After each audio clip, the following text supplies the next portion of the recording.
Good evening, everyone, and welcome to another night of the CCS. It's our Thursday's playoffs upper bracket. We have Dorado Gaming new on the blue side against Glaive Bingus on the red side. I am Redacted, joined tonight by Elsa, the Queen.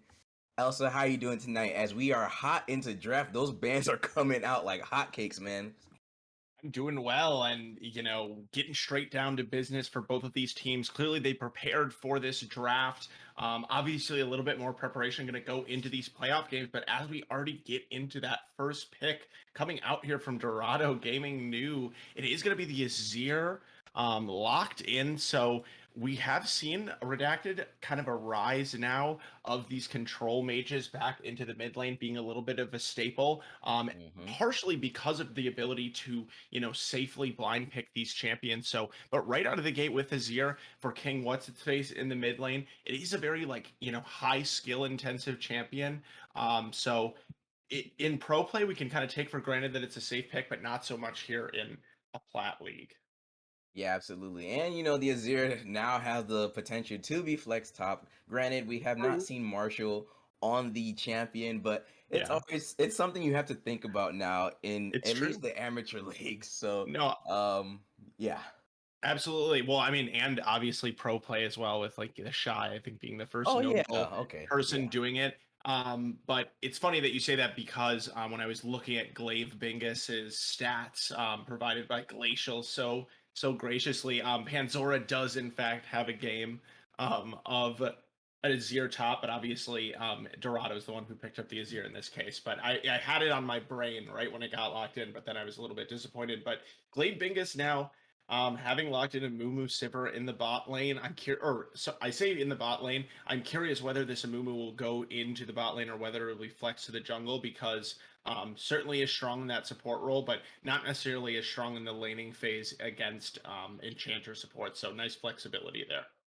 Yeah, absolutely. And we do know Xernean has played a lot of enchanters in the regular season, so not too many hard engaged supports, but I'm more than likely confident that this Amumu will be in the hands of Xernean. So we'll see how she pilots these non-enchanter supports. But Renata and Trundle being picked up for Dorado Gaming new here. I think also we can tell that both of these teams have definitely done their prep and their draft as they are wasting no time with these picks here being locked in. I'm curious as to what Glaive Bingus will lock in here last for Art 3, seeing as the support jungle and we'll assume mid lane has been shown already. Yeah, absolutely. And they are gonna, interestingly enough, they are gonna looks like blind pick this Mordekaiser, presumably for the top lane for Panzora, who has played it in multiple games recently. Did play it in both their games against DZG Olympus, which Mhm. they did win both of those games. So it is a strong pick. In the top lane as a blind pick, also it is very, very strong. So it'd be interesting to see if they do end up flexing this Mumu. Mhm. Going back to that, and you mentioned Xernean's champion pool. She is, I know that her kind of main champions are like the Rakan is kind of the main one. So definitely does sometimes go that engage route. And again, she has played that Mumu, so we'll just have to see where that stuff goes. But also, I like what Dorado does with picking up the Renata Glass there because usually we think of that as a really good counter to some of these hard engaged supports like Amumu. Yep. So might end up pushing it in the jungle. And personally, I'm not a huge fan of jungle Amumu right now, I guess is why I continue hinting at that. I do not think it would be ideal to be pushed there. And also, we can see Dorado Gaming continuing to limit the champion pool here from Espresso, or no, I'm sorry, from Flying Squirtle. Flying Squirtle.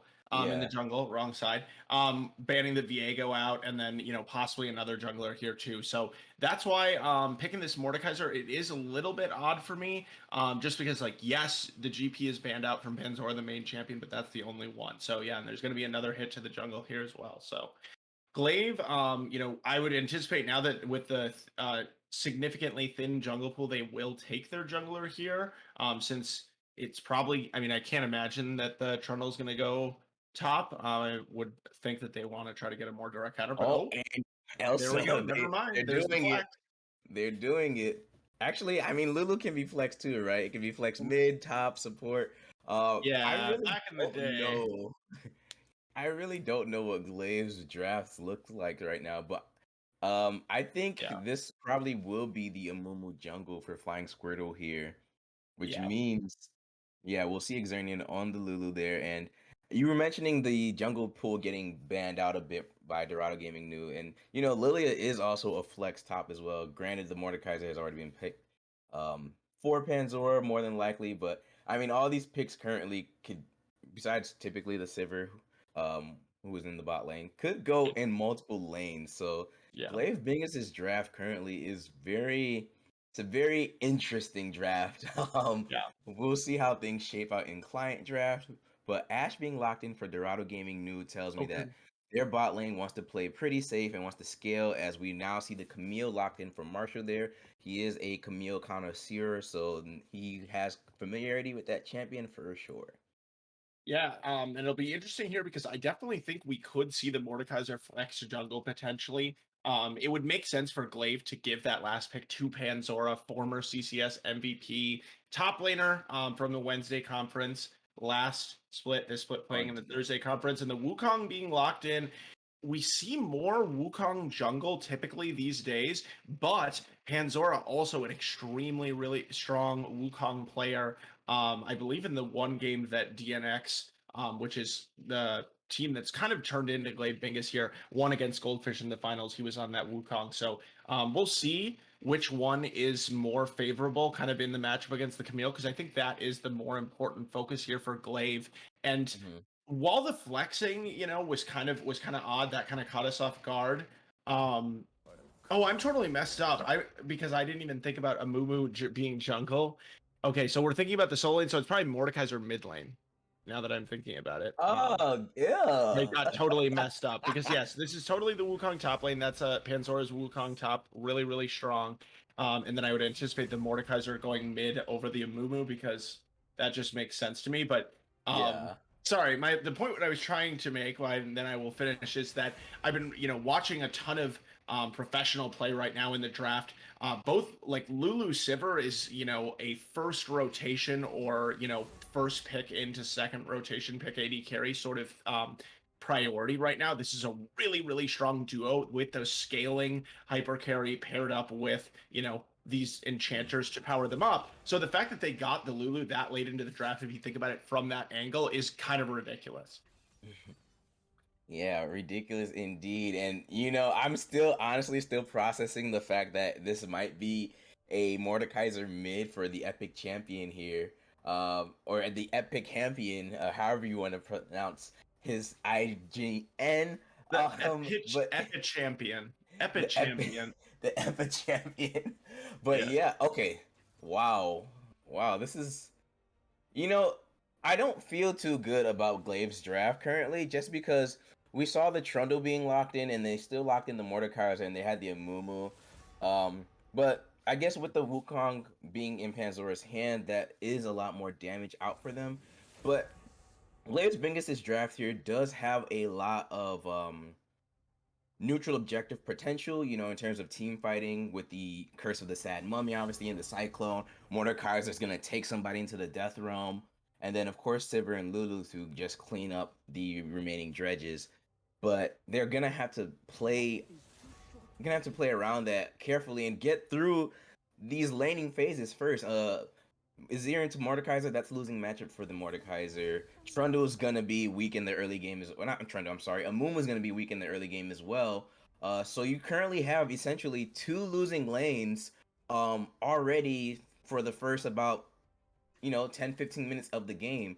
So I do look to expect and see Dorado Gaming New be slightly more aggressive in that early game, trying to punish mid and the Mordekaiser and the Amumu respectively, before these champions start to get online and become really effective for their team.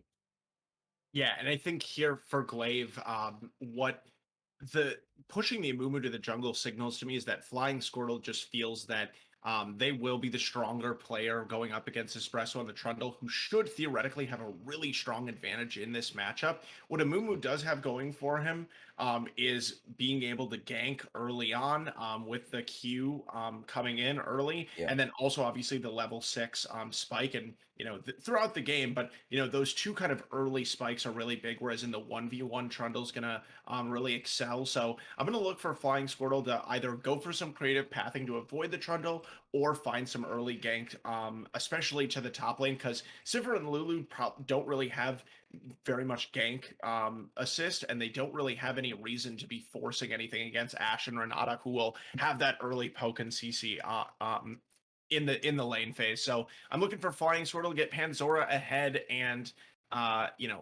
get that top laner who has shown to be very, very effective, obviously, as we saw last split and this one as well. Get the ball rolling against Marshall, who's probably the strongest player on the opposing team.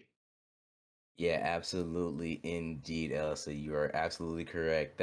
I mean, honestly, I've just been thinking about the Renata a lot now. Just after seeing their draft, I'm like, oh God, they're gonna want to go in, and she's just gonna hit that Yeah, that's hostile true. takeover. That's a good point. Yeah, especially with the the triple melee on the Yeah, top side, yeah, there's very little that they can sort of do against that. Even with yep. the Ashe, if she's able to save the enchanted crystal arrow for more of a peel back sort of situation, you have the Azir, very good at pushing back enemies as well. So it'll be interesting. Now that you bring that up, it's a great point. It'll be interesting to see whether or not the Amumu Wukong Mordekaiser can ever actually get onto that backline. Yeah, for sure. And before we cut to break, Elsa, you know what makes me wonder what Glaive Bingus could have used to assist them in their draft? Oh, what's that? I have no idea. Well, I'll tell you. It's called ProComps, which is a drafting tool aimed for competitive and solo queue play. It allows the user live feedback and analysis on drafting, giving you recommendations on your picks, matchups, and just the enemy team's win conditions. Make sure you use the code CCS for 50% off on your first 3 months, and maybe you'll have a more interesting draft than Glaive Bingus here. But we'll see how that works out for them At after least this more short break. effective. Yeah, at least more effective into a Renata.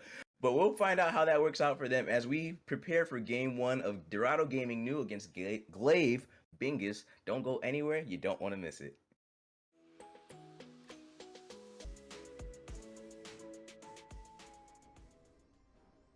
Welcome everyone to game one of our upper bracket round one Thursday playoffs. It is Dorado Gaming New on the blue side against Glaive Bingus on the red side here. Elsa, we have ourselves a 5-champ lineup in the river. Seems like both teams aren't looking for any shenanigans in game one here. So any summoners or yeah, well, just they're saying hi, but any summoner spells or runes that look interesting to you, or everything about standard? Well, I mean, you know what you know which lane I love redacted, and it's the top lane. So I wanted to Yep. focus on that because, as I said, I think that these are the strongest players on their respective teams. And for Panzora, going all in one direction, which is offense, taking the Conqueror, which is obviously gonna, provide that additional damage, as well as that healing in the extended fights, and then the ignite. Whereas Marshall choosing to go with the teleport and the flash, and then also going with the grasp of the undying, which does jive with that as far as looking to try to get through this lane phase, and just out trade in those multiple auto attack trades and get what he can later in the game. He's gonna, once he gets some items, he's gonna scale well. Anyways, but that just signals to me again that we definitely could see some gank action into this top lane. At the very least, we're definitely going to see Panzora playing aggressive in this lane. So enough about only one part of the game, as these junglers have already started pathing around. But that's my one little thought. No, I absolutely agree. In my little prep note things that I was finally able to do for the first time in a while, we both have seen and know that these top laners are somewhat of the pivotal points of their teams respectively, but I actually don't expect to see their junglers give them too much attention. as of right now, just due to the mid lane matchup and what they are.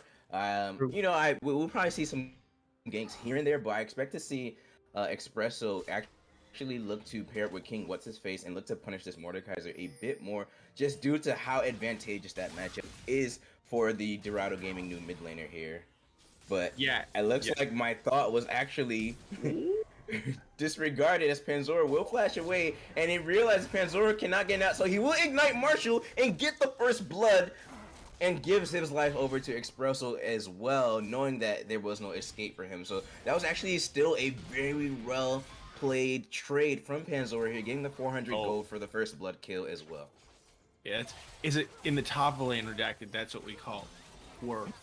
Yeah, absolutely. I mean, that's the thing is actually for Panzora, like ideally you don't give the blood or the gold to the enemy team, but because you have invested in this ignite, in this, you know, early aggressive summoner spell, you really are dependent, honestly, on getting ahead. So it's really unfortunate there for Marshall going down. He does expend his own flash, also doesn't end up getting the kill. It does go to Trundle. So, you know, as Wukong, you're just kind of like, well, sorry jungler, but didn't go to my lane. So for Panzora, it will be a pretty big lead. You know, we can see that he's able to get the double longsword coming in, whereas it's just the refillable potion for Marshall. So that's going to be a huge stat difference.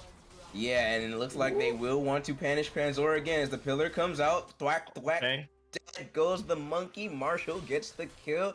2-1 in favor of Dorado New right now. Gold only about 500 difference.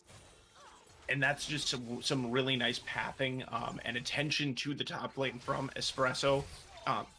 If you are Marshall in that situation, I guarantee that he's telling his jungler, you cannot just leave me on an island after that gank situation, because while they did trade the kill, you know, as I had mentioned, it's going to be really, really rough for quite a while for Camille in the world that they do not get that gank off. This time, the kill does go over to the Camille. In addition to that, Panzora just now returning to lane and getting the level 3. But down into the bot lane, we do have a lot of heavy trading coming in here as, you know, High Legacy and Xernian, they obviously are aware that the jungler is up on the top side, so allows them to play really aggressively. Speaking of junglers, Absolutely, as Flying Squirtle will make his presence known, and High Legacy and Xernian were trading very aggressively. Blobby almost going down, but you know, had the health pot there to just top him off and ensure that his health was not in a precarious state. Xernian and High Legacy will be recalling now, as the wave was in about a neutral position until the Dog New members have pushed it forward. But once again, I guess we're just really, you know, I guess Directed Cam has also wants to focus on everything we've been saying about this top lane, right? Like, it's gonna be a 1v1 matchup here. This is where all the action's happening right now. I'm very surprised, honestly, that King What's-His-Face and the Epic Champion have not traded a lot more aggressively than they could have, especially more for the mid laner of Dog New, as I feel like he should have been punishing that matchup a lot more prior to Mordekaiser getting level 6 here now. But Espresso is here in the top lane once again, but Xernian has made a roam as well. Polymorph the Trundle, who will have to retreat for the time being. Ignite on the Trundle as well. Panzora wants this fight. He has the damage, the shield as well. Flash from Trundle, but Trundle goes Mumu with the banish toss. He's alive! Marshall is dead once again. Panzora lives. That will be a 2-0 punish for the side of Glaive Bingus. Wow, and here on the other side, High Legacy just able to walk it out.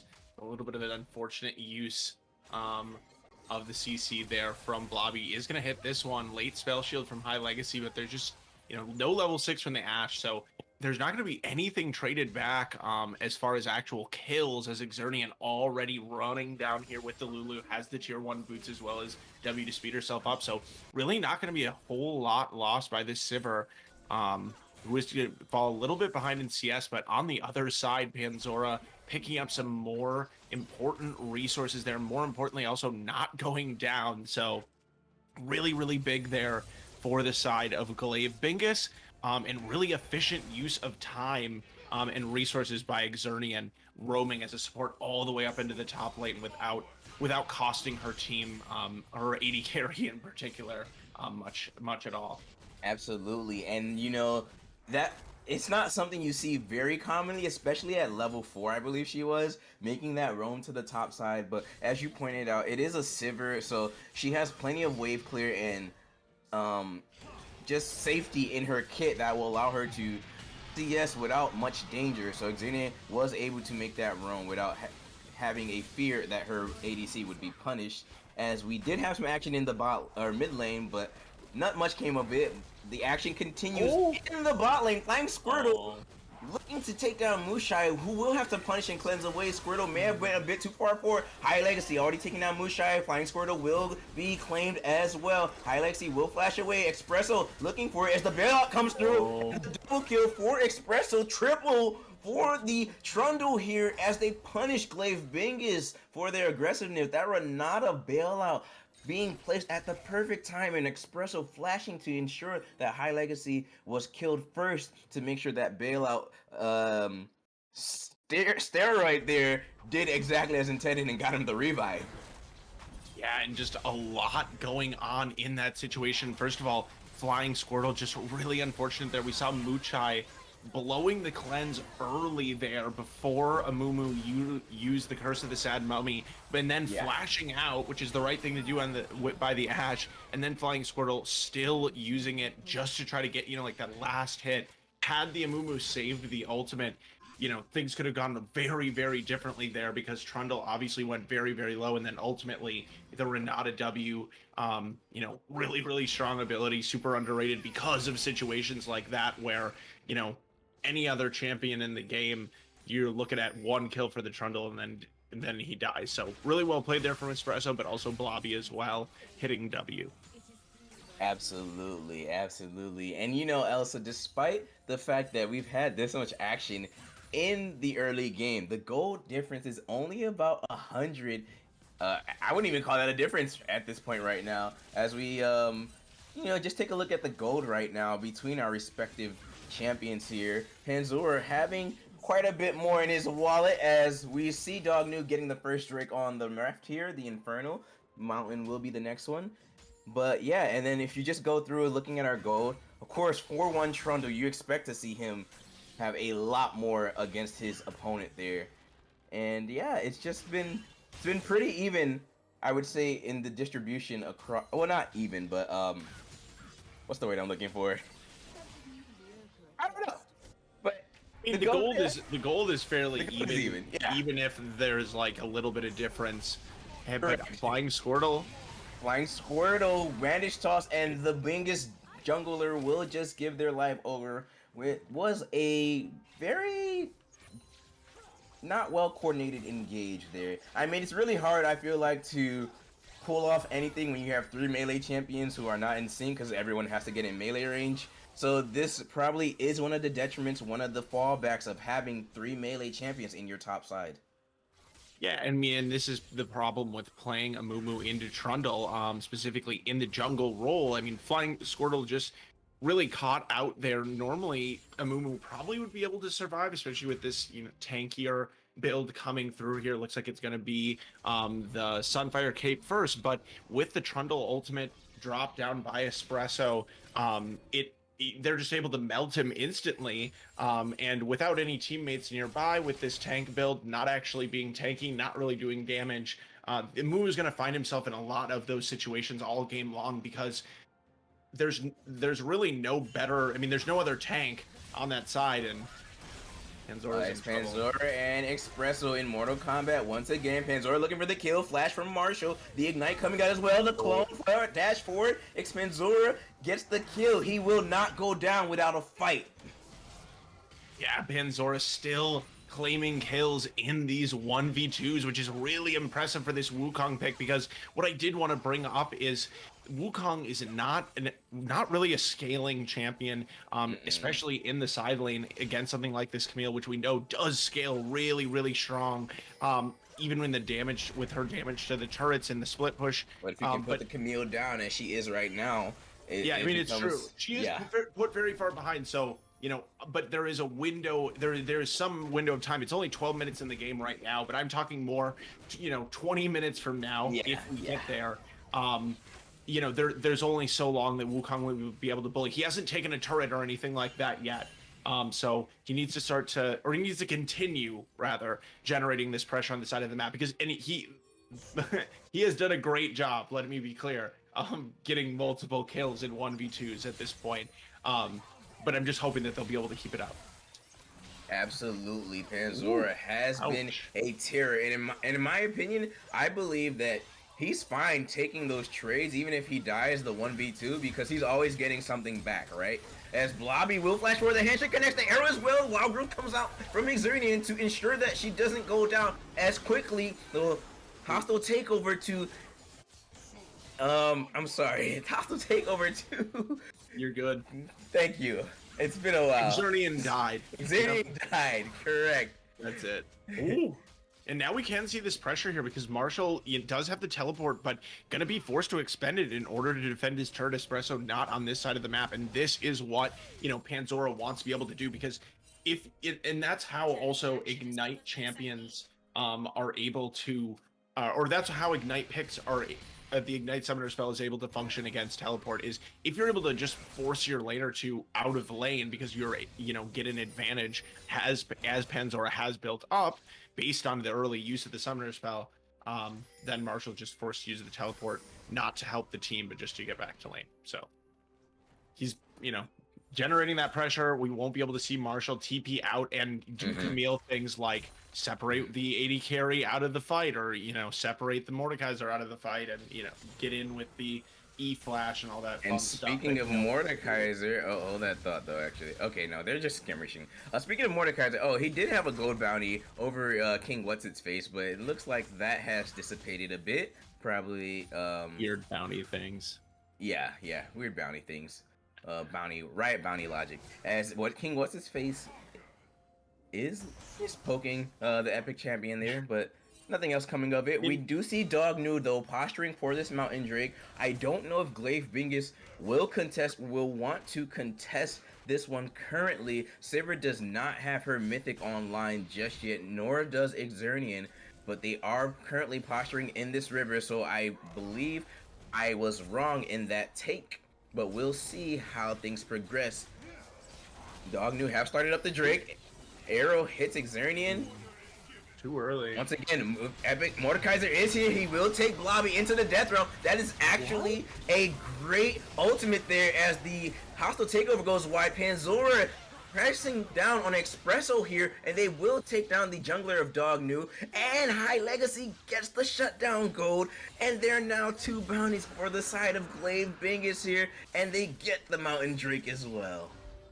Yeah, and I was actually a little bit confused there because the hostile takeover looked like it should have been huge, but it didn't look like it actually affected anyone. He was in the death realm. I think it was only in the death realm, right? So what, you know, Blobby, they're denying that cooldown. I mean, or Blobby just misusing it in the death realm is a huge, you know, going to be huge, because if, you know, if that Renata had not been in the death realm, that I think that would have probably turned the fight completely in the other direction. But as it stands now, 500 gold lead for Glaive Bingus, who aren't quite able to finish that turret in the bot lane. Really would have liked to be able to get that one down, but they also don't want to greed and overstay.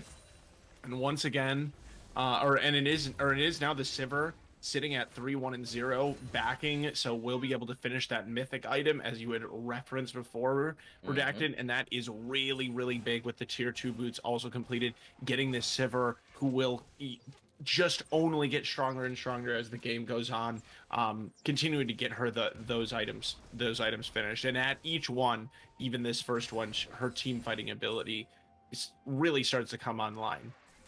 Absolutely, indeed, Elsa. And, you know, I wanted to ask you earlier, prior to that Drake fight, but now since we have some lull time, as I'll say, who do you say has the tempo currently in this game? What do you feel like the tempo is like in this game?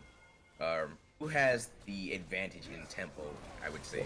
Well, I mean, right now with the Rift Herald drop, I was just going to say Espresso had the tempo early on with those ganks into the top lane. I don't know if they can keep it or not with this Herald being a little bit questionable.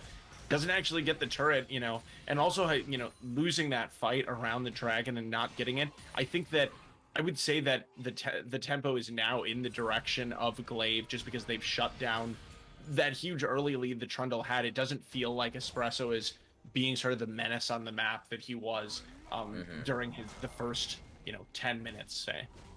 Absolutely. I mean, yeah, we are at that mid game point now. Bot lane has rotated mid, so it's no more of a standard traditional laning setup as it was prior. So Espresso, of course, Camille and Wukong are still in their top lane, so he can still look for ganks there, but he'll have to be a lot more cognizant and aware of where people are on the map, as we did see the Flying Squirtle take the gate through and just chase off King What's-His-Face a bit. They want to contest for this red Drake here. I don't think Dog knew.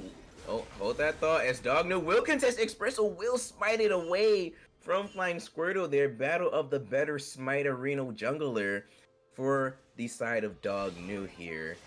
And Hextech Drake will be spawning in 2 minutes, as we see Panzora just slowly farming up in that side lane there. We do need to see this Wukong, I feel like, in my opinion, start to exert more pressure, because as you said, Elsa, as we approach the later stages of this game, Camille will start to outscale Wukong, so he's on a timer of how effective he can be within the 1v1 matchup, at least, right? Until the Camille will outscale him and just, basically beat him. Yeah, and I mean, it is worth noting that Wukong, with the ultimate in particular, does have really strong team fight capabilities as well. And I think, in that situation, while it's not like you're playing some ultra scaling champion where you just want to sit there forever, you obviously don't want to just give free kills to the enemy team either. So just taking his moment to be able to, get a little bit more gold, and now Panzora down into the bot lane. So a little bit of a swap-aroo here, with the Wukong being into the Azir, who kind of has a little bit less ability to opt out of fights, just those kind of 2 key cooldowns of the dash and then the ultimate. So we'll see, but also has the kind of wave clear ability as well. So both teams just kind of farming it up a little bit, and I do think that you referenced tempo at a great time, Redacted, because right after that we saw the invade under the enemy red buff, and while it wasn't successful, it does show the ability, the strength of this Glaive team, which is to be able to shove these waves with the Sivir in the mid lane. Gonna feel a lot more comfortable in this mid game into the late game than the Ashe, who's a lot more vulnerable with no spell shield, no Lulu either, if she does end up getting caught out. So Muchai definitely got to be pretty careful, but with the dragon spawning here in 15 seconds, the commitment of the teleport from Marshall is pretty huge, but Panzora's already made his way here too. Yeah, actually, as he should. And you know what? You did comment earlier on the lane swap or lane rotation as that. Ooh, the Epic Champion will take Lobby again. That is such a great ultimate from the Mordekaiser, and Glaive Bingus are just tearing through Dognu. They will ace and wipe the new members completely off the map, and they will get themselves the Hextech Drake. This Mordekaiser pick is turning to actually turn out to be the big brain play, as he has ulted Blobby every single team fight now, and that, in my opinion, is the correct move. Blobby, we would now look to have to see they will play the Mordekaiser tax and get a QSS, and we might have a replay coming up too as well. Elsa, as we see Glaive Bingus claiming this Baron here at 20 minutes into the game, 21 minutes into the game. Yeah, getting actually, it looks like both of those objectives at one time, and I'm glad that we just referenced the team fight capabilities. And there's our replay. Oh, okay, hold on. There it is. I'm glad that we just referenced the team fight capabilities of the Wukong, because as we see here, Flying Squirtle also coming in with the Amumu. On top of everything you talked about with Mordekaiser already, but you just see the Amumu coming in with this ultimate, or not an ultimate, doing nothing, and then just lots and lots of damage. Really, I mean, I would say, honestly, overall, in this fight, Dorado just looks incredibly split. Yeah, absolutely. Flying Squirtle being very aggressive here. The Curse of the Sad Mummy connects. Mushai is already down. The bailout will not do as intended, and that is a takedown for the side of Glaive Bingus. Flying Squirtle lives due to the wild growth and the tanky stats, and the Demonic Embrace is now online for this Amumu here. So the Glaive Bingus just playing to their strengths a lot better than the side of Dog New currently, as they did greed for that mid lane turret quite aggressively. Yeah, and I mean, it's, it shouldn't be, it shouldn't be forgotten that the core, members of this team in Panzora and Xernean were undefeated in their, in the Wednesday conference on DNX last split. This is a very, very powerful team that, many people favored to win the entire CCS last split. So while this game did look pretty close early on and, is certainly winnable still for New, it shouldn't come as a surprise. Espresso's caught out. As Espresso will flash away, uses the pillar to slow down the side of Glaive Bingus. The Trundle, the Troll King, will live, but will have to go home to recall. As Blobby will just shake hands with Panzora there, but that's not going to deter the Monkey King. He's going to take this red buff, and Glaive Bingus will take the tier 2 turret with the Baron Empowered Minions. I forgot they had Baron for like a hot second until I looked at it and was like, wait, is that Baron? Yeah, I mean, it's easy so to early in the game. Yeah, it was so early in the game, but also they were so efficient with the use of their, with splitting their members to grab both objectives. Ooh, the ultimate does connect. The Ash Arrow, they want to take down this Mordekaiser here. Blobby hostile takeover will brainwash the side of Glaive Bingus for the first time in the last 3 team fights. As the 3-man stun from Flying Squirtle connects, High Legacy is still alive. The Sivir has torn through some of the members. Dog New here. Oh, and that will be a double kill! And that is a near ace for the side of Glaive Bingus. Marshall, the only one left alive.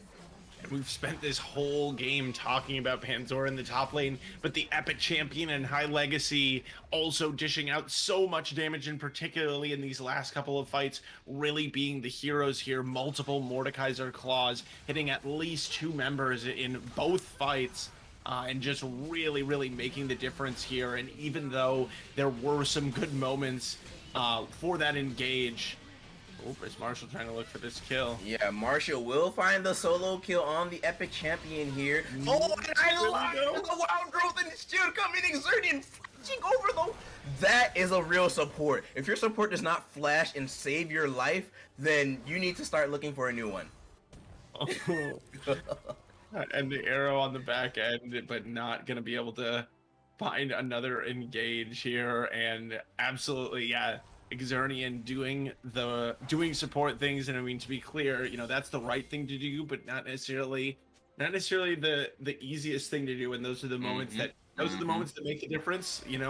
Huge shutdown would have been 1,000 gold going over to the Camille. Probably not going to make the whole difference in the game this time, but in another situation, it certainly could. And I mean, you never know.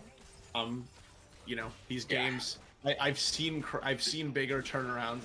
This is a CCS where all teams are frauds. But at this point, it's been a long, long time since we kind of talked about the gold between characters. But in the 80 carry position, we're seeing like a 4K gold advantage in the top lane. We're seeing almost a 2,000 gold advantage. 2,000 gold advantage in the mid lane. So just massive, massive differences here in terms of the gold, which obviously is translated into the items. It makes and New are currently why are they A-ramming with their Camille? Oh, Hex Drake is up in 15. I'm sorry, I did not leave the objective timer. Okay, so that makes sense. They want to take down the mid lane turret, get the objective bounty. Baron is up in 110, but they are walking. Yeah, they don't mind giving this away. Okay, it's not so yet. That's correct. Yeah, I was very curious as to why they were walking away from it.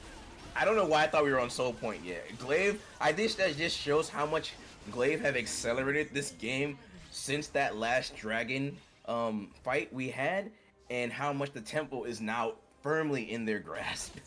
Yeah, 8K gold lead is, well, about 8K. Oh, 7.5K gold lead, whatever.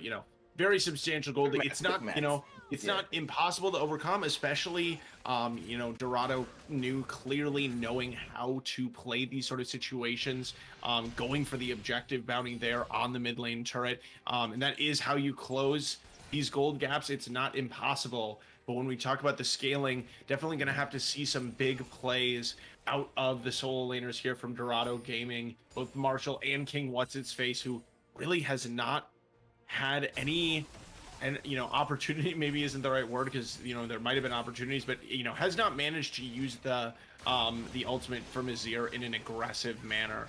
And I think this Baron is just going to be given over as well, possibly.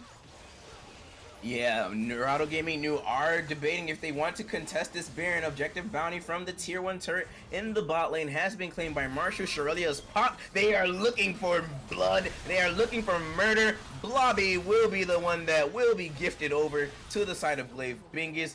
Arrow goes wide as well as King What's-His-Face just posturing in the mid lane. Marshall has decided to just shut off the comms for the time being and aggressively push the bot lane here, looking to claim another turret.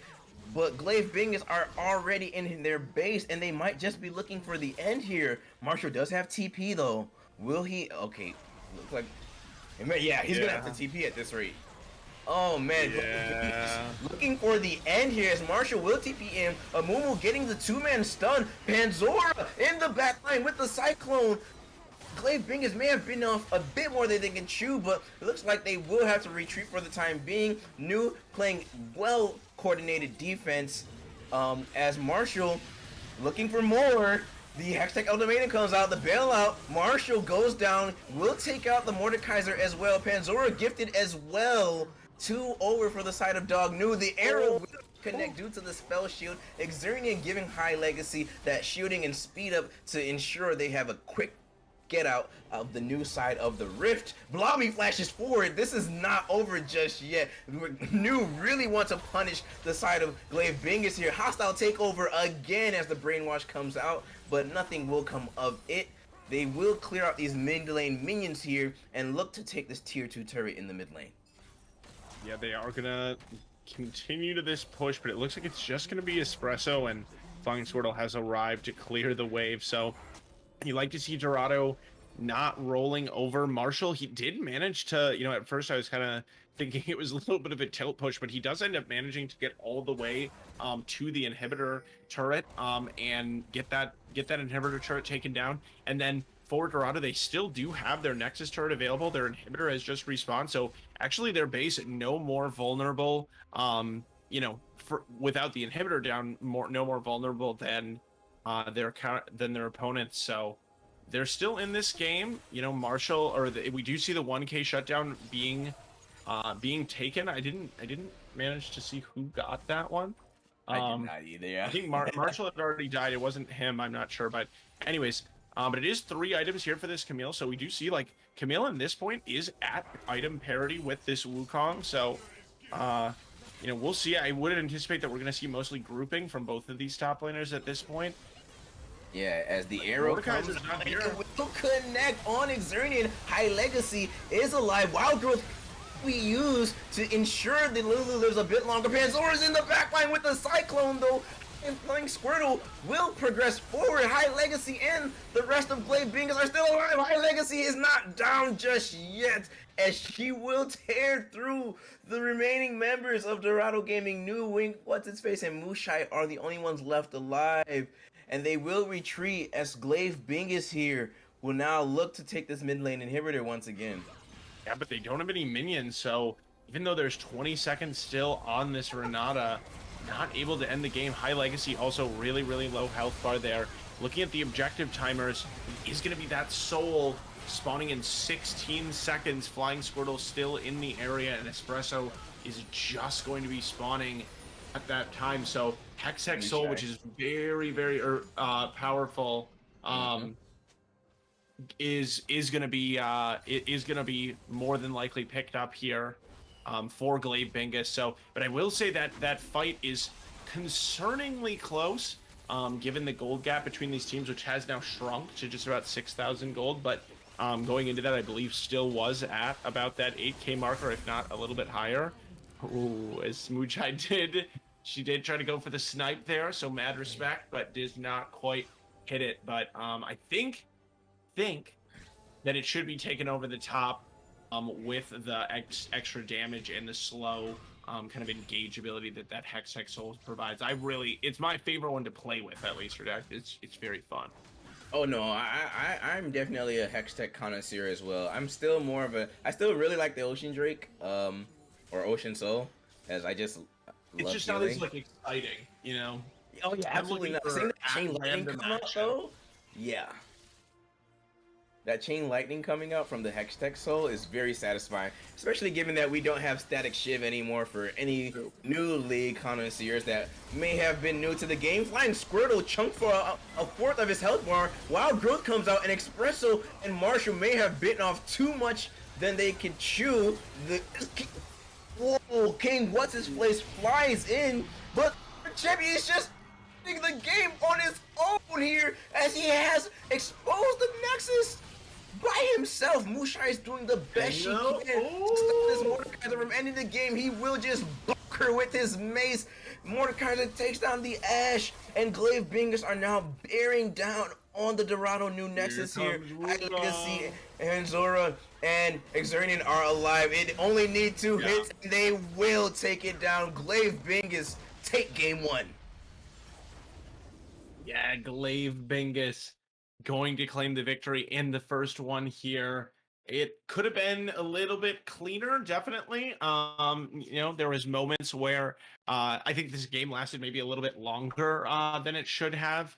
Or, if it was going to last this long, maybe the back timings could have been a little bit better. But with that being said, when we saw those team fights, particularly in the mid game, Glaive Bingus flexing their power, definitely showing us why they are here in this upper bracket playoffs. Handing Dorado knew this loss, and for Dorado, um, I don't know, Redacted. Like I don't know that there was anything necessarily wrong with their team comp, but it did seem like they weren't exactly sure how to use it in the team fights, especially early on in the game. They fell into it a little bit more later, but in particular, I felt like the Azir. Did do a lot of damage, I guess, looking at the charts here. But it felt a little out of place, I guess. But maybe I'm Yeah. wrong, I guess, looking at the damage.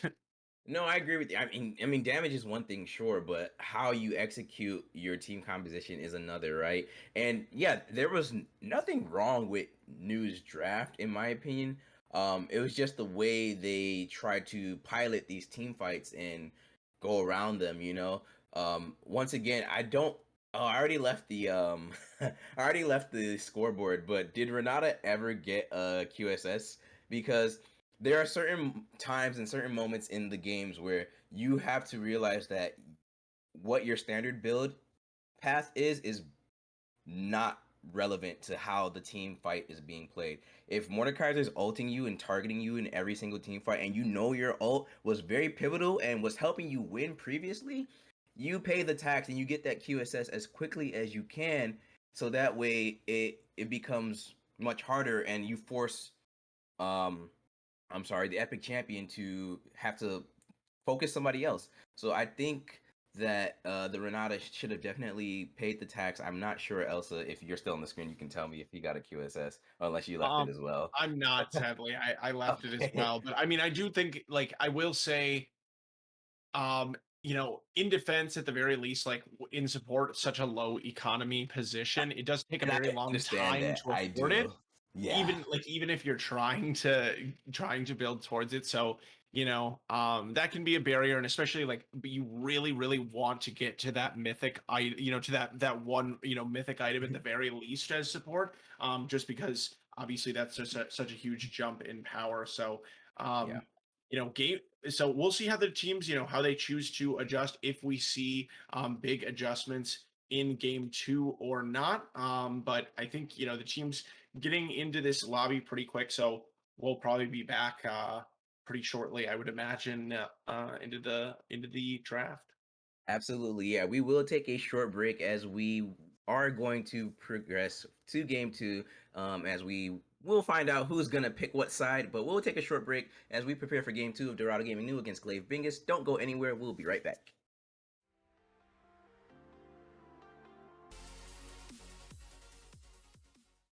Welcome back, everyone, as we are preparing for our Game 2 draft of Glaive Bingus against Dorado Gaming New.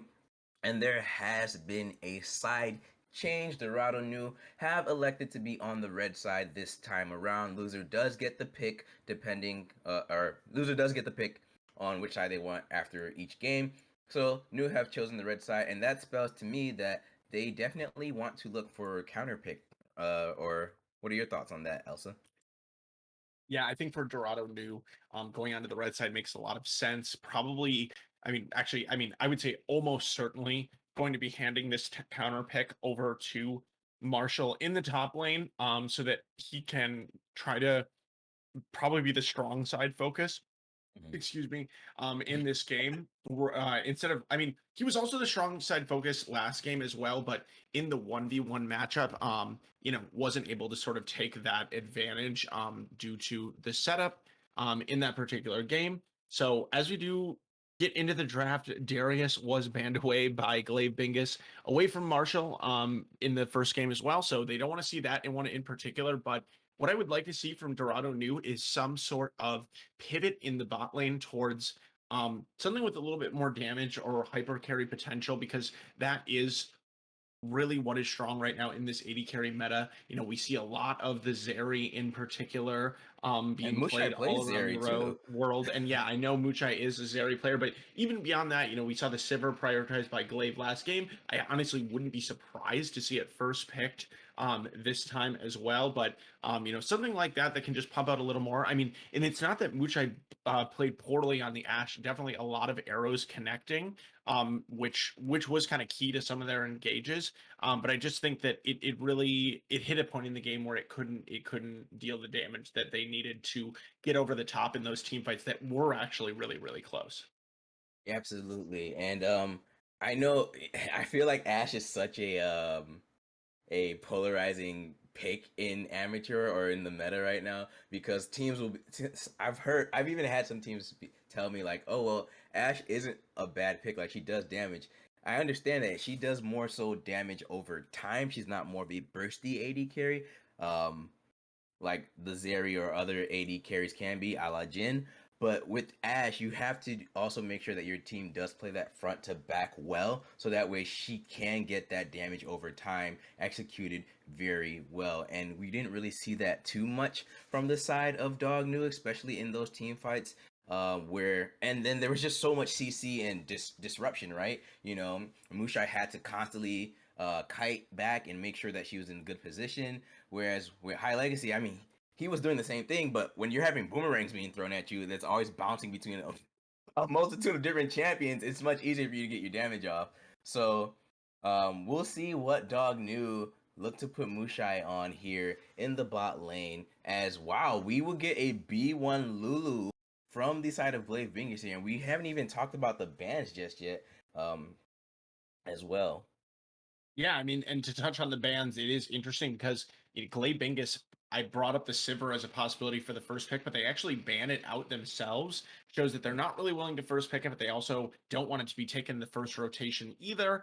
And then in response, Dorado is banning out the Zeri, so kind of denying each other those hyper carry scaling picks. There are more of them left. The Jinx is one of them that does come to mind in particular. Kaisa, another one, also MF, although MF you don't really think of as much with like the enchanters like the Lulu. But just as I say that, Karma, another enchanter, not the attack speed focus, which is why I thought of the Lulu MF isn't as much as what we see, but the Karma MF in the bot lane does provide a lot of annoying poke damage. And then of course the bullet time, that AoE potential later in the team fights as well for Muchai. So I wanted more damage coming out from the AD carry position from Dorado, and they gave me exactly what I asked for.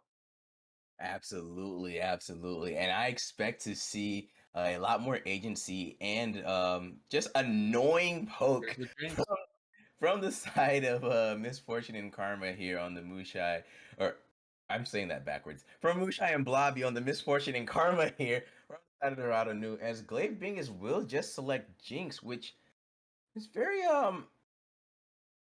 it's not interesting. Jinx has finally fallen out of the first pick or ban meta. So still, still a great pick. It was just very interesting to see her picked up, as there are other 80 carries, but that just tells me once again that Glaive Bingus, they're comfortable and confident in their team fighting capabilities, and they're once again with Xernian on the Lulu, piloting and speeding up and shielding and allowing this 80 carry for High Legacy to duck and dodge throughout these team fights. Yeah, and Jinx, while she has gotten knocked down a peg, um, in the context of this particular draft, given that Sivir and Zeri are both banned, when you go to the next tier, Jinx is definitely right there. And on top of that, having indexed really strongly into that hyper carry pick when you pick the Lulu, it pretty much forces you to pick something that benefits from that attack speed steroid. I mentioned the Kai'Sa's another hyper carry, but Yep. usually you pair the Back, everyone. Sorry about that. I mean, if there's one thing we can count on in the CCS, it's definitely some Mickey Mouse production. Unfortunately, this time, or actually fortunately, it wasn't our producer. It was the software itself, OBS. So send all Yep. complaints to them, at them, tweet them, DM them on Reddit or whatever. Tell them to make their software a lot more intuitive and compatible with our computers. But wonderful production. Thank you, Mr. Fantastic, for getting us back quickly as possible. And we didn't miss too much in the draft lull, actually, as we only just had some bans, mage bans coming out from Glaive Bingus here, with the Azir and Wukong ban from Dorado new, and Glaive Bingus giving the epic champion his Xerath here. He does like to play some bursty mages, and this will be quite an interesting pick with the Aatrox being rounded out for Glaive Bingus's draft here. And what? Okay, there's like, what is New gonna do? Ornn? I guess Ornn. He R5 loves Ornn. Ornn would be Oh, okay. do it, do it, do it, do it, do it, do it. He Yeah, said he was I gonna play the expect this to be Renekton. locked in. He said Yeah, he was gonna play the Renekton. Renekton, I mean, as people probably know, Renekton has gotten a series of incremental buffs, which have made him a relevant champion again because, of course, he's Renekton. He's omnipresent in League. He'll always be here. So Renekton finally a strong champion in the game, and I know that this is Marshall's favorite champion. I'm pretty sure overall. So into the Aatrox, definitely though a skill matchup here against Panzora. So excited to see again. Likely a lot of attention to the top lane. What we know about Renekton, the reason why this champion is so favored, particularly in competitive play, is because he can set up the gank so well, which is great for the Graves, who doesn't bring any CC of his own. So Espresso spent a lot of time coming top lane, helping Marshall out in game one, and I would expect the same here to happen in game two. One difference though. Xin Zhao, notably a lot stronger in those early level skirmishes than Amumu. So Flying Squirtle was kind of, held back in game one as far as what he could do early in those in response to those early game ganks. That will not be the case this time.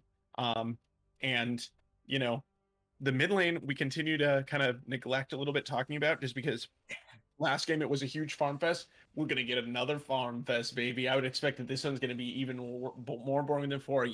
If the melee mid laner did not get ganked, that Victor Xerath isn't getting any ganks. So I'm gonna expect still this side lanes to have the vast majority of the action here.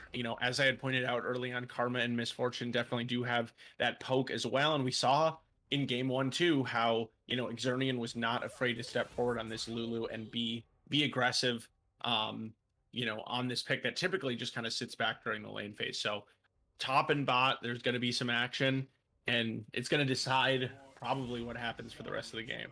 Although it didn't really do that this last game, to be fair. I mean, Dorado got a pretty big lead at top lane, and they kind of threw it away. Okay, when you say top lane, you mean more so like the entire top side. Because I was gonna Yes, say I don't I know meant if for Mark really Espresso got the lead. mostly. Espresso, yeah, Yeah, okay, yeah. yeah. That's So what I mean, figured you were talking Espresso. No, about. it's true. Yeah. I mean, and that's a fair point. Is like I think in that last game, a lot of the blame does have to go to Espresso in the jungle in this trundle because he got not only in the top lane but then in the bot lane picking up the triple kill. He was had 4 kills early on in the game and just wasn't able to translate that into any kind of snowball for Dorado. So Graves is going to look to do the same thing in the jungle, probably even more so than the Trundle is dependent on snowballing the game and being ahead of the enemy jungler. So we'll see if Espresso can kind of translate that lead if they can make the lead happen and if they can translate it. Gotcha. Yeah, no, and I do agree with you about pretty much everything you said. I just want to also talk about the mid lane because you did mention we didn't really talk about it much, and not because it's not interesting or whatever. It's standard. We know exactly what these two mid laners want to do. Both of these mid laners do commonly play scaling mage champions. So I mean, there's not much action that's gonna happen in the mid lane. They're both just gonna look to farm, scale up, and then just do damage as the game progresses here. But I am curious as to how the Xerath will play into Glaive Bingus's composition here. Xerath is a very mana hungry champion. Of course, that does get better once he has the Lost Chapter, but still, like, with the poke and the I don't want to call it the point and click stun, but the little orb stun that he has, he have Yeah. to, yeah, he'll have to make sure that he does place he'll have to make sure his placement in these neutral objectives are very pristine, because one wrong misclick and you step forward and Victor will probably bubble you, and then with the karma root slow, the misfortune slow, the graves, there's basically a lot of CC in the side of news kit here. So I'm not saying that the epic champion is the end all be all for his team, but he needs to make sure that he's careful so that way he doesn't hamper his team in these neutral objectives and so on and so forth. Yeah, and I mean, I think for me, the Xerath's function in this team composition is once Xerath gets some levels in, is able to get back and pick up a little bit of AP, he can just clear the wave so efficiently. Really, really good at sort of extending cleanly from the mid, through into the mid game and also even into the late game, which is really where the team comp wants to be from Glaive Bingus, because of course they're going to center themselves around this Jinx and Lulu powering her up. And Jinx wants to get to at least one, if not, two items before really, really hitting that kind of point of power. So I think Xerath does a nice job of basically buying time for the bot lane to get to that power spike, where Glaive will want to take those team fights. Exactly. And Elsa, before I cut it to break, I realized we didn't do this in game one, so we're gonna do it real quick. You don't have to give me an explanation, but I just want to ask you, who do you think's gonna win? We'll just do this. We'll do the game because we're game by game now. So who wins this game? I think Glaive is gonna win it again.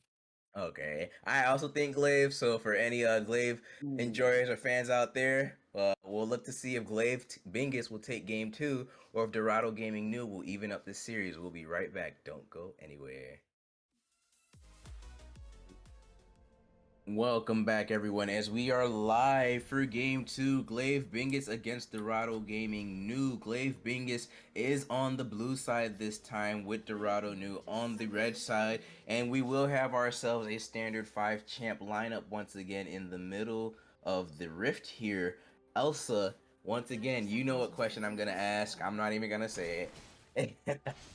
Oh, Oh, hold that thought. I don't think we're Okay. gonna see too much here. Not no CC from either of those champions based on what they started at level 1. But in terms of the summoner spells, I think that one thing that definitely sticks out to me, because it's kind of emblematic of these team comps as a whole, is high legacy here, taking the ghost here on Jinx.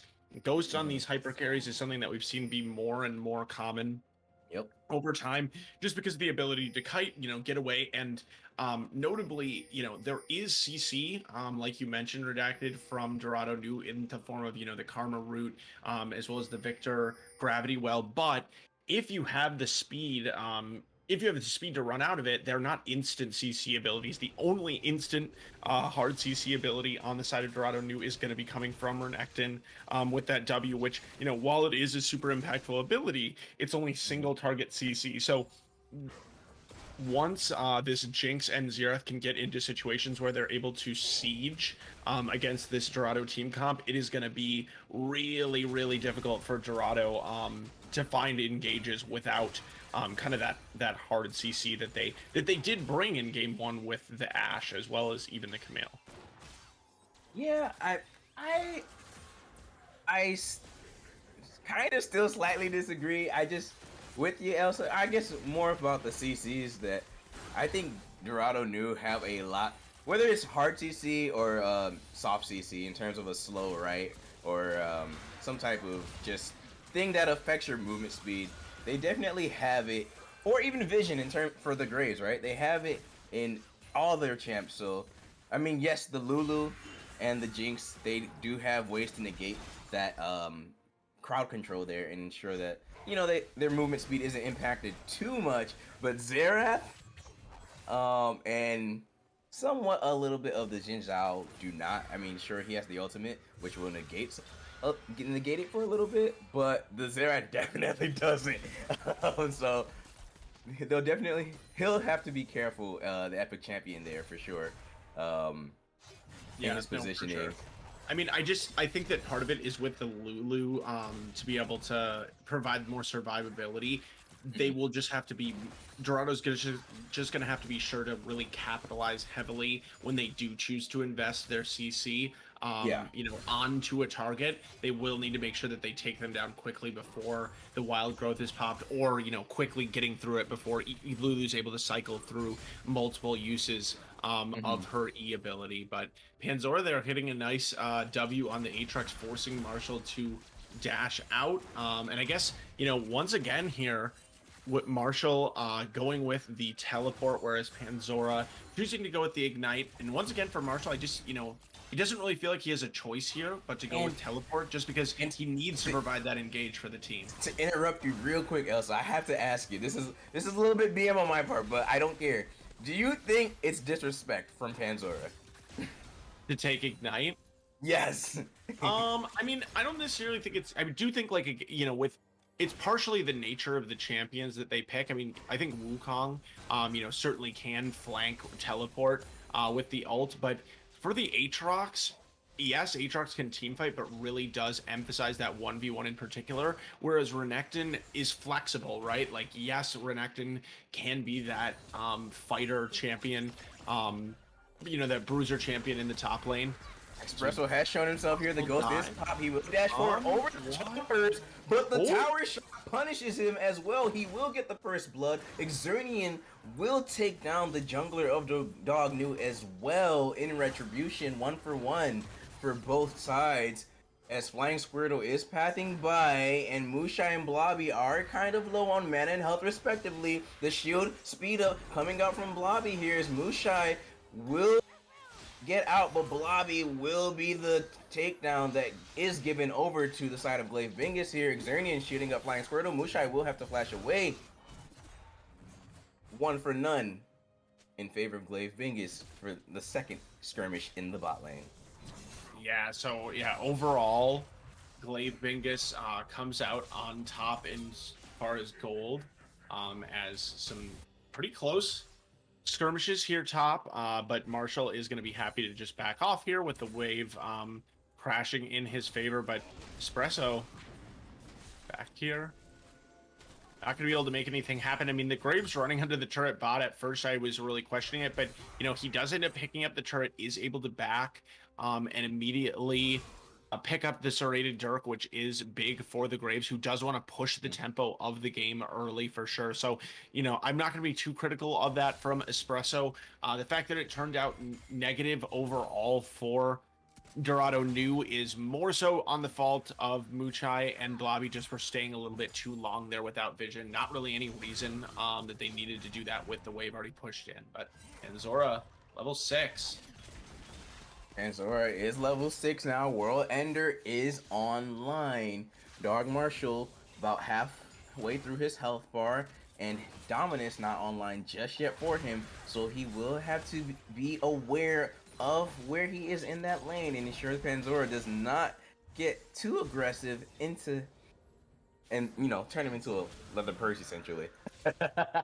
But Flying Squirtle will take down the first Drake here, the Infernal Drake for the side of Glaive Bingus here, no contest, and was able to just take that solo as his bot lane did have tempo and the push in their lane respectively. So Dog New unable to contest. We see Espresso waiting. Oh, hold that thought. We'll have to disregard that thought. Panzora using the Ignite. Dominus pop from Marshall here. This 1v1 combat. Marshall.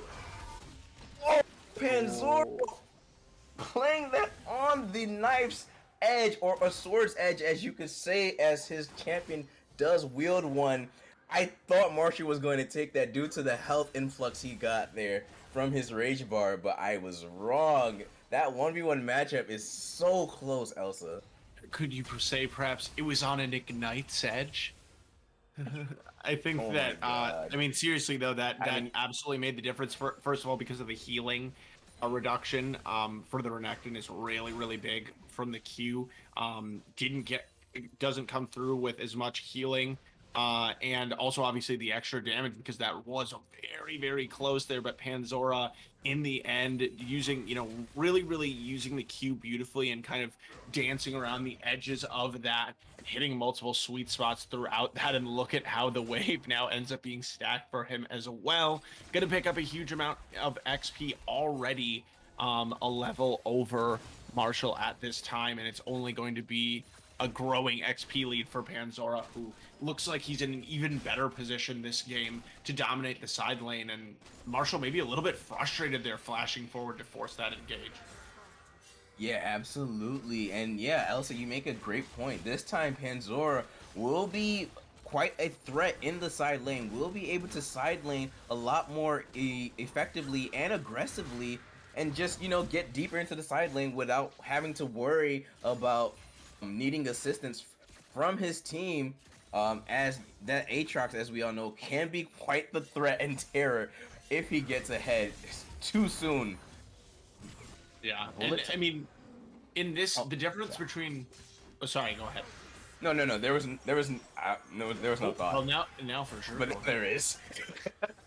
Flying Squirtles finding the engage on Mushai here. He will get the W, the vision.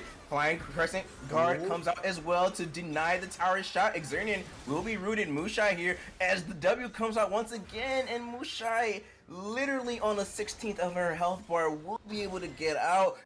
Rocket, however, will not allow her to do so. High Legacy getting the takedown. Espresso and Marshall now looking to put pressure on Panzora here in this top lane once again, but Panzora has played that cool, calm, and collected.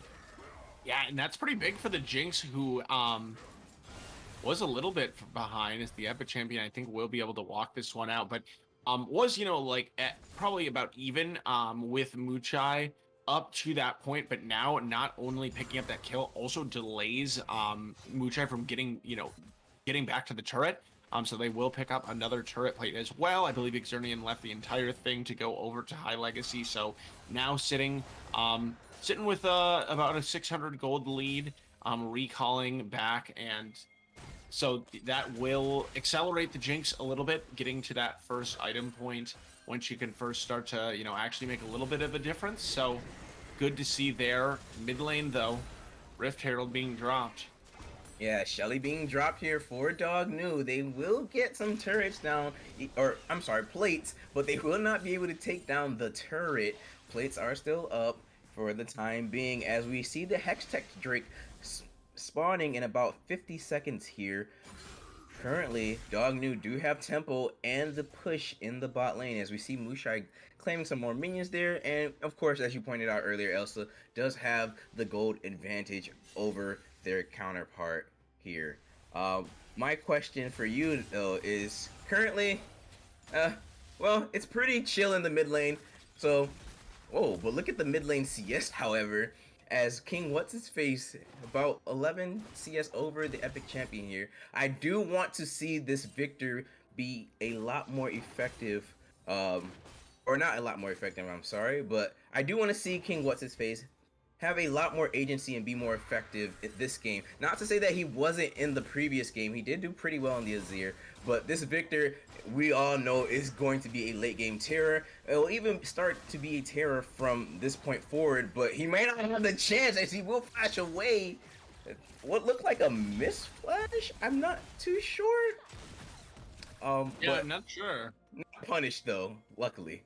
Yeah, and I mean it is a big cooldown though for Victor, who is fairly vulnerable. But the dragon is still gonna be, it looks like, going over to Dorado. I don't know if we'll ever pan over to it.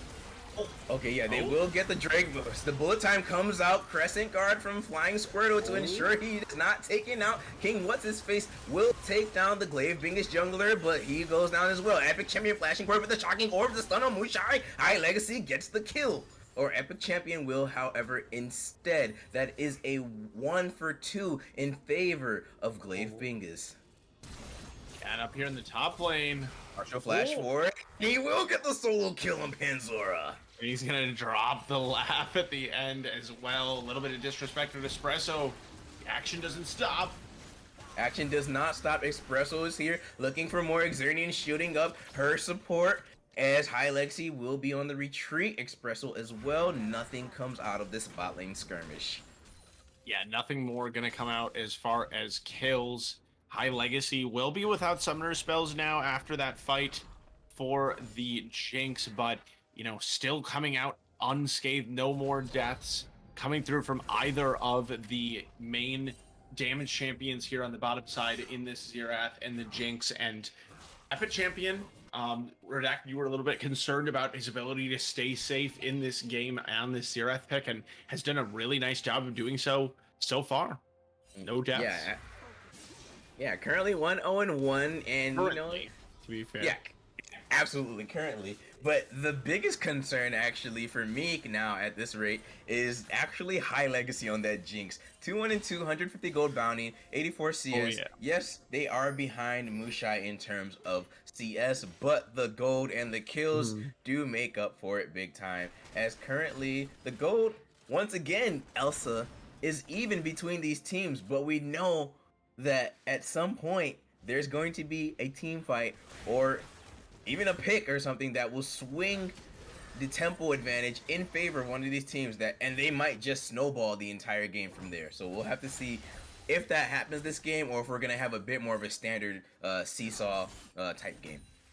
Yeah, and the long range artillery damage gets so scary here from Glaive Bingus, because not only do you have Xerath with his basic abilities, with his ultimate poking you out, but then you always have the possibility of High Legacy executing one or more members of your team with the Jinx rocket coming all the way across the map. So much ability to die without any other characters on your screen can definitely be a frustrating thing to play against if you're Dorado.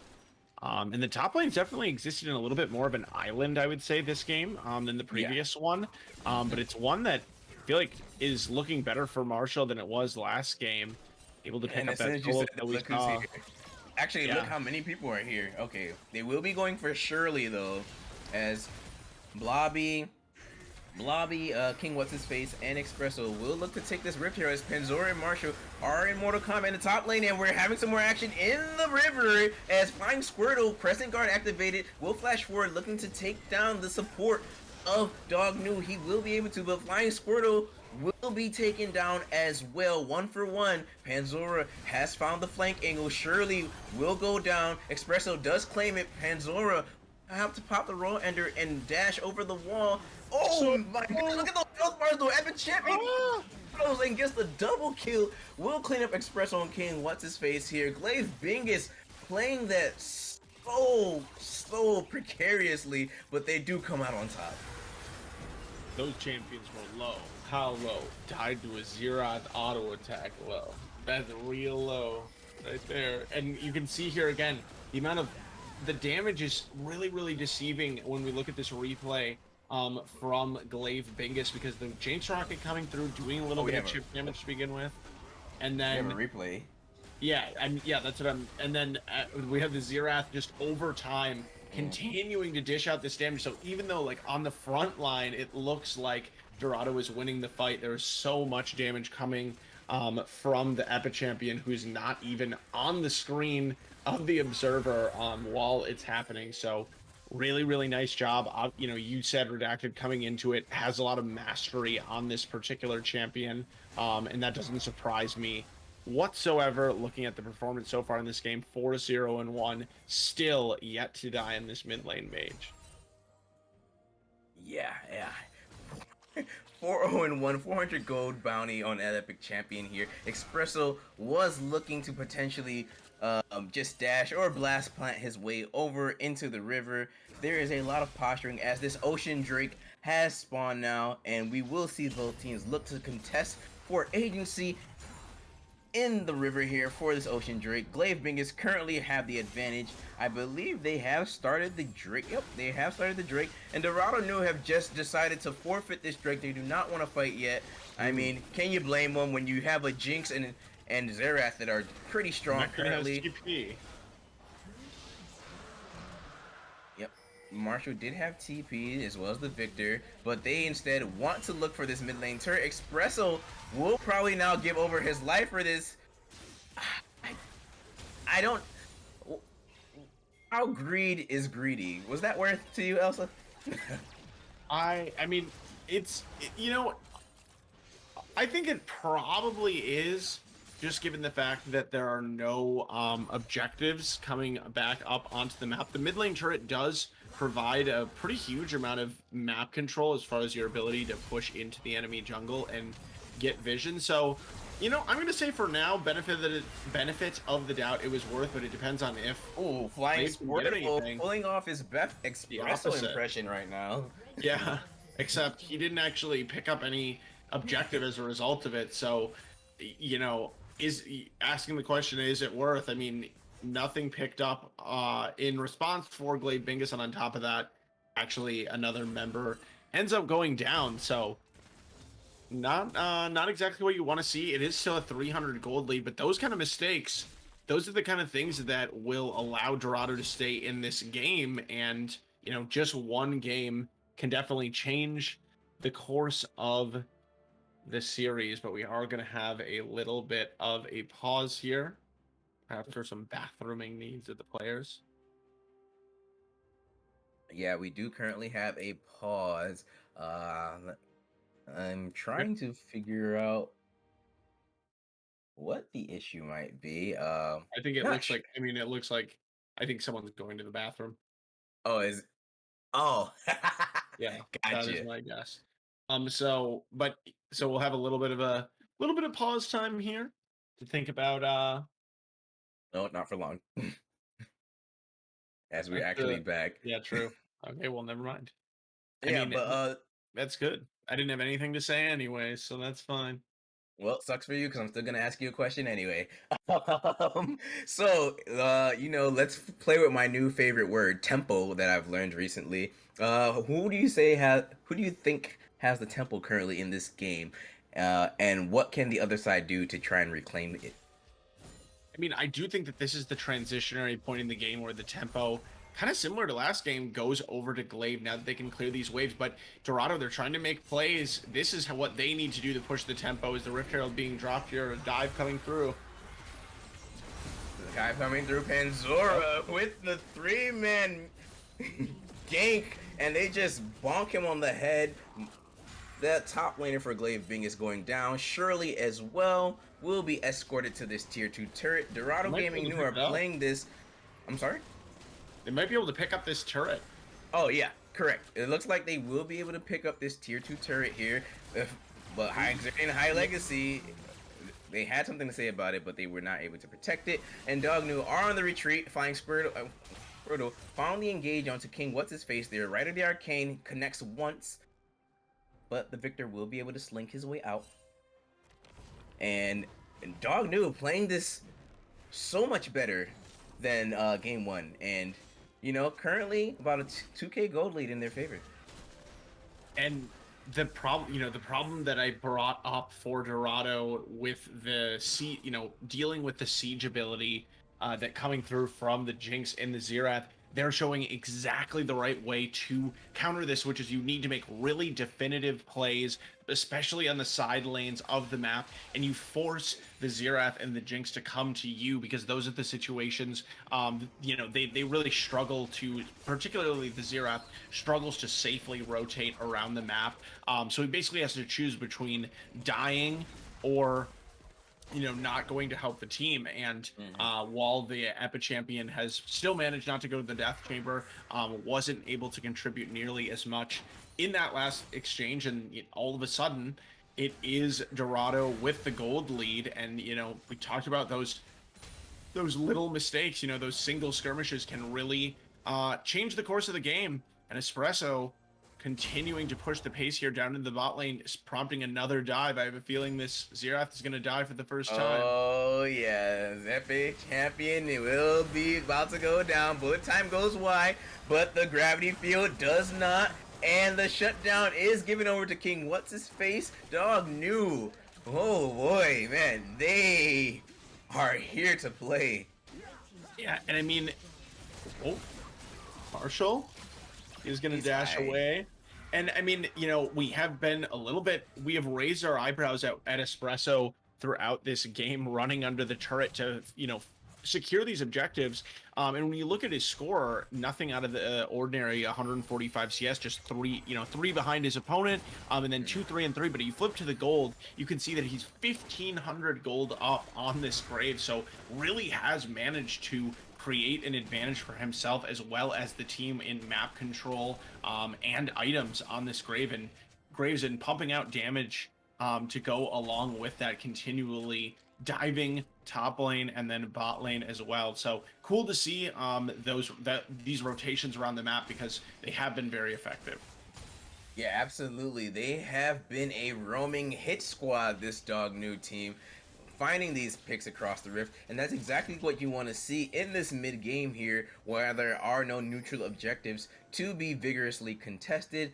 As now, however, we will have ourselves a fight as Epic Champion was looking to poke out Espresso there before they started this Rift Drake or Ocean Drake here, and he will be able to. Epic Champion, about a fourth of his health bar left. Does Dog New still want to contest, but the bullet time connects. Panzor will whack Mushai on top of the head to interrupt the bullet time there. Wild Growth comes out as well. Flying Squirtle, pretty healthy. Dog New, they are debating if they want to contest this Drake, but I don't think they have a choice. They have burned one important ultimate currently with the bullet time still on cooldown here, but Glaive Bingus have not found their end just yet. Dog Marshall will find the stun on 2. Polymorph, he's in the middle on the backline. Flying Squirtle goes down. Dog Marshall is now trying to take out Xernean and High Legacy. He is on top of this Jinx. Oh! Postured the backline away from the Ocean Drake, while High Legacy and Xernean are solo. Panzora as well. The stun connects. Epic Champion is still alive. He will take out the support of Dog New here.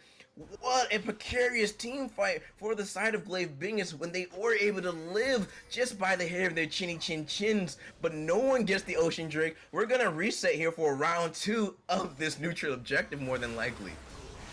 And Marshall getting into the back line as we start this replay up. We can see right away getting the stun off, and then also getting the beautiful dash over to the wall to get onto High Legacy, who ultimately does survive, but does burn the flash, so will not have it again now. Lots and lots of ultimates down on both sides, so limited resources and limited health bars.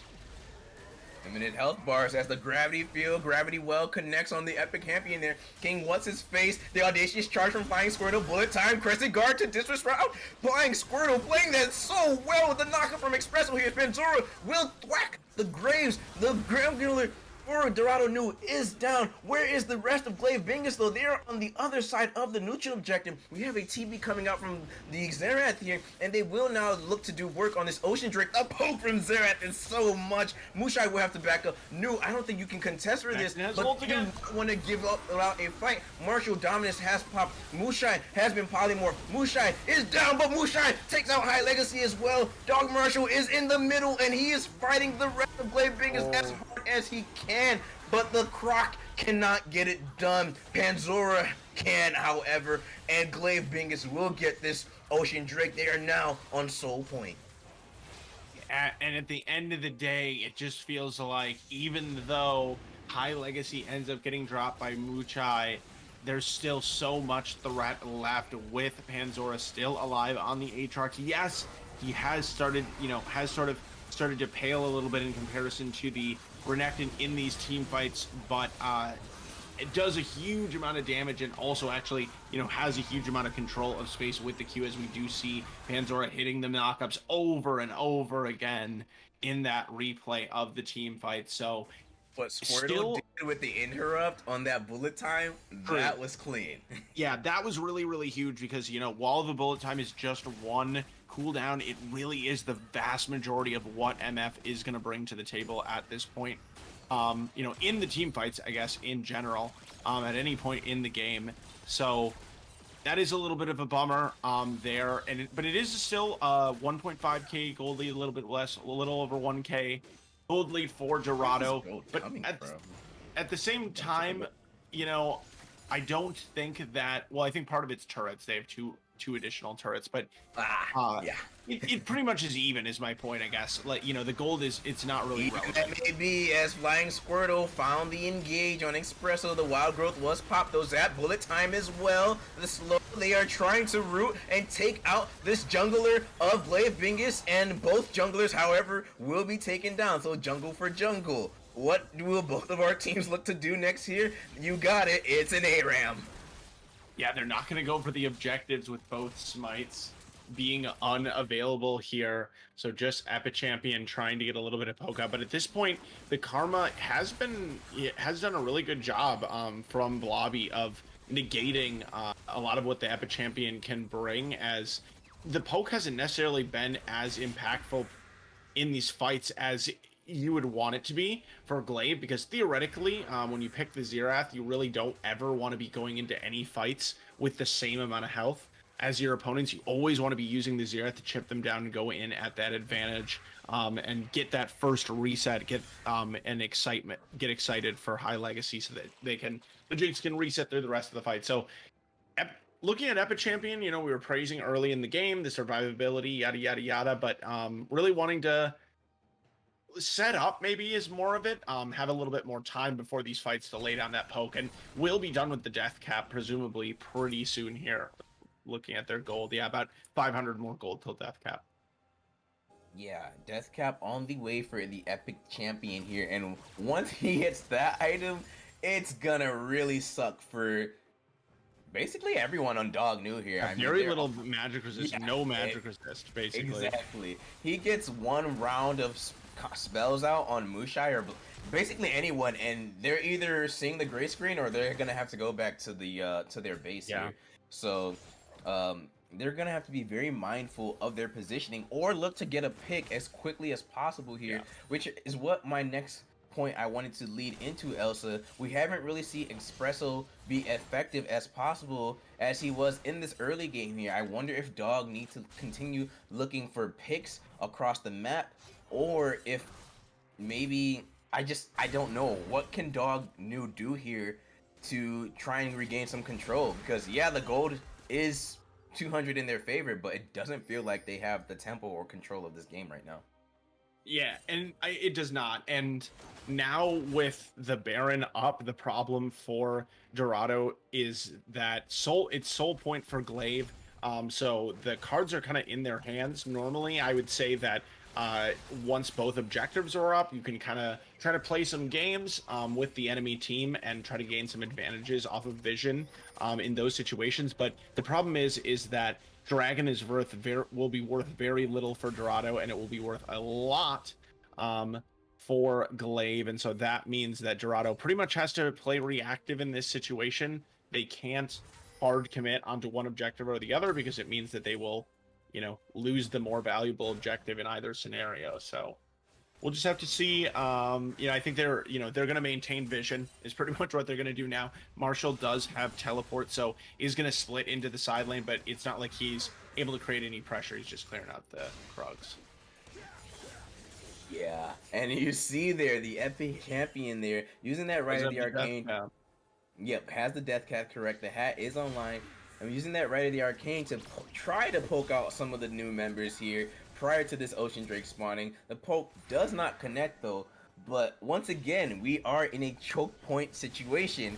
Dog New, they need to either look to fight soon or get poked out by this Xerath here, as Glaive Bingus will not delay on this Drake. Panzora has found the chunk Oh my goodness, Marshall. Okay, here comes Marshall. Xflow, bullet time to corral Glaive Bingus into a choke point, but Marshall is just blown up as Espresso and the rest of Dog New are looking for anything on the Rift, and they're not finding nothing. High Legacy is on a rampage. Look at the Jinx double kill, triple kill for High Legacy. That will be the Baron for Glaive Bingus here, as we see the question mark pings coming out, and ace for Glaive Bingus.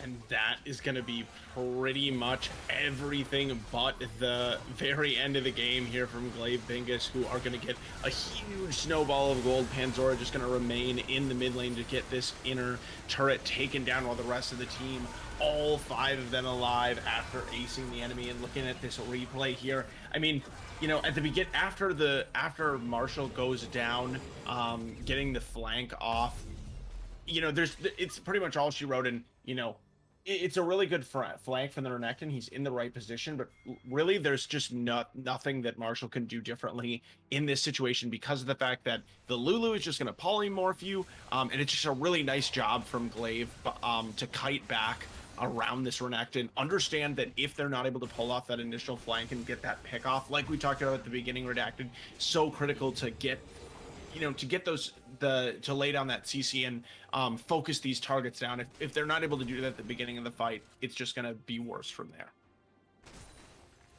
Absolutely. And what looked like, you know, their draft initially was like, okay, you know, it doesn't look bad, but and they all had some type of CC right in their comp.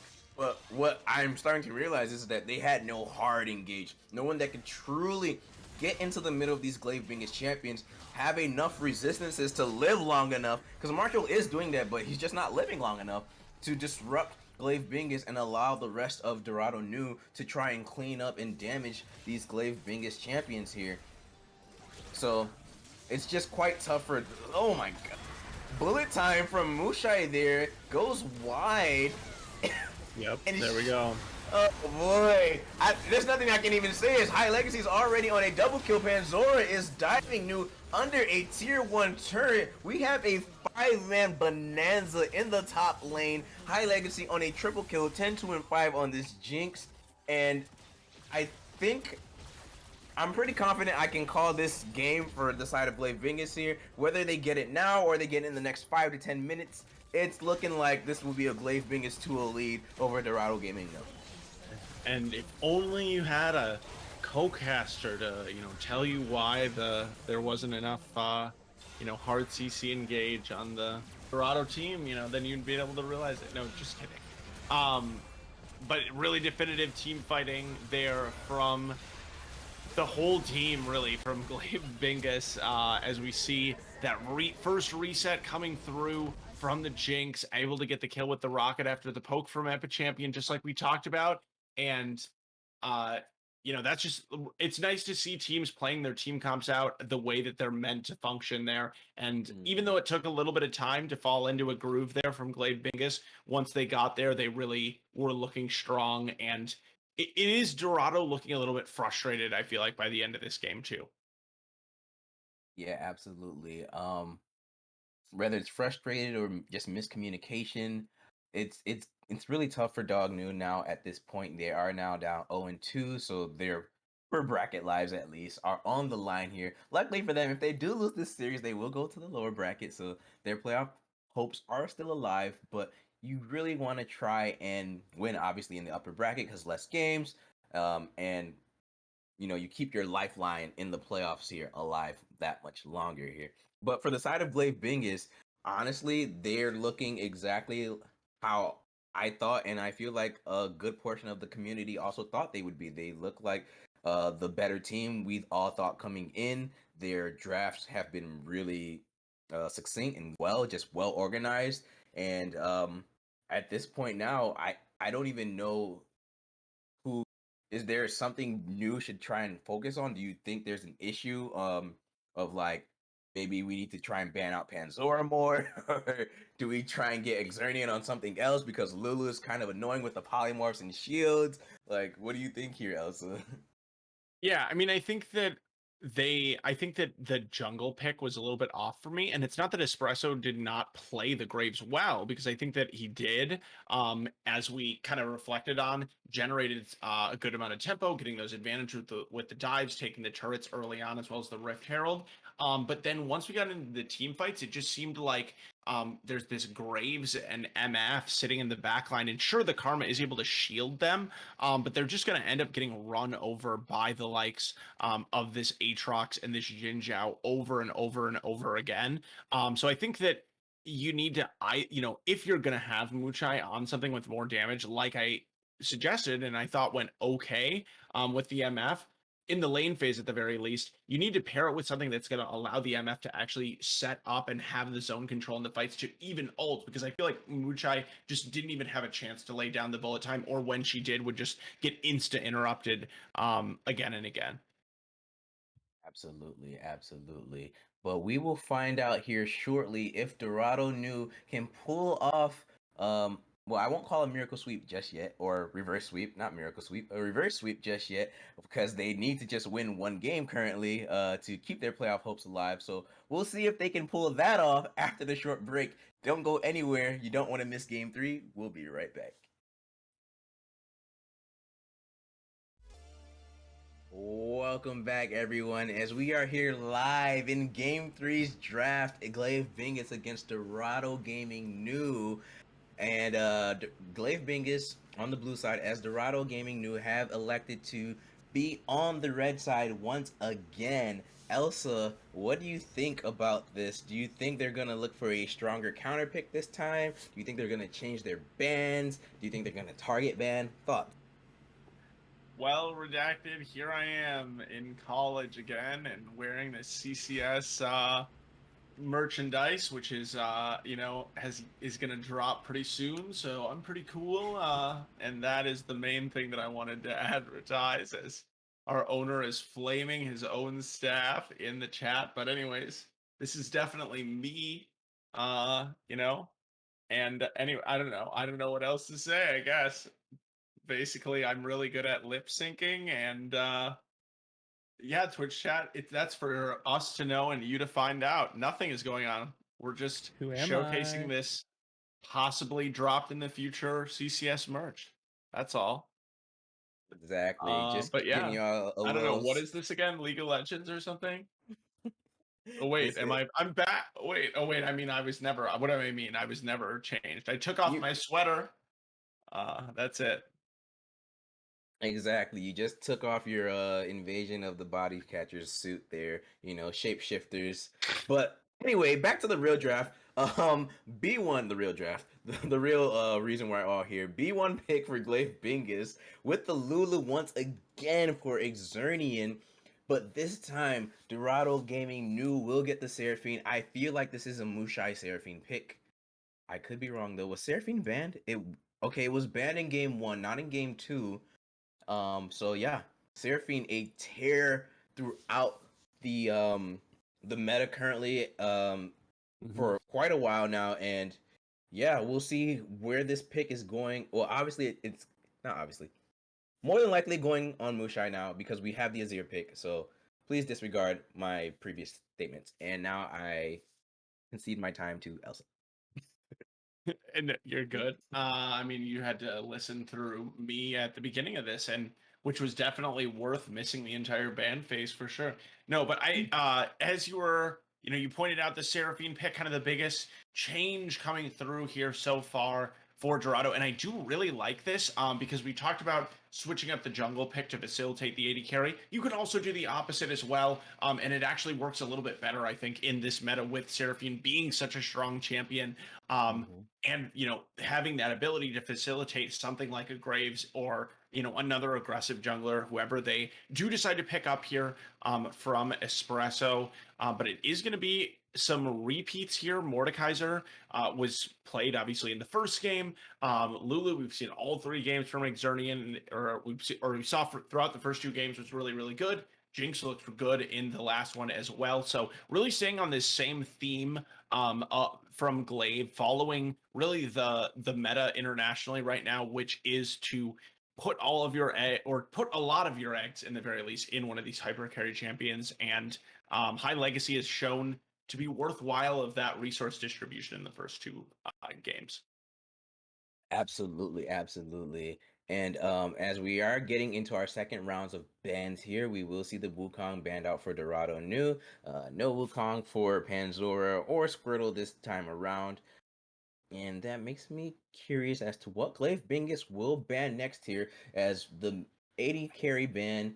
Well, the triple flex Seraphine, because God knows where she's going. It could be mid 80 support or yeah. Anyway, we don't know where Seraphine is going just yet. I don't want to call it, even though we do know it'll probably be in the hands of Mushai, but it could go to Blobby. But we'll just have to wait and see. As the Senna has now been banned here by the side of Glaive Bingus against New. So I think they also believe that Mushai will be piloting that Seraphine. So they want to ensure that those combo pairings that she has are not going to be given. Senna being a great pick to take off the board. As New will hover the Trundle here, and I'm sure they'll lock that in. It is confirmed. So now Glaive Bingus have the last ban here. Will they target another support here against New, or will they target the top lane, or even I guess what are the Yeah, I mean it's a little bit confusing right now just because of the flexibility of flexes? the Yeah. Olaf. Yeah, I mean I think it's pretty surefire that Seraphine's going to go into the bot lane role, but I don't know that there's anything else super worthwhile as far as bans go for the support role. And then as far as this Olaf pick, I do really like it, not only because of the flexibility that it provides, but also on top of that, the fact that it could potentially be a really strong jungle pick to be able to have that aggression. I like it as an adjustment as opposed to the Graves, just because it can actually run through onto that Jinx, regardless of the Chompers, regardless of the Polymorph from the Lulu, when the Olaf has the Ragnarok activated. Absolutely, as Amumu was locked in for the side of Dorado New here, and Diana Hover. Interesting. Diana locked in actually for the side of Glaive Bingus here. So they said, all right, you want to Xflow? play front to back. We are going to go ahead and gather you all up into one big circle and then let our Jinx and Lulu go to work. But yeah, Yasuo would not be a bad pick here for the side of Glaive Bingus. And we can probably expect, if there is a Yasuo pick, to go into the hands of Panzora there. I mean, Mordekaiser is a thing. Ooh, Kled? No freaking way. And it will be the Kled Yeah. locked in, the Crantarius Yordle. This is definitely a Panzora pick here. I'm actually wondering, because I feel like on face at the very least there is some flexibility here between the Kled and the Mordekaiser, just because Kled in particular definitely does have some weak matchups. And remember that this could potentially just be a blind pick here. I would presume that it actually is, with the Amumu likely going into the support role. So yep, it is going to be set. Is going to be the choice here from Marshall. So I do believe that that's something that probably would match into either one of them. But right now, I did want to take a look at the OP.GGs here, because I don't think we've seen any Kled from Glaive Bingus. Can correct me if I'm wrong, in the regular season. I've not seen any Kled, and I was looking at Twitch chat, and Daydream.exe was saying that she has not seen Panzora, even other the name Kled. So Yeah. could this be a Kled mid? I mean, Or that's what I'm saying, is jungle? I definitely assumed right off the bat that there was at the very least some flexibility with it. Kled mid is something that we have seen. I mean, Doinby was sort of the first person to popularize it several years ago, just ahead of FPX making their world's winning run. So it was a little bit popularized then. It gives you a lot of access to the map. Once you have Kled ultimate, you can drop it down and just go top lane or bot lane in just a matter of seconds with the speed that he's able to pick up. So that's kind of why it makes sense in the mid lane. With that said, it does leave you really, really vulnerable to potential ganks from the enemy jungler, because as we know, Redacted, with these melee mid laners needing to be pushed up. As of now, with the client draft, we're seeing Panzora locking in the Kled, but remember that they can still swap down to, I believe, 20 seconds once all of the players have actually selected their champions. That is correct. That is correct. And we will see Espresso on the Olaf in the jungle, which we haven't seen Olaf in the jungle in quite a bit. Just given to those adjustment changes that Riot gave him, he has been more of a top lane staple. But of course, it does not really make much sense to put your Olaf as a support. So we will see Espresso piloting this Olaf jungle with King What's His Face on the Azir, of course. So that will be a, excuse me, Seraphine Amumu bot lane for Mushai and Blobby here, which is actually going to be really annoying for High Legacy and Xernia because um once I would say about level 3, they have lots of lockdown potential. So this Lulu Jinx will have to be very aware of their positioning and make sure they don't get locked up by the side of the new bot lane here. And then with your Olaf to just assist you and run the enemy down as well. Yeah, I expect to see Espresso really, and also like we were kind of talking about this off air. We really want to see New, if they're going to give Mushai these picks, play around her and enable her to be that carry for them um a lot more essentially, because it didn't really look like that for the side of Dorado Gaming New. With Glaive Bingus, they let Panzora do his thing. Meanwhile, you saw the other champions for Glaive Bingus play around High Legacy and do all they can to ensure that he had enough space to be that carry threat for his team. We need to see Dorado New do the same. At least let Marshall and Panzora deal with each other and let Olaf and Azir try and create space for the Seraphine to get the poke and Encore off. Yeah, and going back to this bot lane, the Seraphine and Mumu, kind of an interesting combo because it is the absolute dream duo if you're an Olaf to be ganking that lane, just because of the speed up and the heal from the Seraphine and then the additional lockdown that both of the Mumu and the Seraphine provide. But in just the pure 2v2 against the Jinx and the Lulu, I do think that the Seraphine and Mumu will struggle to have enough damage to get through those Lulu shields. So that should be interesting in the lane phase, but I do think it, like you pointed out, Redacted, it does signal that Espresso is going to spend a lot of time down there in that bot lane. And another thing that we were talking about, I don't believe on the cast, but in between games, was how Panzora has shown throughout the first 2 games an ability to absorb a large amount of pressure into his lane and still come out ahead, gain resources, come out with kills, come out with these objectives. So I would like to see Dorado sort of recognize that and, say, hey, it's not that we're just going to leave Marshall infinitely on an island, but we don't need to necessarily invest resources up there. Marshall's doing fine in the 1v1 by himself. That's not the problem. We just want to get our bot lane ahead and kind of accelerate, hopefully through some of those dragons, which Olaf is also really great at taking down even early in the game. Absolutely, absolutely. And we also said once again, King What's His Face. Not that he's not playing well, it's just we need to see a bit more agency come out of him. We need, and you already hampered on this, Elsa. We need to see Espresso probably more than likely look to put a bit more attention towards the bottom half of his map here. Marshall will be just fine into Panzora. Whether he even loses, at least in the early game, Set will still scale and be just okay, as long as, of course, Marshall doesn't feed Panzora an excessive amount of kills in the early game. What the um But the thing is that New needs to look to get the rest of the map up to speed a lot quicker than they have done in these previous 2 games here. But with that being said, we are going to cut to a short break here. Elsa, before we do, does Glaive Bingus close it out? Yes or no? I think Glaive Bingus just has so much momentum right now. I like this team comp a lot better than the last one for New, but I'm still gonna say Glaive pulls it over the line with just the ball they have rolling right now. I think a 3-0 is what we're gonna, an early bedtime tonight is what I'll predict. And yeah, I predicted on my bracket a 3-2 for in favor of Glaive Bingus, but currently it might not get there. We'll have to find out though, as we will be back shortly and see if Glaive Bingus close out our series tonight or if Dog New take us to a game 4. Don't go anywhere. We'll be right back.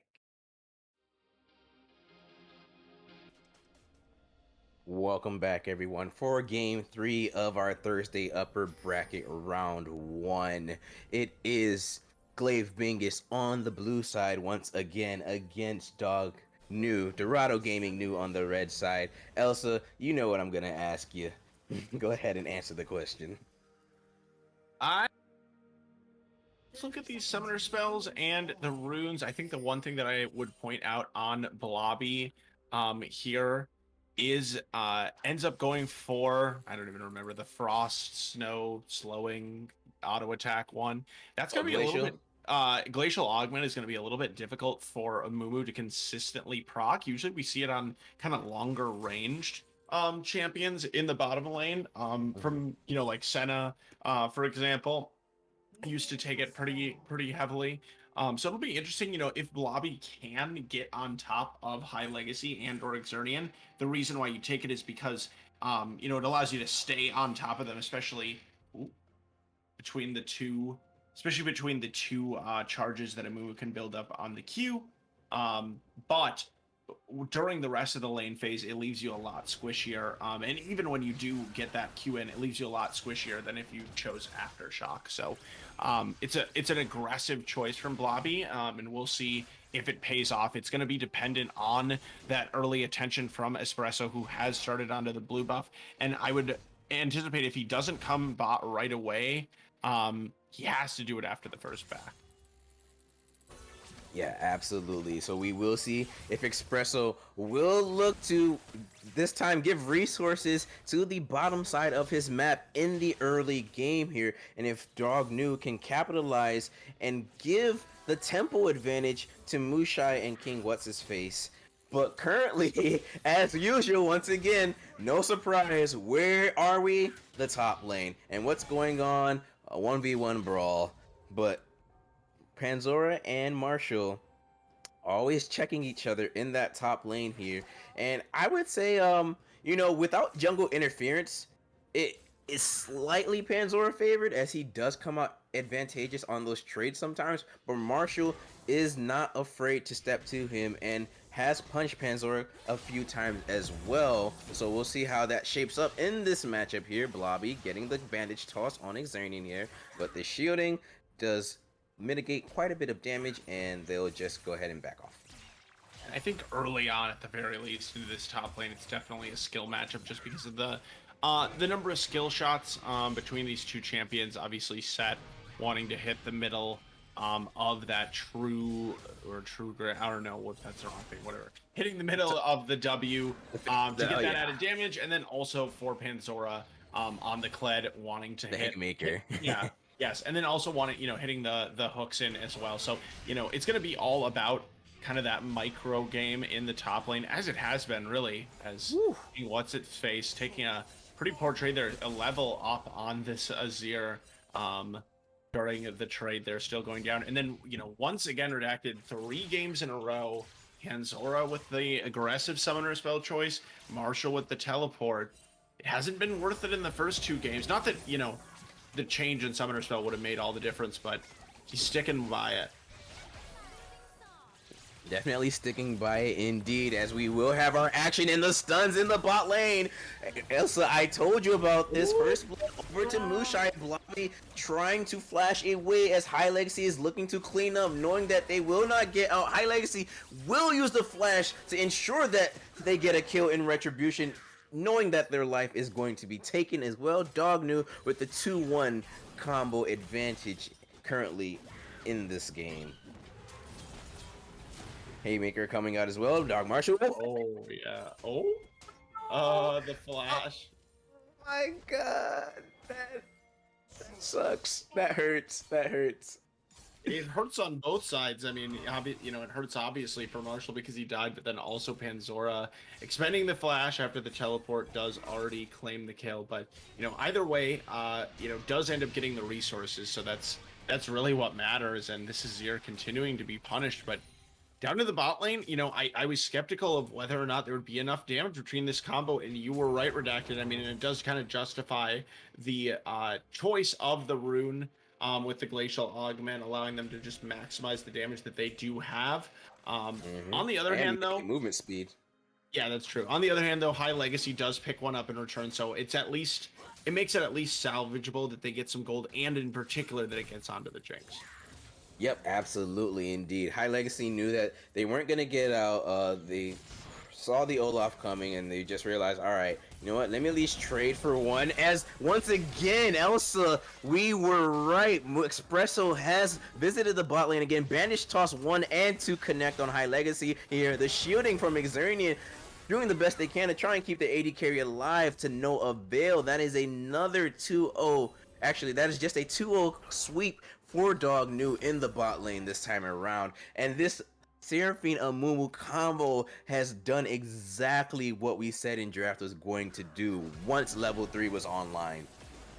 And it's predictable. You know, as we called it out going into this game that Espresso is going to be down into his bot lane over and over again. He repeat ganks, but even if it's predictable, it doesn't necessarily mean that you can stop it from happening with, you know, the engage that can come through from this bot lane duo. Just so good at facilitating Espresso, who now gets much scarier for the Jinx, having hit level 6. You know, doesn't care about the doesn't care about any of the CC that can be provided by the Lulu or the Jinx. So Espresso, look for him to continue terrorizing the bot lane, possibly looking for, you know, a dive once he cycles back with his clear, unless he does choose to go top and help out Marshall. But you know, other than that one unfortunate kill with the turret shots, there hasn't been much going on. I don't want to see Espresso top at all. I want to see him continue in the mid lane, or continue in the bot lane, and possibly the mid lane. But you know what? I guess I'm a liar. As Dogmo flashes forward with the showstopper there, Espresso KSing with the axe. I mean, not intentional, but it is what it is, as Marshall and Espresso take down Panzora. Elsa? Did we lose Elsa there? Alright. Well, while Elsa is finding his thoughts, I will continue to narrate the happenings of our game here. Currently, the Epic Champion is punishing King What's-His-Face a lot more than I thought. You know, in this melee range matchup here, I expected the Azir to poke out the Mordekaiser a bit more vigorously, but that has not seemed to be the case here. Okay, Elsa just having some audio issues, so he will be back shortly. Don't worry, I'm here to help you cast. Awesome. I have producer MB Colorcaster here to assist me in this cast. So MB, what are your thoughts on this game so far? What do you think is going wrong for Glaive Bingus? So Glaive Bingus has just been constantly dying across the map. They lost the first pick, but they're able to get the second through the little flash you said. MB, as Blobby and Panzora are found in the mid lane. Espresso is on a rampage here. King What's-His-Face trying to find the Emperor's Divide to shove this Mordekaiser out into the lane. Will not be able to do so, as now Dog New are looking to take Shelly down, and this is a 2k gold lead in favor of Dog New. But Glaive Bingus have been here before. They are no stranger to gold deficits, so we'll see. And Flying Squirtle just waiting in the oh no, I'm back. I'm back just in time to observe that. Oh, welcome back, Elsa. Did you hear your wonderful sub come in for you, and did you see that gank in the bot lane? Oh no, because I was having a little bit of an audio issue there, unfortunately. Sorry about that. But I'm glad that my sub was able to come in relief. That's the reason why he's here, after all. Absolutely. Thank you, MB, for that temporary relief. We appreciate you. Appreciate producers as always. But yeah, Elsa, it was a funny ass gank that happened in the bot lane. I would just be crass. Flying Squirtle was just waiting there as Mushai knew she was gonna die. She used the encore to. I saw that's I came back in right as the Diana was just standing there, and I was like, what? Allow this to be a thing that is happening. And it was also perfect timing, because it was right as you said Glaive knew what to do, and they had been there before. So picking up some gold definitely in response there. And this Diana's kind of an interesting jungler that we don't, I feel like, see as much these days. And it's not because she's not good, but she is really focused on sort of that burst damage. That, you know, it can definitely be AoE damage, but that burst damage. So her getting that kill is really important. Also, looking at the CS here for Diana, she is, you know, behind Espresso, who has 4 kills, but does have 89 creep score. So ripping through that jungle, and, you know, again, 500 gold down, but that's not actually that much given that her opponent has 3 more kills.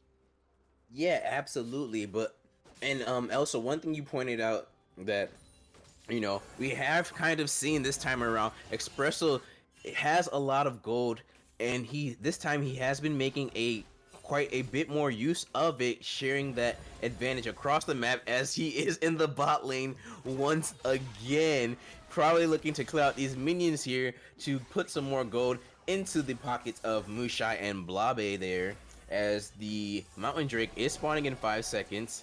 Okay, I guess not, as he is just pathing away. So was that just attacks? He was here from some experience? It seems like they must have changed their mind. You know, you always ideally want to use the Herald. When Dragon's coming up, you kind of want to wait for the enemy team to go to rotate for the Dragon or Rift Herald, and then you drop the Herald or whatever. So maybe they're gonna do that. Maybe he's gonna go mid. You know, you kind of want to just drop it in a place where they can't. They have to make a choice of responding to the Herald or getting Dragon. So that's what they're gonna do mid lane, I would anticipate. Oh, maybe not. I'm very curious as to why New did not contest that. I mean, sure. I mean, I feel like they were stronger, and they were in a stronger position to contest. I'm not sure, but okay. I think the idea is that it's because you're going to go for this Herald play, but then unfortunately, they end up just being late on it because Espresso has to run all the way around, but now he's waiting in the bush. Yeah, Flying Squirtle, Moonfall crashes down. Espresso will just Ragnarok his way out of there. Marshall is here to back up his jungler, as they will take the Gromp in retribution. And honestly, Elsa, I didn't even notice when the tier 1 turret went down. This is the first time we've seen Panzora in, I would say, a losing lane in this matchup, right? Yeah, and has fallen down about 20 CS, which is obviously, you know, very substantial, not only in terms of the gold, but also the experience, with Marshall sitting at level 10 right now. And yeah, I mean, looking at the gold right there, it is about 1,600 gold in favor of the set. So here, Panzora here is going to just look to freeze this wave. So in that way, it's kind of a blessing with his turret going down. And while Kled does, you know, you do think of the 1v1 matchup, but it is kind of an aggressive pick. He also can facilitate the team with the engage and the ultimate as well with the charge, so coming through. So Panzora probably just going to look to sit in this top lane frozen as long as he can until he needs to arrive for those team fights. Absolutely, indeed.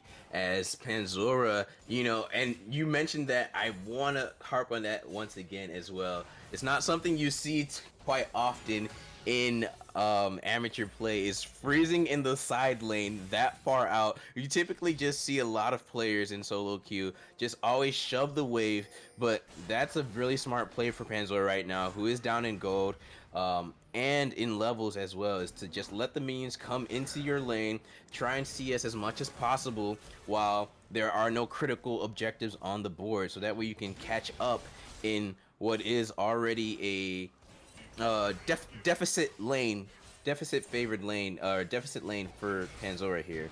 So yeah, absolutely. I mean, oh yeah, Cloud Drake spawning in 230. That was my last point, and we'll look to see how these teams respond to this objective on the way. Well, that fits exactly into what I was going to say, which is that the downside to this kind of freeze is that it does lose your team a lot of map control.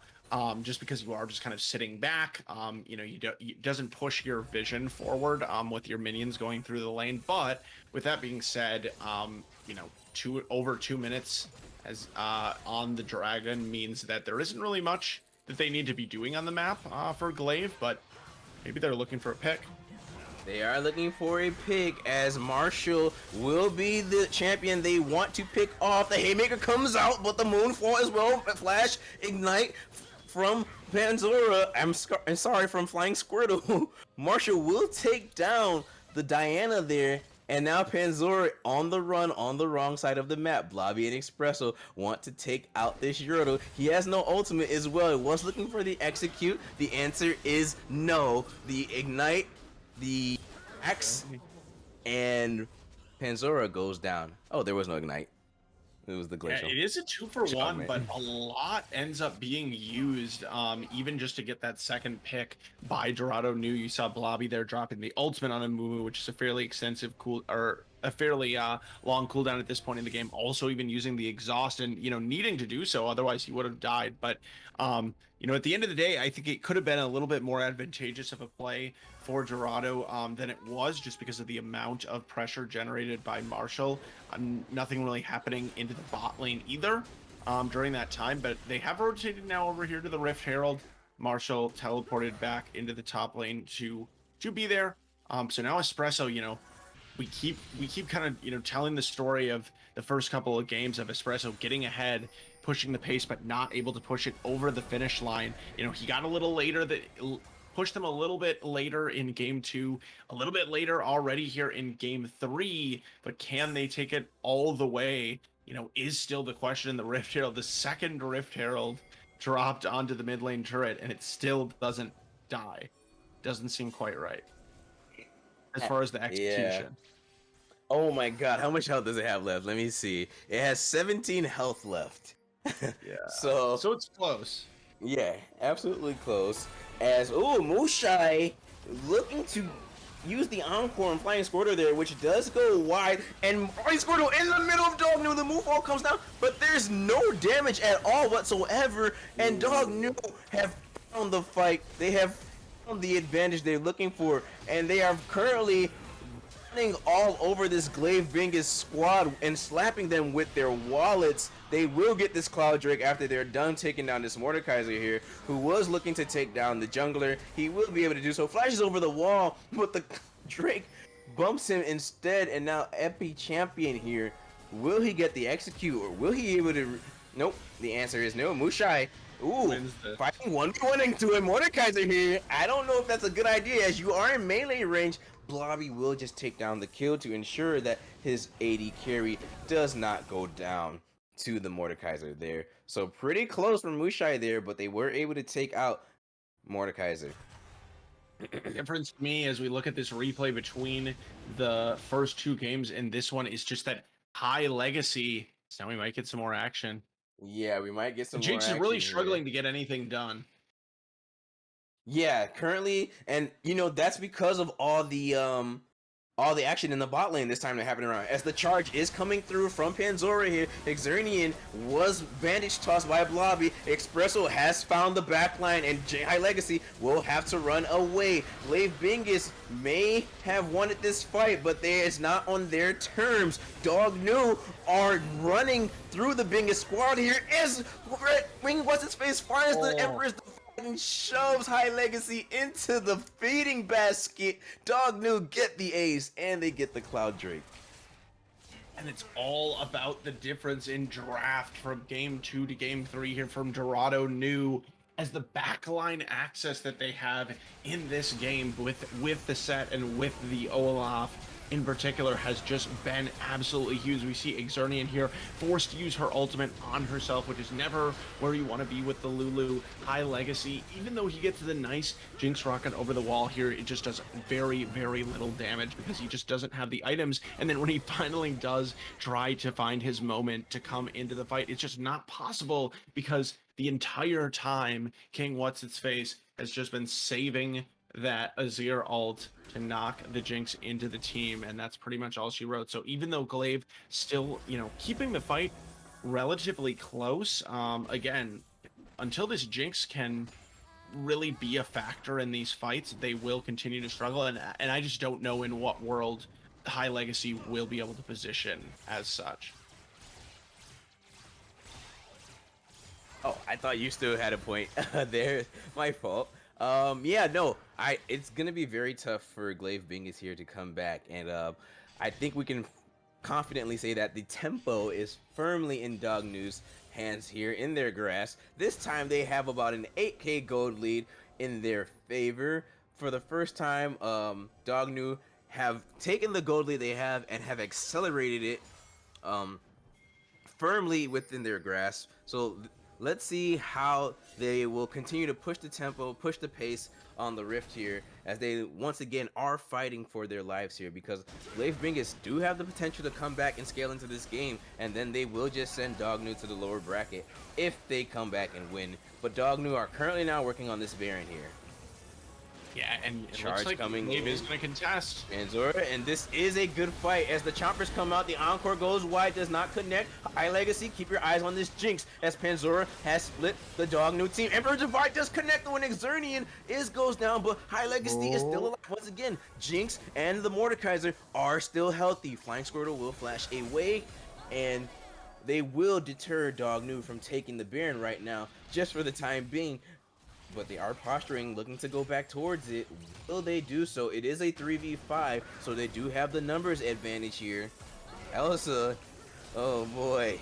Flying Squirtle's still alive, though. I think so far this is really good for Glaive. They're really just wasting a lot of time. Watch you guys on High Legacy here, as every champion will just use the ultimate on Mushai there, and he takes down the AD carry of Dognu, but Dognu take down the Jinx as well. Flying Squirtle is going to be given over as well, as Epic Champion is just now playing distraction here. Dognu will still take down the Mordekaiser. They're pinking the Baron once again. Do they have enough damage though? The answer just might be yes, because there is an Azir on the table. And with the Mordekaiser dead now, High Legacy not going to be able to get into the fight. I just don't think there is enough left in the tank for Glaive Bingus. They are going to try to push up the mid lane to maybe pick up an objective bounty, but I don't think that they have enough time to pick that one up. And Marshall just will not die in these fights, refusing to go down at this point on the set, so far ahead. Going into those fights was 3,000 gold ahead of Panzora, now sitting at, it looks like, almost 4,000 gold ahead, just top laner to top laner. So not even close here for this set, who's just feeling extremely strong right now. And, you know, until High Legacy can honestly get more items, I just don't know that they have the ability to kill Marshall. It's just going to take a really long time, and it's going to depend on them not having to focus their damage onto anyone else, which is pretty unlikely. And Elsa, here's another thing I have just noticed. If we take a look at the mythics and items, Mushai, typically we see the Seraphine go more of the damage build with the Leandri's Tempest there, but she has opted for the Moonstone, as Dognu will take this tier 2 turret here in the mid lane. So this is a more of a supportive Seraphine build, which is a little interesting. I mean, granted, they have a lot of damage with the set, Olaf and Azir, of course. So, but it's not typically seen, I believe, in the AD carry position, I would say, right? Yeah, I just think in this situation, especially given how fed Olaf got early in the game, you know that you just want to play this really selfless style where you're, you know, just kind of pressing your buttons to benefit your Olaf over and over again as much as possible. Yeah, 1 and 7. You know, I think that could definitely have been a pivot that was made just based on the way that the kills were distributed early in the game, which was, you know, obviously fine for this Olaf to get ahead if you're able to continue it. And, you know, hats off to Espresso. I mean, it's not, you know, it's not over yet. I don't want to cast or curse. It's not over yet, but definitely has continued that pressure for sure. And as the Baron, you know, Baron buff minions start to crash in on the turret, we'll see if they can close. Absolutely, looking very dire for the side of Glaive Bingus here in this game 3, as we see both top laners splitting up opposing lanes. Marshall in the top lane, Panzora in the bot lane, Glaive Bingus playing defense in the mid lane here. Baron buff still active just a little while longer. They really want to try and crack open this inhibitor turret here before it expires. And here comes the push. The push is Glaive here. really just wants to stall here. Absolutely. Glaive can get another item on this Jinx. That's when they can kind of finally continue to do something. And they have picked up an objective bounty on the other side. So right now, even though Baron is active, this is a win for Glaive. Is it a win? I mean, I Dog mean, New what can Dog do? currently They need to just force something. as High Legacy just runs down High Legacy there with the Stride Breaker. Wild Growth comes out as well, and Glaive Bingus are just being bullied in their own base here. Charge from Panzora, who's trying to take down this jungler here. Oh, Panzora's doing quite a bit of damage, but the Seraphine heals from Mushai are just keeping her team members alive so much. It was the right build for her. It may not have as much damage, but the utility cannot be unmatched. Dog New get the near ace, and they are going to look for this Nexus turrets next. Only Xernean left alive. Can the Lulu do it? Can the Lulu stop the new Rampage? I don't think so, and it looks like Dog New are gonna take game 3, and they're going to continue to fight for their upper bracket lives a little while longer. They are not gonna let this series end.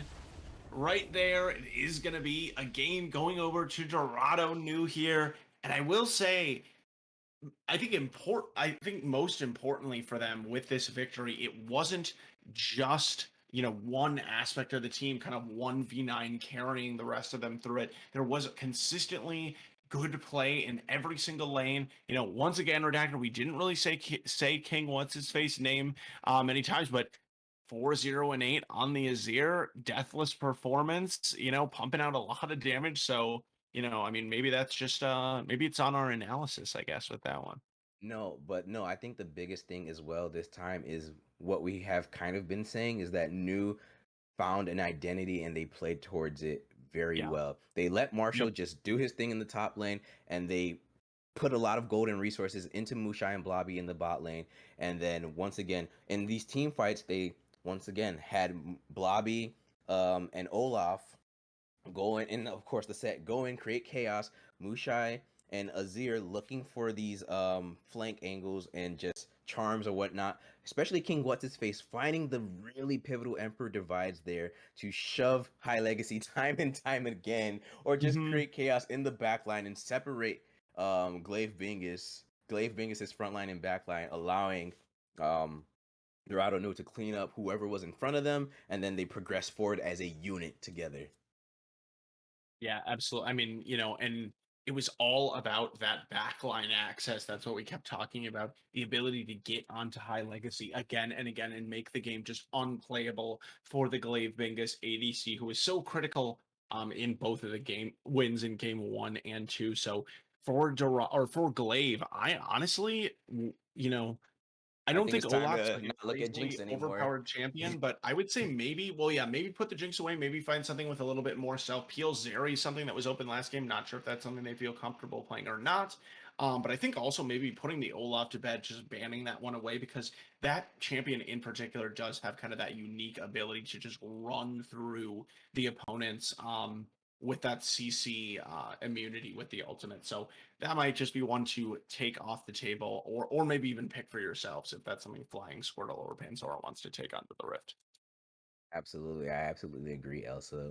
But we will find out here shortly how Glaive Bingus will respond to Dorado's new aggression here shortly. They do have side selection this time since they did finally lose their first game of this series. So we'll see if Glaive Bingus will continue to be on the blue side or if they will now pick the red side and look for that counter pick and seize game 4. We'll be right back. Don't go anywhere. You don't want to miss it.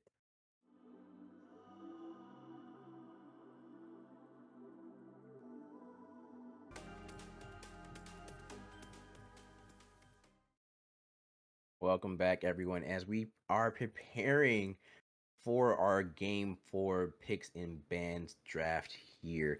Dog New on the blue side as Glaive Bingus has elected to be on the red side this time. They want that counter pick. They want they want to punish, and probably actually I don't know who they would give counter pick to, Elsa. Who do you think they would give counter pick to? Let me ask you. I mean, that's honestly something that I was thinking about. I mean, the Epic Champion has been really comfortable blind picking so far on both sides in this series. So I would imagine that Panzora is going to get the counter pick here. So, I mean, I guess, the question then becomes here, if you're Glaive, I think going into game 3, you probably felt really confident and comfortable. Game 2, I think was definitely the the least close, or it was the cl- was the least close game out of the first two. So, but after game three, I think you are starting to feel a little bit concerned. If you're Glaive, just because I think that Marshall did finally find that balance in game three of winning the lane, but also playing for the team enough to get them over the line. Like we talked about, accelerating the game, into the mid and late with working with his jungler. So if they can do that again, Dorado's sitting in a pretty good spot. Uh, I don't know. I don't know what your original question is, but that's my analysis. No, I mean, you answered it. Yeah. So basically, you at least you think, and I think that's a good answer as well. Is that Glaive will look to give the counter pick to Panzora here. Yes, that's what it was about. Counter pick. Ah, yes.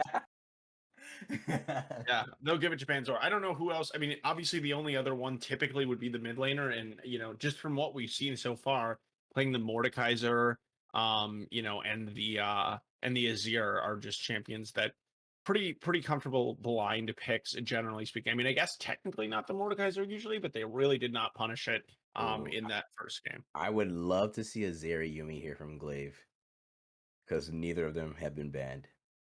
And the Xernean does play a Chanters, high legacy. I believe they played a Zeri, not as much in the regular season as They definitely did have a. Oh yeah, yeah, I mean they had a Yumi game. I'm not sure though, yeah, but maybe not okay. great. Actually opting in to lock in the Misfortune. They did have 2 games on the Misfortune this season so far, actually in the last week against TA Sentinels here. So not a stranger to that pick at all, and Misfortune is a good pick. I wonder why we are avoiding the Zeri. Is there, I mean, they didn't nerf her yet. That's the next patch, right? Ain't that Yeah, patch I mean, 17? I think Maybe it that just doesn't Zeri fit is. better. I mean, I think that like again, when we think about these drafts, it's easy to sort of associate it with pro play, in which you can kind of assume a level of execution from Yep. level ADC players, as far as the damage that they'll be able to put out 100%, as well as ensuring that they're not getting caught, and that's not only on the ADC, but as the team's positioning in a whole. And that's not to Mhm. flame Glaive at all, but it's just to say, it's understandable that not everybody automatically plays this pick. But with the Amumu being locked in aside with the Misfortune, Curse of the we sad saw bullet Squirtle. time. We saw Squirtle taking it in the jungle in game one, but this particular bot lane duo definitely well known. But over for new, they have that Sivir, such a strong pick right now. We'll see what they decide to pair it with. It looks like they are gonna, pick the Trundle and the Azir, so they're it's gonna be a little bit of a repeat of game one as far as that part of the draft. But they'll have the Sivir instead of the Ash, which I like a lot better. Yeah, absolutely. I agree. And King, what's his face on the Zir once again. So he will look to find these flank and disrupting angles on High Legacy here. And well, the backline of Glaive Bingus. But this time High Legacy on the Misfortune will have a bit more movement speed, so we'll have a bit more opportunity to duck, dodge, and weave and get better positioning on the Rift during these team fights and neutral objective Yeah. and Unfortunately, engages we have. she has 0 move speed during her ultimate, unfortunately. Yeah. Which is like when a lot of so that does make me a little bit nervous. Just because they already do have a decent amount of interrupt, not only with the Azir, but actually Trundle Pillar is a pretty good counter if that has not been already used. Can be used to interrupt the MF as well. But Victor then being picked up again for Glaive, so kind of as we anticipated, not going to be any kind of mid lane counter pick coming through. And also, to be fair, with the Azir already locked in, could be in the top lane, but probably going to end up going into the mid lane again, as that is what we saw before. And this is going to be just a repeat of what we already saw earlier with the Victor and the Azir. Yeah, absolutely. And as we look at the next set of bans here from Glaive and New, Wukong Ornn out from the side of Dorado New, the Mordekaiser Aatrox actually from the side of Glaive. The Mordekaiser a bit more interesting to me, but at this point, you haven't revealed your top lane pick for either side. I mean, Trundle, Azir, flexes, yes, but typically Marshall is not known to play those champions, at least in the regular season here. So it does make sense for those champions to be taken out the and yeah, okay, also we're getting an Amumu jungle once again, more than likely, as the Rakan Yeah. has been picked up. And Xernean and Rakan, name a better combo, name a more iconic duo. That is a champ she was known for, that she was dubbed an all-star for last season in the CCS here, or last split, correction. So that is a Yeah. very power and staple pick for Xernean here, and we'll look to see her do magical things across the rift. As the Sejuani has been locked in for new, I expect that to go into the hands of Marshall there. So Sedge top. Now Panzora knows what he's playing into. I wonder what they will pick for him. Yeah, I mean, it is kind of interesting because I would imagine that there probably would still be some flexibility there with the Sejuani. I mean, Yeah, true. It uh, could be Sedge, traditionally jungle, Trundle top. recently, of course, Sejuani top has been way more in popularity. In the past, we always thought of Sejuani jungle. More recently, though, we have seen more flexibility with Sejuani going back into the jungle a little bit more. I know Gen G with Peanut has been happy to do that. And we've seen it in other regions as well. So I think that it's powerful for new to at least have that mind game going on, just because what Panzora is going to pick is very, very different against a Trundle as opposed to a Sejuani. Sejuani you could definitely consider a tank here that could set up the Victor and the Misfortune, but you don't obviously want to pick a tank into Trundle, but instead Singe definitely kind Oh, of toes the line in between both of those, does have some of that engage and setup, but also isn't going to be so vulnerable to the Trundle because he can go for that AP route. Singed for Panzora here, and my man Panzora has played. I've played a different champion every single game. Let me double Got check, but some I weird believe, Singe tech, I'm pretty yeah, sure, if we go on his solo queue. I pretty remember people have talked about that. So really, yeah, yeah, it's here, played let a me take. different champion every single game here. So, definitely a wide and vast champ pool that this player does have here. So yeah, we'll see how the Singe will play in the top lane here. We can expect to see a lot of proxy farming and a lot of knowing slows and flips and whatnot. Probably some ganks as well because of how um easy it can be to set that up between the Singed and the Amumu. Of course, you want to make sure you get that slowdown first, so that way the bandage toss is easier to connect. But yeah, this is a very interesting draft here from Glaive. I expect to see them go more of a 4-1 split. Of course, with Panzora doing his thing in the side lane and the rest of the team causing havoc elsewhere, giving New the decision: do we want to go deal with Singe? Then how many people do we want to send to deal with this Singe? Or do we look to take the numbers advantage into the remaining members of Glaive Fingers here? Yeah, and as far as Singed and how it kind of fits in against the enemy team composition, um, Peanut from Goldfish Gaming, primarily last split, had played a ton of the Singe, and what it's really, really good at is disrupting the enemy backline, particularly in mobile AD carries. And traditionally, we think of Sivir as a little bit less vulnerable as something like a Jinx because she has that spell shield, but Singed can just instantly pop the spell shield with the poison by making sure that she's hit by that. So it's really, really difficult, if not basically impossible, for the Sivir to properly time the spell shield and get herself in order to avoid the flip.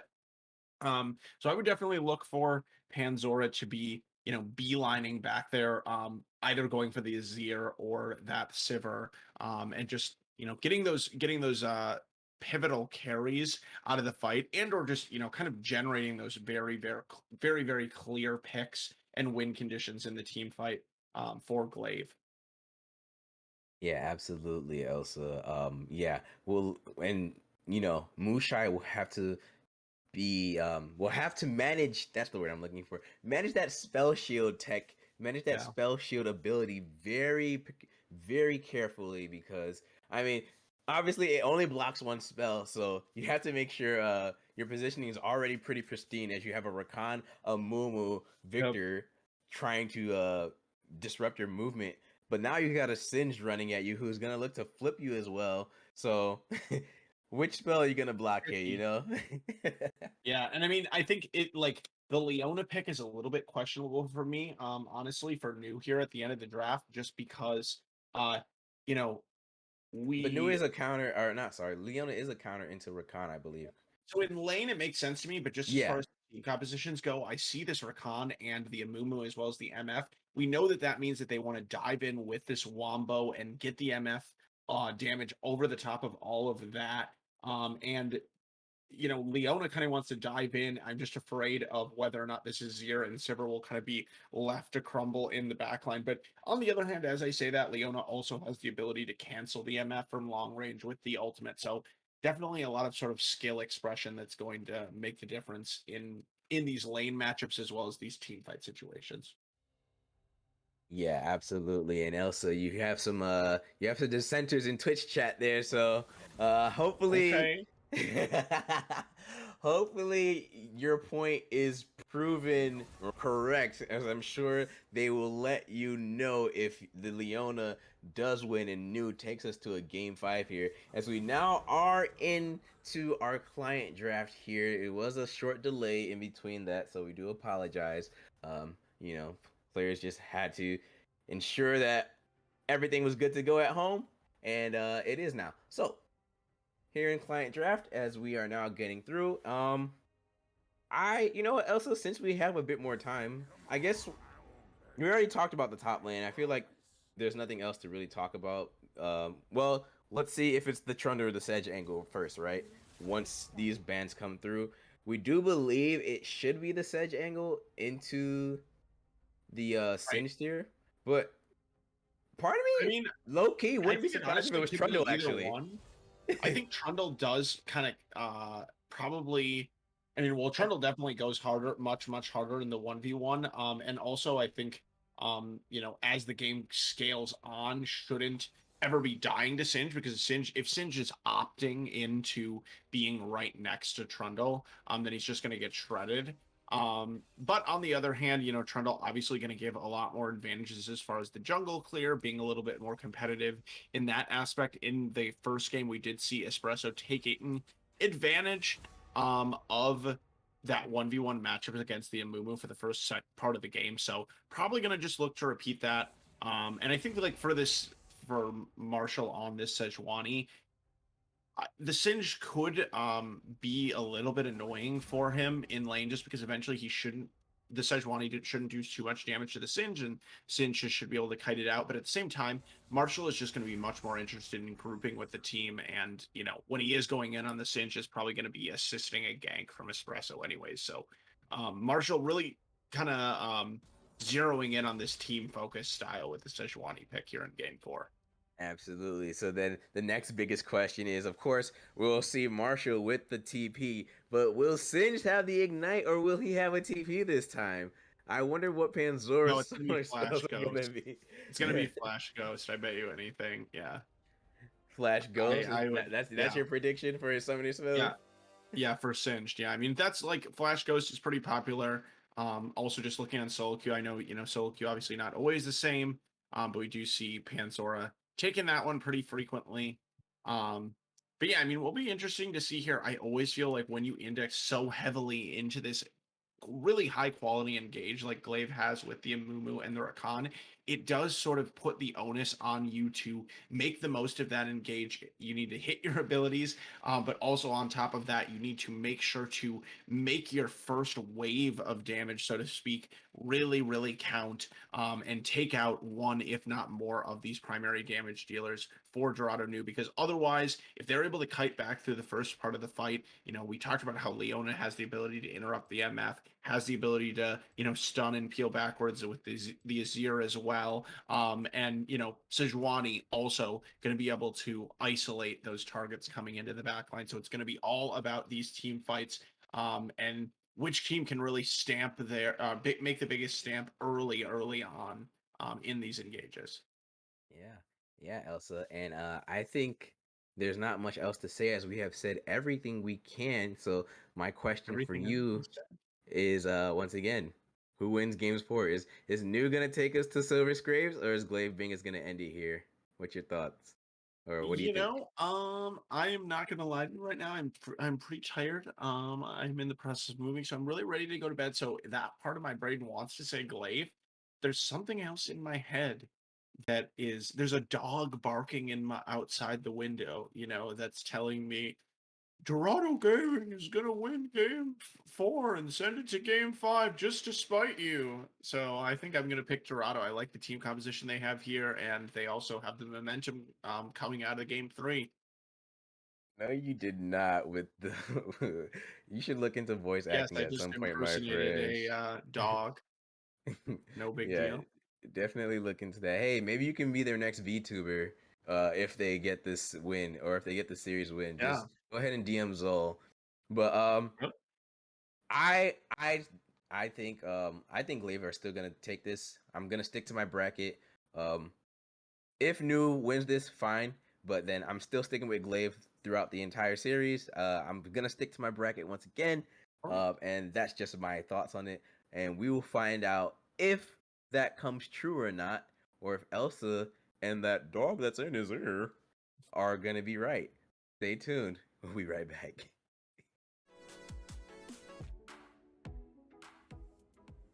Wait, we didn't hit play. Wait, gotta sync up.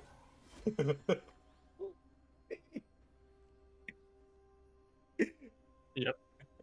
Oh my god. Hello. Okay. Hold up.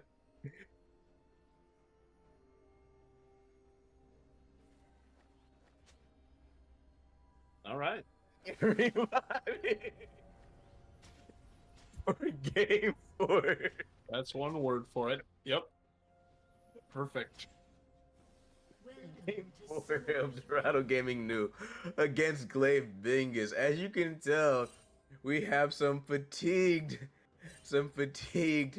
production staff with us tonight, but we've got it all figured out and squared away. So once again, gonna be a 5-champ lineup in the middle of the river. Elsa, you know what I'm gonna ask, so let's go ahead and answer the question. Looking at the summoner spells here, we finally though do get to see Marshall taking the ignite, which is pretty typical on this Sejuani. Honestly, does not really bring. You want to take that ignite just to bring the extra sort of kill potential that doesn't necessarily exist without it. And then for Panzora, as I had predicted, he does end up taking the ghost with the flash. Interesting. Does go with the fleet footwork. Singed, a champion that kind of goes with a variety of rune sets here. Can take advantage of a lot of them. I would imagine with the fleet footwork, really just looking to kite around this Sejuani, who is looking to get those chain those auto attacks against you in order to proc her passive. So if you can't avoid that as Singed, that is obviously ideal.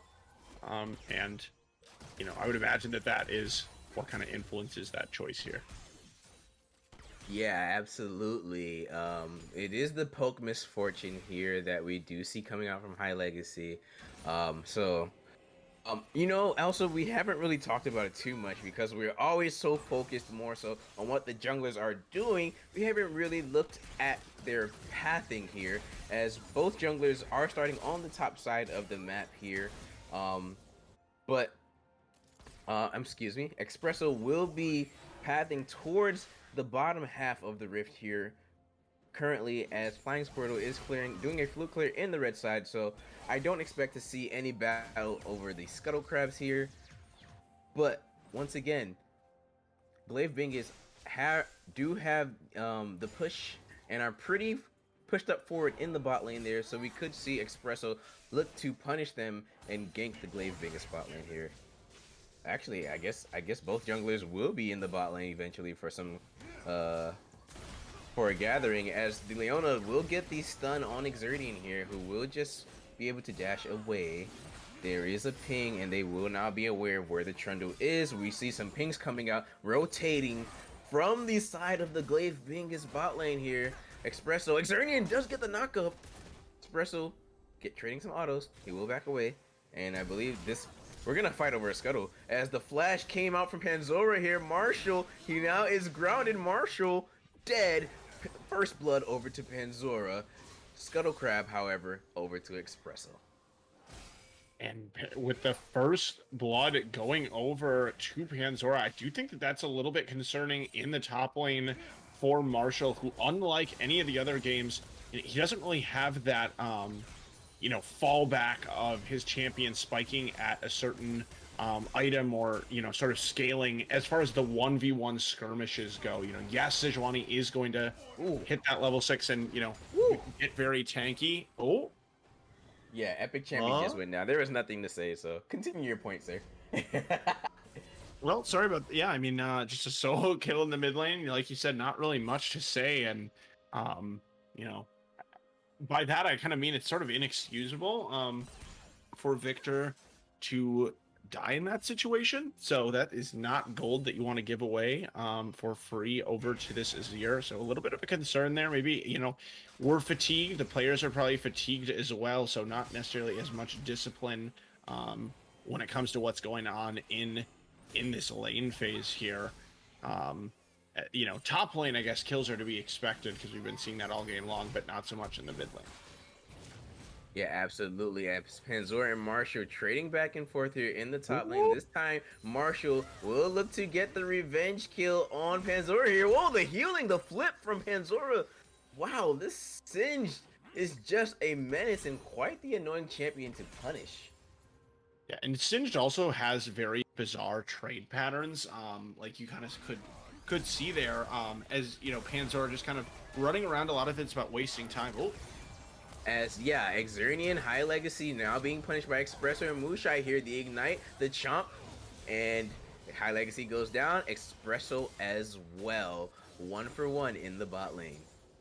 1 for 1, but only one team invested the time of their jungler, and that was Dorado new. So overall, you know, it will be Muchai finding the push here on the back end of the fight, but it is a kill. It does go over to Xernean, so not, you know, not really who you would like the gold to be on as far as a target, but as far as, you know, the experience and all that fun stuff, you know, it is still the assist being gifted over and all that. So I would say across the map, that is pretty nice if you're Glaive, Bingus, and into the, you know, as we kind of, you know, check in on some of this early CS, Panzora, despite the early kill and despite doing well in that trade that we had just watched, is going to be down several minions here, almost 10 minions, even after the wave crashes here. On the other hand, though, it is Flying Squirtle going to have an advantage in the jungle. Yep, Flying Squirtle advantage in the jungle. Actually, whoa, that's not just an advantage in the jungle, Elsa. Unless my scoreboard is bugged. Let me go ahead and double check, because needed to make sure that I wasn't seeing things. I'm not tripping here. Yeah, he's double his currently the CS here. Only about 300 gold, 350 gold, but still, I mean, that is a lot of gold at this point. That is not common, right? That is not common for an Amumu to be that much gold. Up on the Azir as King What's-His-Face will find the Shurima Shuffle flash forward. The Glacial Prison connects as well, and King What's-His-Face will take down the Epic Champion.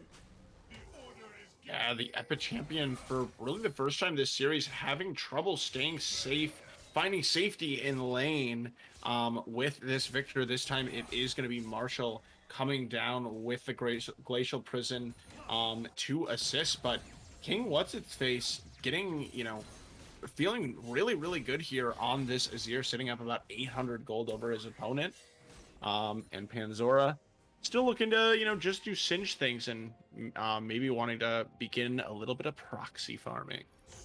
Yeah, I was just about to say that we haven't seen a lot of Singe things out from Panzora just yet, but that is starting to be the case now, as the ultimate is online here for Panzora there, that Insanity Potion there. So hopefully we see a lot more Singe things as expected, and of course Marshall will be very annoyed with his lane state just due to the Singe doing the Singe things, and of course he has the authority to do this because his Amumu is here to back him up as we continue.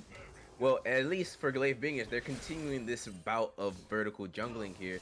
They know that Expresso is on the other side of the map, so they're okay with that. They even have a ward in the base of New there, so that way they can be aware of any pathing into that blue side jungle. And luckily, Sejuani does have pretty decent wave clear, just to be able to counter this proxy from Singe, but definitely not the same as you know, a champion that builds lifesteal that might just be able to stand up and like tank the entire wave as you clear it. Eventually, she will start to lose some HP there. So it does get pretty annoying. They are also going to translate that into the Rift Herald in order to trade on the other side of the map, because we do see the dragon going down. So yeah, just a really, really strong vertical split of resources coming out here between Glaive and Dorado. 9 minutes in. Yeah, absolutely. And yeah, thanks for pointing that out as well. Dognu will claim the Inferno Drake here. Mountain Drake next on the board. So it would be neither of those souls we see here. Ocean Cloud and Hextech are in the cards, as Shelly has been summoned to put more gold into this Singe here, who will ground Marshall. Marshall looking to trade vigorously into this Singe. Flying Squirtle and Express will find each other in the blue jungle, and that was just a bit too far forward from the new jungler there. Epi Champion will clean it up and get the kill. And Panzora does only get 2 turret plates off of that, but is going to continue to try to press his advantage as he pushes the wave in here top. Meanwhile, on the bout side, as you mentioned, Espresso going down, not having the impact early in the game on this Trundle that he did manage to have in game 1. And you know, now that Amumu has, you know, well past that level 6 mark at level 7, has that additional you know, CC and team fight utility, it starts to, you know, kind of make you wonder what the place of this Trundle is going to be throughout the rest of this game, because it's not going to be in as much of a carry position as he was in the first one. Absolutely not for Expresso here. And if you're not going to be the carrying or in a carry position for your team, you need to make sure that you can enable the other members of your team to do so. King What's His Face is currently in a good position to do that with the 2 kills that he has on his champion. So I want to see King What's His Face have a lot of agency for the side of Dognu later on in the game here. Mushai also quietly building a steady lead against High Legacy here. I'll have to continue my point later. Xernian does dash in with the grand entrance there. The quickness to stun and charm the members of Dognu. Expresso will go down after Flying Squirtle was already claimed first. King What's His Face is up here to assist his jungler. Epi Champion is here as well. He does currently have a flank angle if any more violence was to continue, but that will be all for now. Both sides decide to cease and desist and go back to their lanes. So a pretty simple trade here coming out, but Panzora is the beneficiary there. Now 2-0-0 on the Singe, has resolved that CS deficit that he was at before. And, you know, again, it might not, you know, I could be wrong, but I do think that this starts to get pretty annoying for Sejuani here soon. As it looks like Lobby was looking for some kind of engage on the bot side, wasn't able to find it. Yeah, highlights. Either Panzora just ignoring him. Yeah. True. Cleanse is going to be burned, but it's hard to not keep looking at this top lane. No ultimate available there from the Sejuani, so probably not anything going to break out too suddenly unless both top laners opt into it. But, you know, checking in elsewhere here, Muchai has developed a pretty nice CS lead here on the Sivir, which is good to see. Will be able to cash in that Cullen not too long either. And so that Sivir is going to be a big piece of late game insurance here for Dorado later in the fights if Muchai can stay alive against, you know, what we talked about in so much in Champions Select, which is this dive composition from Glaive. Absolutely. And, you know, despite the fact that Trundle, Expresso, 03 and 2, again, as you said, Elsa, King What's His Face and Mushai are the champions this time around that you absolutely are glad they have these early game kills on, and that, you know, the Trundle or no one else was able to claim, as actually Blabe does not have a single assist, kill, or death, which is quite surprising for a support. Given, I mean, it's only 4 kills, but given how these kills came about, you would think that Leona would have some assists on their in their KDA by now. That's not the case, but I'm sure that would change as the Mountain Drake has spawned, and it looks like both teams do want to contest for this neutral objective.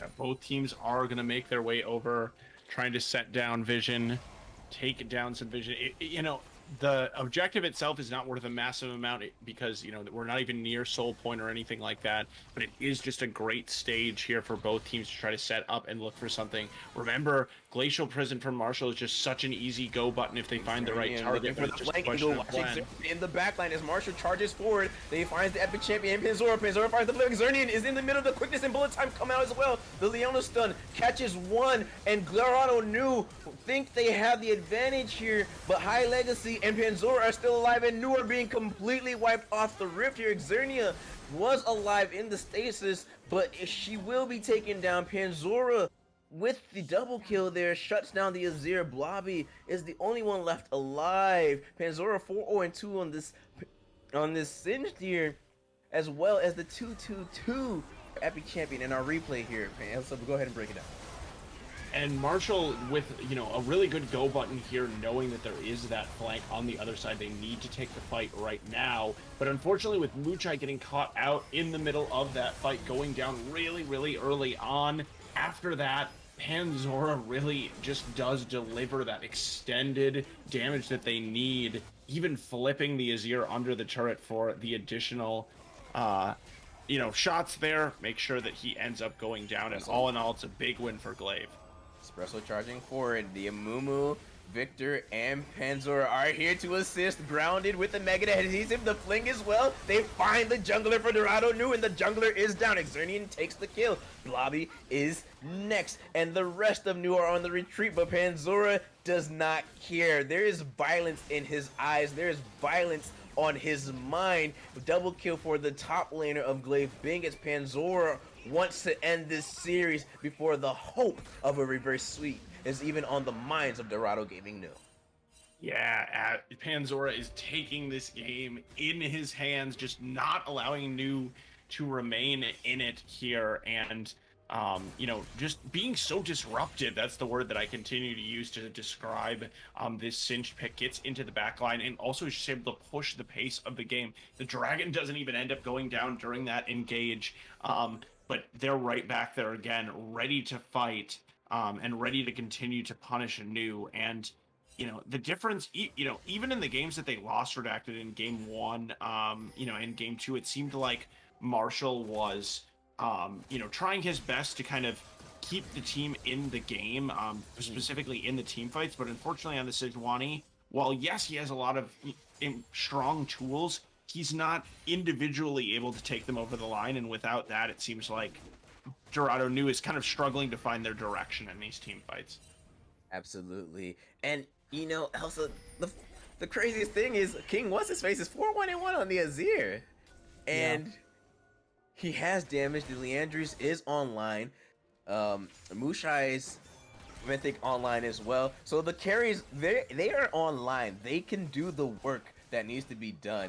I just think as of right now, Glaive Bingus have just found the better engages, and they're not tracking Penzora as well as they could, and that has punished them quite vigorously. Well, and you know, I was just gonna mention that with excuse me, again. With King's What's-His-Face on the Azir, you know, what can he really do in the face of this Singed, who, you know, he can't fight once they're right next to each other. So, you know, he did do an okay job in that previous fight of sort of cutting things out. Whoa, I don't even think they able to do as much them damage though, Elsa. It wouldn't it just be more about vision and just knowing the awareness of where the Rakan or Penzora, yeah, well, I mean, they did flank from. I mean, I don't, if they didn't know where the Rakan was flanking from, they at least had a really good idea, because they did try to force the engage at that moment, which I think was effective. But the problem was, you know, just like we actually talked about more so for Glaive, if you do not, get a pick with that initial dive in from Marshall and the Sejuani and the commitment to the Glacial Prison, it's going to be rough from you from then on out, especially if Muchai is going to get caught out and your sustained damage is going to take a hit. Absolutely, indeed. For the for Dorado New, they need to I guess just engage quicker before engage before you get engaged on.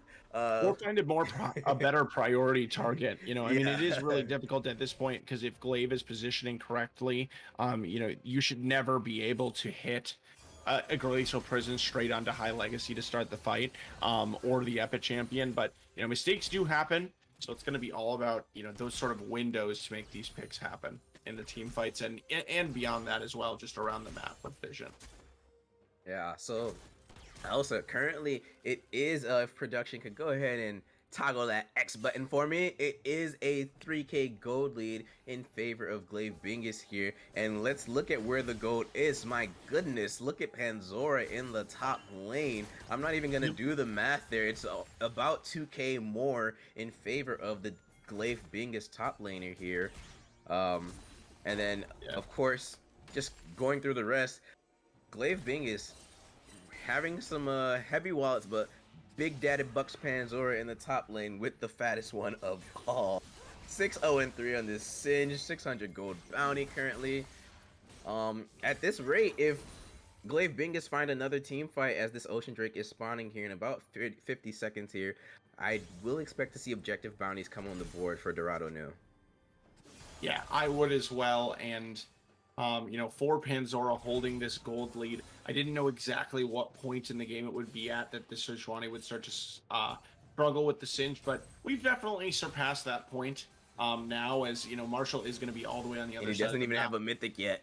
Look at his two trying items. to take the turret. Doesn't even have a mythic yet, and there's just no one at all who can match this Singe, because again, King What's Its Face, he can peel for himself as the Azir, but he doesn't have the offensive ability to make anything happen against Panzora. And so, sure, this top lane turret will go down, but it looks like Glaive will be able to trade it. I mean, honestly, I guess if you're behind for Dorado, I think they're gonna trade these two turrets here for the Ocean Drake, which in my opinion is not a bad idea. You do not want to fight Glaive right now currently, because Panzora is just too annoying to deal with in a team fight scenario. So look to get advantages elsewhere on the map. It's only Drake number 2. You'll be okay. And with that, the turret going down, they are going to get the Drake. Probably would have been optimal, I guess, for Panzora to maybe stay, but it does look like now they're going to start the Baron, so never mind. Oh my goodness, they are starting the Baron, and they do have the damage to do this. Once again, those carries, King What's His Face and Mushai, have the burn, and Dorado get out of, well, they're gonna try and get out of the dodge. The Emperor's Divide comes through, Xernean fires the flank, and time combo as well, but Xernean is the first one to go down. Actually, instead, Epic Champion will flash over. Dorado New are trying to get out with this Baron as the Chaos Storm comes through and claims 2. Epic Champion with the triple kill coming out from King What's His Face. He ensures that not all of Glaive Bingus will punish Dog New, but Glaive Bingus, Dog New ensures that Glaive Bingus will not punish them entirely for their very cheeky play there, but Dog New are able to escape with some Baron buffs on Marshall and the Azir respectively. So 2 Baron buffs, not bad for a 20-minute Baron play for Dog New here. We'll see what they can make, how they can make use of it. And both of these teams just scrapping back and forth so hard. And that fight was all about flying Squirtle at the beginning, even though he gets shuffled out by the Azir. Still, I believe, hits 4 members with the Curse of the Sad Mummy before that happens. Xernean following up, but they aren't able to pick up kills off of that initial engagement, even though it does look good for them with Panzora coming up on the cleanup crew. On the other side of the fight, which we weren't even seeing, King What's His Face is just absolutely cleaning house on this Azir, having by far the strongest game of the series. And Negative adhesive, just goes wide, but Xernean using the dash there to just shield up shield up her top laner there. We see lots of pings though, as Glaive Bingus were looking to punish Marshall, but Dog New have just decided, you know what? we're gonna take your mid lane instead. And Xernean will dash away from Marshall here as Dognu look to take down this mid tier 2 turret.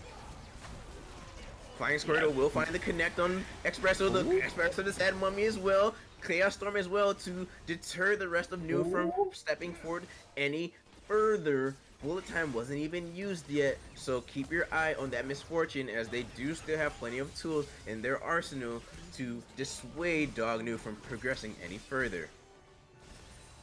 And I think right now for Glaive, they're trying to look, you know, both teams going to back off for now, but in these standoffs, they are really going to try to look for that pickoff on the Azir, who is the vast majority of the damage here from Dorado. Nu 7-1-1, 2.5 items completed, including one of them being that death cap.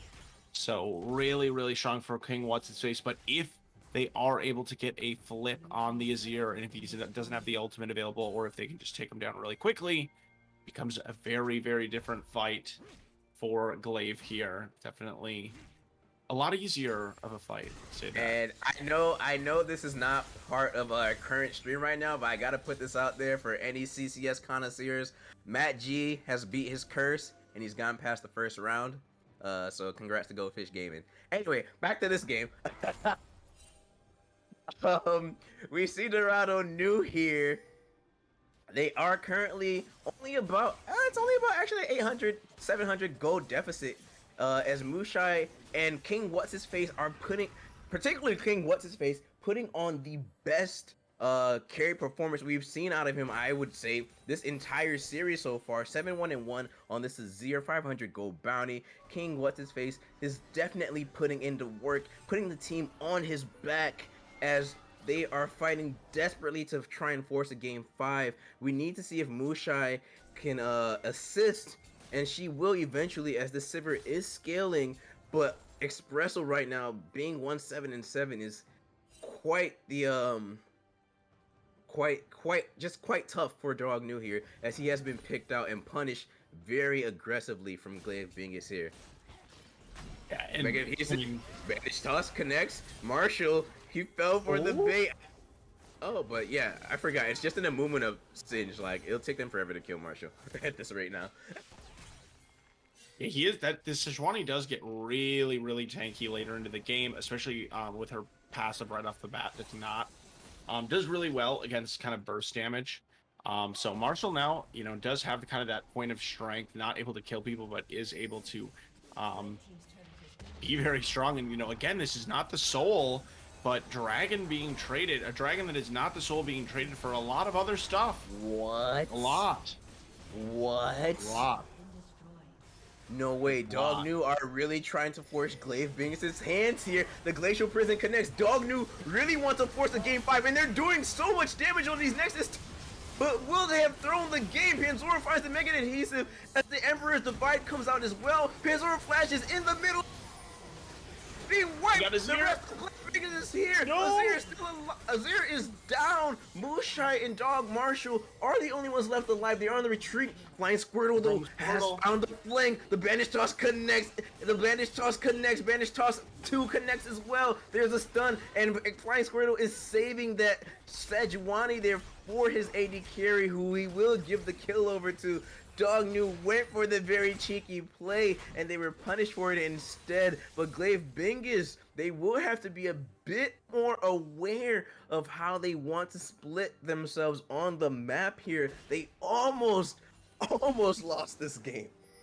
And even though Dorado Gaming doesn't end up finishing it, it still is, I think, very much worth in their eyes. They pick up three turrets as well as the inhibitor. They also pick up that key 1k gold shutdown onto Panzora as well. So that is a lot of gold going over to their hands, and you can see it reflected in the gold total there at the top. It is just, you know, just over 1k gold lead. You know, here 27 minutes into the game, redacted almost 28. That is very negligible. You know, as far as leads go, and King What's His Face continuing to deliver in these fights. We saw the way that Panzor was just gliding straight for him, but even after the flip, not able to have enough damage to finish him out. So now with the Baron spawned up again, we'll see what these teams want to do. They're controlling vision, control the wave, going to new on the top side. Yeah, absolutely. Glaive Bingus, in my opinion, should not look for a play like that once again, because I mean, also, did you see how quickly they melted those Nexus turrets? It was like butter. They were just cutting through it. Sedge is now at the point where she does not mind tanking up multiple tower shots to ensure her team can get through these turrets here. So they need to be I think Glaive needs to look for this fight either now or at least force out the TP from Marshall here, as he is pushing on the bot lane tier 2 turret here, and here it goes. Here we go. We are in a fight. The bullet time connects and is doing so much work. It has been interrupted though as Blobby finds the Sun. Panzora in the back line. Dog New in between all these Glaive Bingus members. Xerion and High Legacy are still alive. Flying Squirtle taking up the Azir turret there. King What's-His-Face gets a double kill once again. Panzora with the interrupt. Now looking for this Mushai and Blobby combo. They are the only ones left alive. But Panzora, I don't know if you can fight this 1v2. He will retreat for the time being, as his bot lane, her High Legacy and Flying Squirtle, I keep thinking of Amumu was the support, will clear out these mid lane minions here. They will, and you know, obviously there's advantages here, you know, that go over to both teams in these fights, but you know, at a certain point, yes, we're only 30 minutes into the game, but the later and later we get, it is so much it's not really that, it's not as impactful who wins the fights, in that there will probably be a final fight here in not too long that will really ultimately swing the game heavily one way or the other, allowing one of the teams to push down, because you know, these fights where there's no objectives taken afterwards don't do a ton to swing the game in one direction or another. Absolutely, Elsa. And you know, Elsa, I feel like we've talked so much about the all these different fights and neutral objectives that have gone on in the game. I want to ask you this question that I haven't asked you in a while. Who has the tempo in this game? Because it felt like it was Glaive, but then Dorado with that Nexus push may have changed my mind. I feel like it's Dorado, right? I mean, I just feel like with these two scaling carries of the Azir and the Sivir, you know, very, very much on line with Sivir having finished her Infinity Edge at this point as well for Muchai. So if Muchai can sit in the back line alongside King What's-His-Face, like they were able to, like the Sivir at the very least was able to do in that last fight, you know, good things will happen. And, you know, Sivir theoretically should probably be able to dump out more damage than anybody else in these team fights if played properly. So that's a scary prospect for Glaive, and Panzora definitely is going to have to look for the right angle to make this happen. Absolutely. We are no longer, I think we can comfortably, or at least confidently say this, we are no longer in the mid game. This is basically late game territory in terms of these builds, especially for the Azir, Sivir, for the Victor and Misfortune here. Panzora as well, if you want to include the Singe. But I mean, okay, hold that thought. Panzora does, and the Azir ultimate as well into the bullet time. Marshall is in the backline here, but he has been stunned up. The Marshall is down. The Chaos Storm is doing work now. It's Flying Squirtle and the rest of Glaive Bingus are tearing through. Mushai is almost going to go down, and she will triple kill for High Legacy. Flying Squirtle, Glaive Bingus get the ace. Glaive Bingus will get the soul as the epic champion was left alive to continue doing that work, tearing through the rest of Dog New members.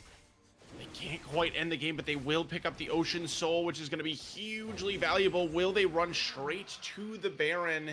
It looks like, trying to look at the shortest death timers here, it looks like there's no teleports available on anyone on the map. It looks like they will not opt to do so. They don't have enough damage as we look at this replay here. And yeah, after the Azir ult comes out, it's a little bit awkward because it comes out too early, which is what allows High Legacy to rain down with the bullet time, kind of finally getting the damage that you want to see out of this MF. And, you know, it was set up notably by Panzora just running like a madman into the backline, getting that flip on King What's-His-Face to force the that ultimate cooldown right off the bat. So the carries from doing what they need to in the exact moment that they, is most important. Absolutely, Elsa. As yeah, and this ocean soul, it will just make Glaive Bingus that much more annoying, particularly the singed. As you know, he already has healing in his kit as well as that insanity potion, so just that much more annoying to deal with and take down as he looks to get in the middle of the Dorado new side and create chaos and fling somebody into his members there, into that bullet time grand entrance quickness combo. Just it's a really disgusting combo as we get later and later into these team fights here for the side of Glaive Bingus here. But once again, Dorado new, they're still, I would say they're still okay. It's not panic time just yet. But you know, they will have to hold that thought though as the glacial prison goes wide. Flash, however, coming out from the Epi champion here, so this Victor will have to mind his positioning that much more as Dog New are now baiting this Baron here, but Xernean has popped the Shirelli as Panzora looking for a flip flying Squirtle in the middle as the Emperor's Divide comes out, the bullet time as well. Marshall interrupts High Legacy in the backline there. The shutdown is coming out as Mushai was already taken down. King What's His Face on the retreat, Espresso as well. Bingus are on a killing spree. King's What's His Face has been flipped. High Legacy will flash over the wall to ensure that this Azir does not take out his champion here. Glaive Bingus now looking to push this tier 2 turret here in the mid lane, and their tempo is now in their favor once again. It's not game just yet as the death timers are not that long. They won't push for more, but they will look for the Baron as we have a replay. Yeah, going into this replay of yet another team fight here. And this just seems to sort of be the pattern, is if the Shurima Shuffle comes out prior to the ultimate from Misfortune, things do not go well for you if you're Dorado new. We see that again in that fight. Marshall trying to do his best to be disruptive on the backline, but at the end of the day, doesn't have the damage to actually kill the backline, which just means that it's just kind of sort of delaying the inevitable. And Muchai going down early in the fight, that's kind of the other key here, is how long can this Sivir survive? How many auto attacks can she actually get off before she ends up going down? Because, again, with that ricochet, once that starts to come through, it just does so much damage. Xernean may have gone a bit too forward, and that is a unfortunate pick that you do not want to see out coming from the side of Glaive Bingus here. That now gives Dorado tempo as you see them posturing here in the mid lane. They're going to look for this mid lane inhibitor here. Can Glaive Bingus defend it with their remaining members while they wait for Xernean to come back onto the rift? That's a huge pick because Xernean is such a huge part of their engage here, which is really big against these backline carries. It's long death timers. I guess only 20 seconds left. Definitely the inhibitor going to go down. Dorado are looking for the end, though. They want to force game 5 so bad. Their minions are not here just yet. Are they going to try and look? Okay, they're not. Okay, I thought they were. I wanted them to a little bit. Yeah, I mean, really, because of the fact that the inhibitor was already, had already been broken open before, like, yes, it is nice for Dorado to pick it up and get the super minions flowing again, but really not that big of a punishment in the end for Xernean going down, which, as I said, I thought, was a really big deal for this Glaive Team Comp's ability to win fights. But looking at these objective timers, 1 minute until the Elder Dragon, and Riot made that objective for a reason, and it is to end the game. Here we go. Panzora and finding Espresso. Name a more iconic combo as Espresso is punished once again, and he will not spawn. He will be spawning right after the Elder Drake has spawned, actually. So now Dorado have to play amazing defense and stall while they wait for their jungler to return, as this Elder Drake will be spawning in the next 30 seconds here. Really costly pick there. You gotta know when to die. Xernean at least giving her team enough time before the objectives spawn again, but Espresso has had a really tough game on this Trundle. Xernean flashes forward, the Emperor's Divide is out, and the bullet time has not been used just yet. Watch High Legacy, there it is, as it's tearing through Marshall. Panzora in the back line, throwing King What's-His-Face into his team. Marshall is going to go down. King What's-His-Face was looking to take out Panzora, but he will just retreat instead. Panzora gets out scot-free. Glaive Bingus are going to take this Elder Drake. And what's its face trying to run for the base or something? No, he's gonna go back. No, he's just looking to back safely. Okay. I was Is gonna he say going to there's push no, top? there's Look still at him on the an minimap. or He's Nexus going up. chip.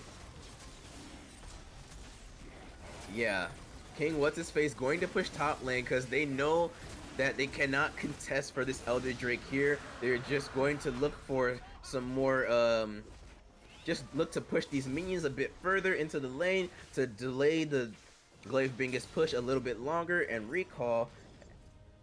But man, this game is slipping away from Dorado New with each passing second here, Elsa. It does feel like it's slipping away for sure, and now especially like we mentioned with this Elder Drake makes it so much easier in the team fights with the execute. Never say never, you know, especially in these late game fights when one pick at the beginning of the fight can really start to, you know, kind of snowball everything else. But theoretically, Glaive should be able to take this in the last team fight. They have the Ocean Soul, they have the Elder buff. If they can't win it now, I don't know when they can. Yeah, and you know Glaive Bingus are definitely going to be looking for a fight with this uber killer buff they have attached to their champions right now. Panzor currently knocking on the tier 2 turret in the top lane. The rest of Glaive Bingus will rotate there, to assist their top laner, or at least cover for him while he works on this turret here. We see some pings coming out from the mid lane, but it looks like they're just gonna 5-man stack in this top lane here. Panzora posturing for it, as well as Xernean with the Flying Squirtle combo as well. So those three members are all the go buttons for Glaive Bingus here. If you see one of them go in, expect the next one to follow behind shortly. And currently Shirelia's has been procced here, but no engage just yet. They will get the top lane inhibitor here. Panzora posturing forward, Xernean posturing forward. Nexus turrets are being poked down. Flying Squirtle will retreat just a bit. Oh Eventually. my god. Elsa, this is interesting. This is tough, but keep your eye on the mid lane, and there are super minions also pathing towards Glaive Bingus's mid lane Nexus turret here as well. Will they retreat to clear that out for a bit, or will they look for the bot lane tier 3 turret next? The answer is they're going to split their forces, clear out the red jungle, and they will send High Legacy and Panzora to take care of these supers real quick. Everyone's resetting. Is Elder, how much time they got left on Elder? Is it almost That long? Let me see. Yeah, okay, yeah, Elder actually just expired, so Yep. yeah, I bare don't buff. know. I feel like that was a mistake from Glaive Bingus. I feel like they really would have liked to force, you know, some kind of fight just with that Elder Dragon and the, you know, Ocean Soul. I would think that they would feel confident to be able to, you know, at least force a pick and again, just sort of, you know, snowball things from there. But on the other hand, obviously, if you do commit to a fight and you don't end up winning it, you throw the entire game and Zora, Housebound, Blobby, Marshall, but whoa, the Emperor's Divide does nothing but bullet time does instead. Express flashes forward onto High Legacy, trying to punish this MF, but nothing's coming of it. King's What's-His-Face was just autoing. I don't know what he was autoing, but that looks like it's gonna be game here for the side of Glaive Bingus. They went Dorado New off the rift. That is an ace for Glaive Bingus, and Glaive Bingus will take down Dorado New in 4 games, correction. What a playoff series that we have just experienced here. Dorado New, they were deemed by most as the little brother org of the Dorado trio we have in our league here, but they did not go down without the fight. Glaive Bingus win the series 3-1. And Glaive Bingus, like you said, Redacted, they are expected to win here today, and they do so. Could have been a little bit cleaner, but honestly, I think that it was less about mistakes being made by Glaive Bingus and more about, I think, a really good series overall being played by Dorado Gaming. New, definitely, you could tell the shot calling was a big part of it. They moved around the map intelligently as a team, especially into the late game in that, fourth and final game. But at the end of the day, just wasn't quite enough.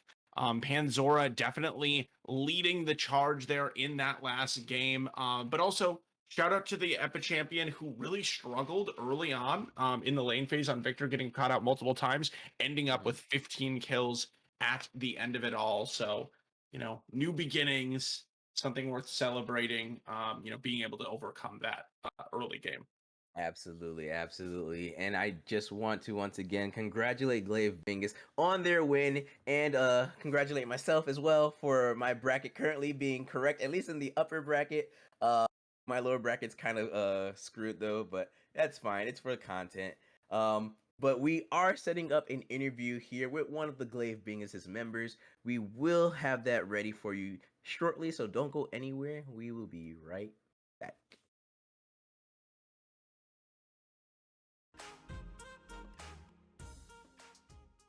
Welcome back, everyone, and we are here live with an interview from the jungler of Glaive Bingus, Flying Squirtle himself. Flying Squirtle, congrats on the win against Dorado New. How do you feel after that 4-game slugfest? I was good. I was getting a little stressed at the end of that game. It was some messy team fights, I think, in the end. But in the end, we got the dub. I'm happy. Boys are happy.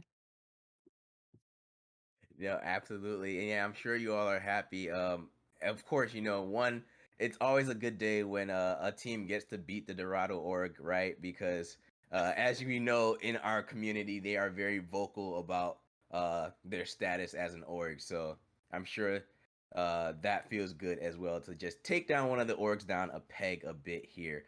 But let's get into all the different games here. Let's go back all the way to game 1, which Game 1. wow, was like 4 hours ago now. Yeah, it was a while ago. Yeah, so well, before we get started on game 1, what was the team's thoughts going into this matchup here? How did you all prep and prepare for this this matchup? Xernian does a lot of scout work Yep. for bans and picks, and we mainly just follow whatever she wants to go with. Obviously, there's some flexibility, like champ pools. Like in the first game, I think our draft was pretty good. We flexed like the Mordekaiser, the Wukong, and the Mumu, so we had like a lot of diversity going into the game. But yeah, we thought your game 1 draft was really sus at first because it was like 3 melees on the top side. Remember that? Also, we were just like, what the hell? Yeah, definitely. And I mean, I guess to speak more to sort of the flexibility, not only in that fourth game, but also in the first game as well, you ended up getting, flexing the Mumu to the jungle. And, obviously Mumu jungle, not like some crazy thing, but it's not something we see quite as much recently, and it can be a little bit weaker, especially early in the game.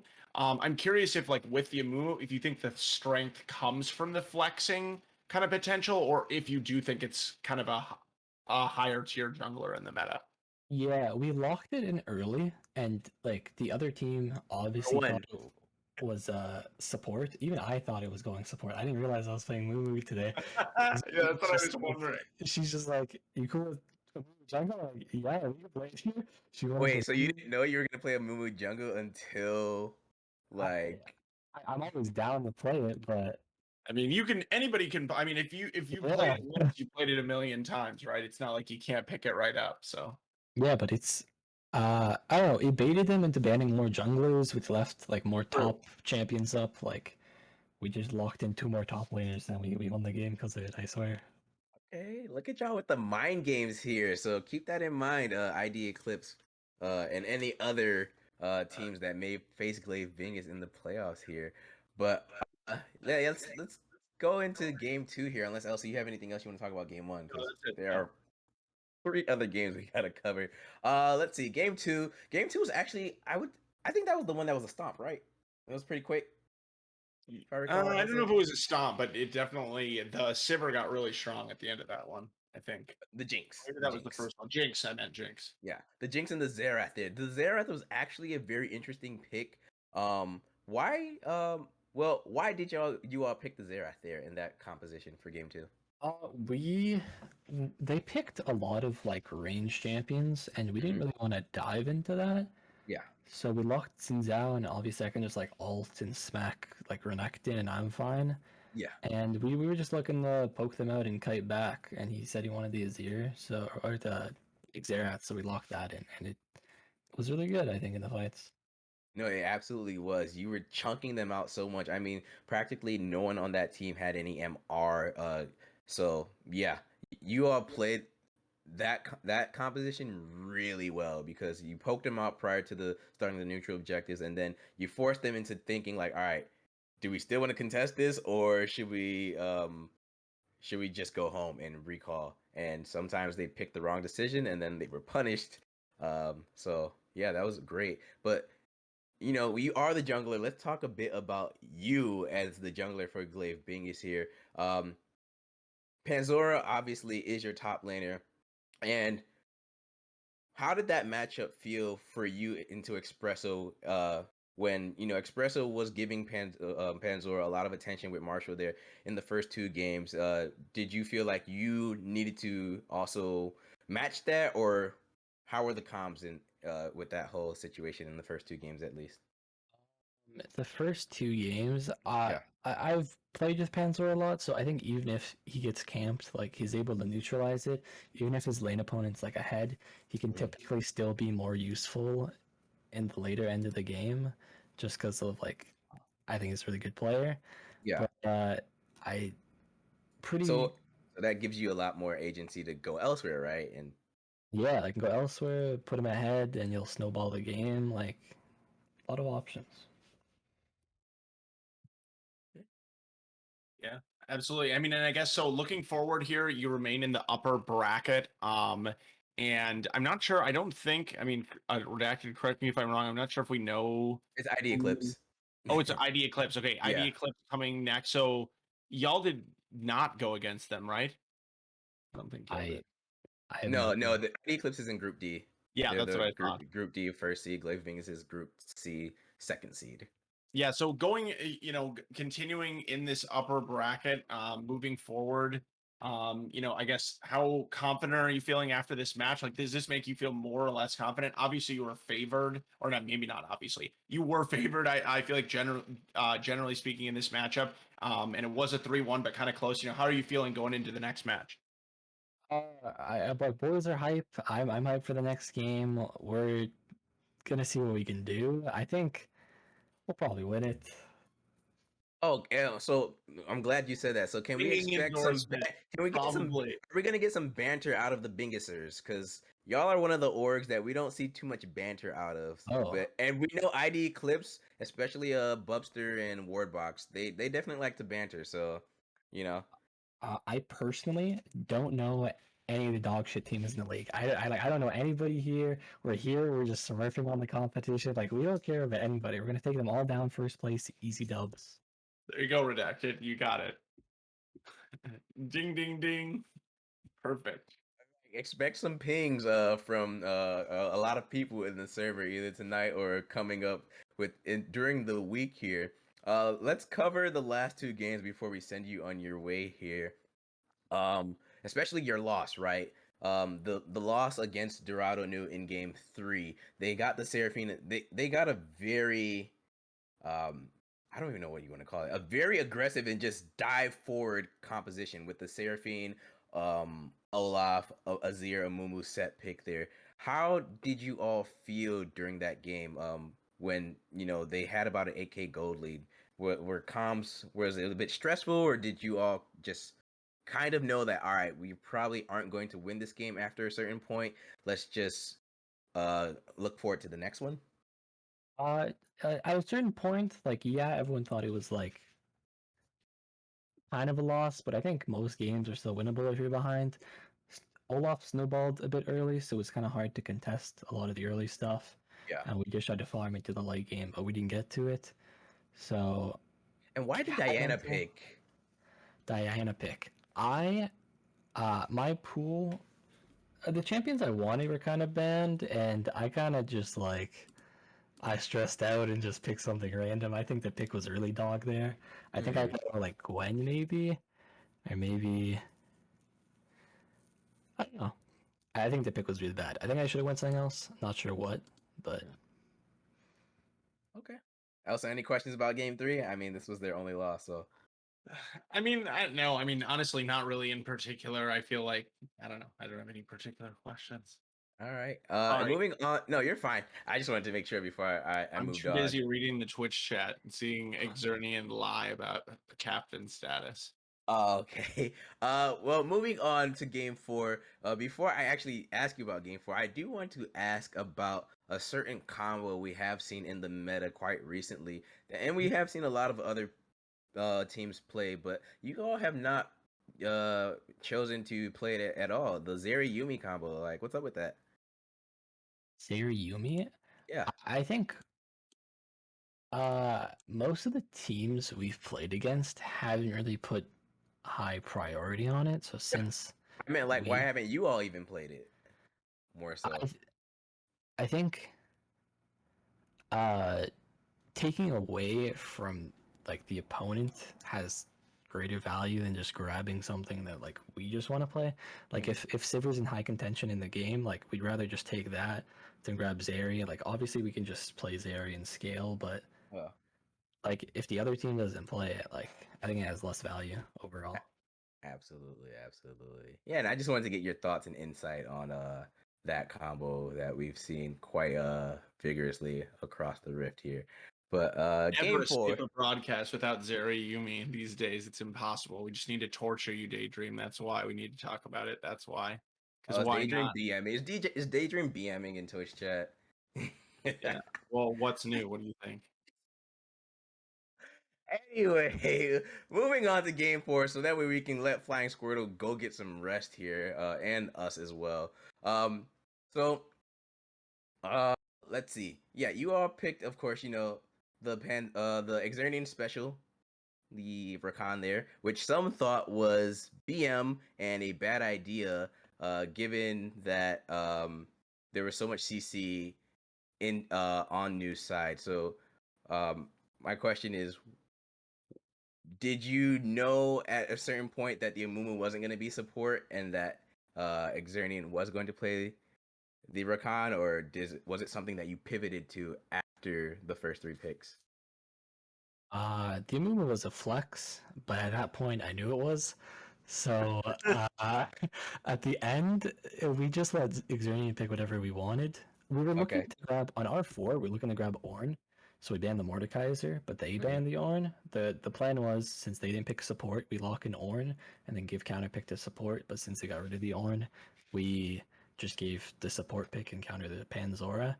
And I don't know, she was just feeling whatever she wanted to do. She said, "We go Rakan here." He locked Leona, and she said, "Do we win these? Like Shield Blaze, it doesn't matter." Yeah, and I quote, "I always ego Rakan, don't care, L plus ratio plus I'm gonna int anyways." So just wanted to read that out loud. Flying Squirtle, do you feel like Espresso challenged you at all in the jungle matchup during this series? Oh, I think I didn't really care what he picked. Like in most of these games, like the jungler wasn't the issue. I know the Olaf game, like he snowballed and got ahead, but I think if anybody got that many kills, they would probably be carrying the game. So not really. I think it was pretty chill in the jungle. I locked in like arguably like a really bad jungler who could be invaded and heavily pressured, Amumu, and they didn't really get anything off me early. Like most of the games as Amumu, I was ahead in camps. Yeah, I said it was an elo flex or an ego flex in the first one, not to insult you, but just as far as like it should be punished, but it was not. So yeah, I can agree. Good work, I guess, and or like bad work by them, I guess. But all right. Well, Elsa, do you have any other questions? I got one more, and then I'm gonna let go ahead and end this thing. But take us out. I just got snide comments. Okay. Flying Squirtle, my last question for you is actually not really a question. It's more of a opportunity for you to, once again, give your thoughts to the community. Any last words you want to say to any of the other junglers out there who think they are better than you, and anyone else that may doubt your team, Glaive Bingus. Adoring So fans. Oh, yeah, or love to your fans. other teams, watch your back. We're coming for your ass. No crap. The homies at home. My boy Smay. Shout out to Smay. My friend's birthday ended 16 minutes ago. We were looking to play flex, but I had a match, so we couldn't play. So I'm sorry. Hopefully, we're gonna play some games after this. But yeah, that's it.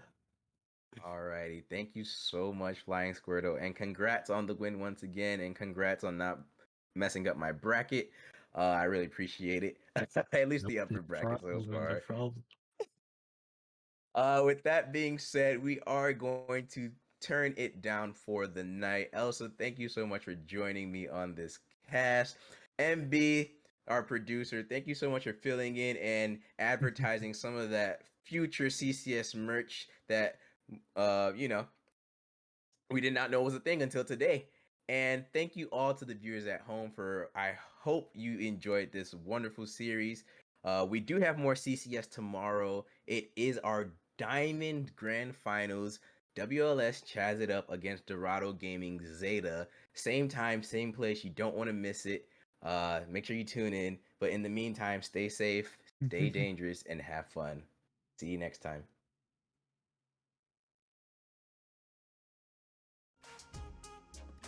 Internet, hello and welcome to our coverage of the Platinum Capped Classic Championship Series of Season 1 Summer here. We're covering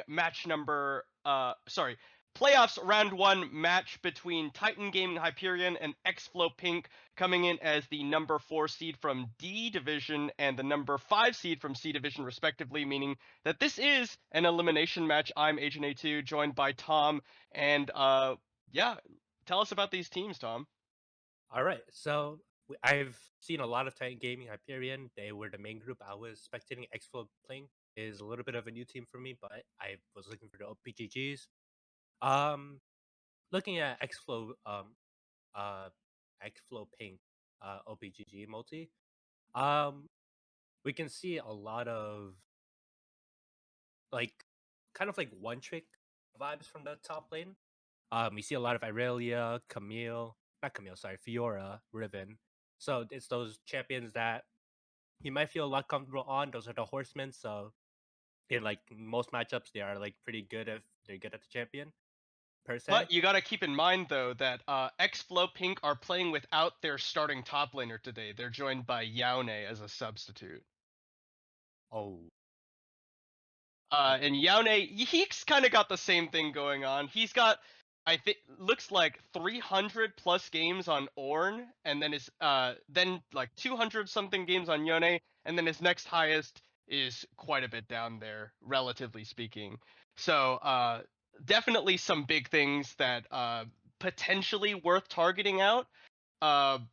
Maybe they think, okay, this guy's a sub. Maybe we're getting more bang for our buck with a ban somewhere else.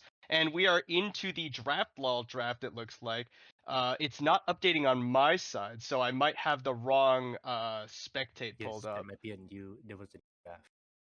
My bad. problem. Go ahead and talk about it. I gotta pull it up. Yep. So I might have been talking about Titan Gaming stop laner instead of Xflow, so apologies on that. But yeah, look at Xflow stop laner. It's a 2-trick Ornn Yone player, which are Ornn is a really good blind champion, so I'm interested to see if it comes out. But there's always that threat of the Trundle, like we talked about last week on cast. Picking like Ornn, like those heavy tanks into Trundle who can just subjugate and steal all your stats.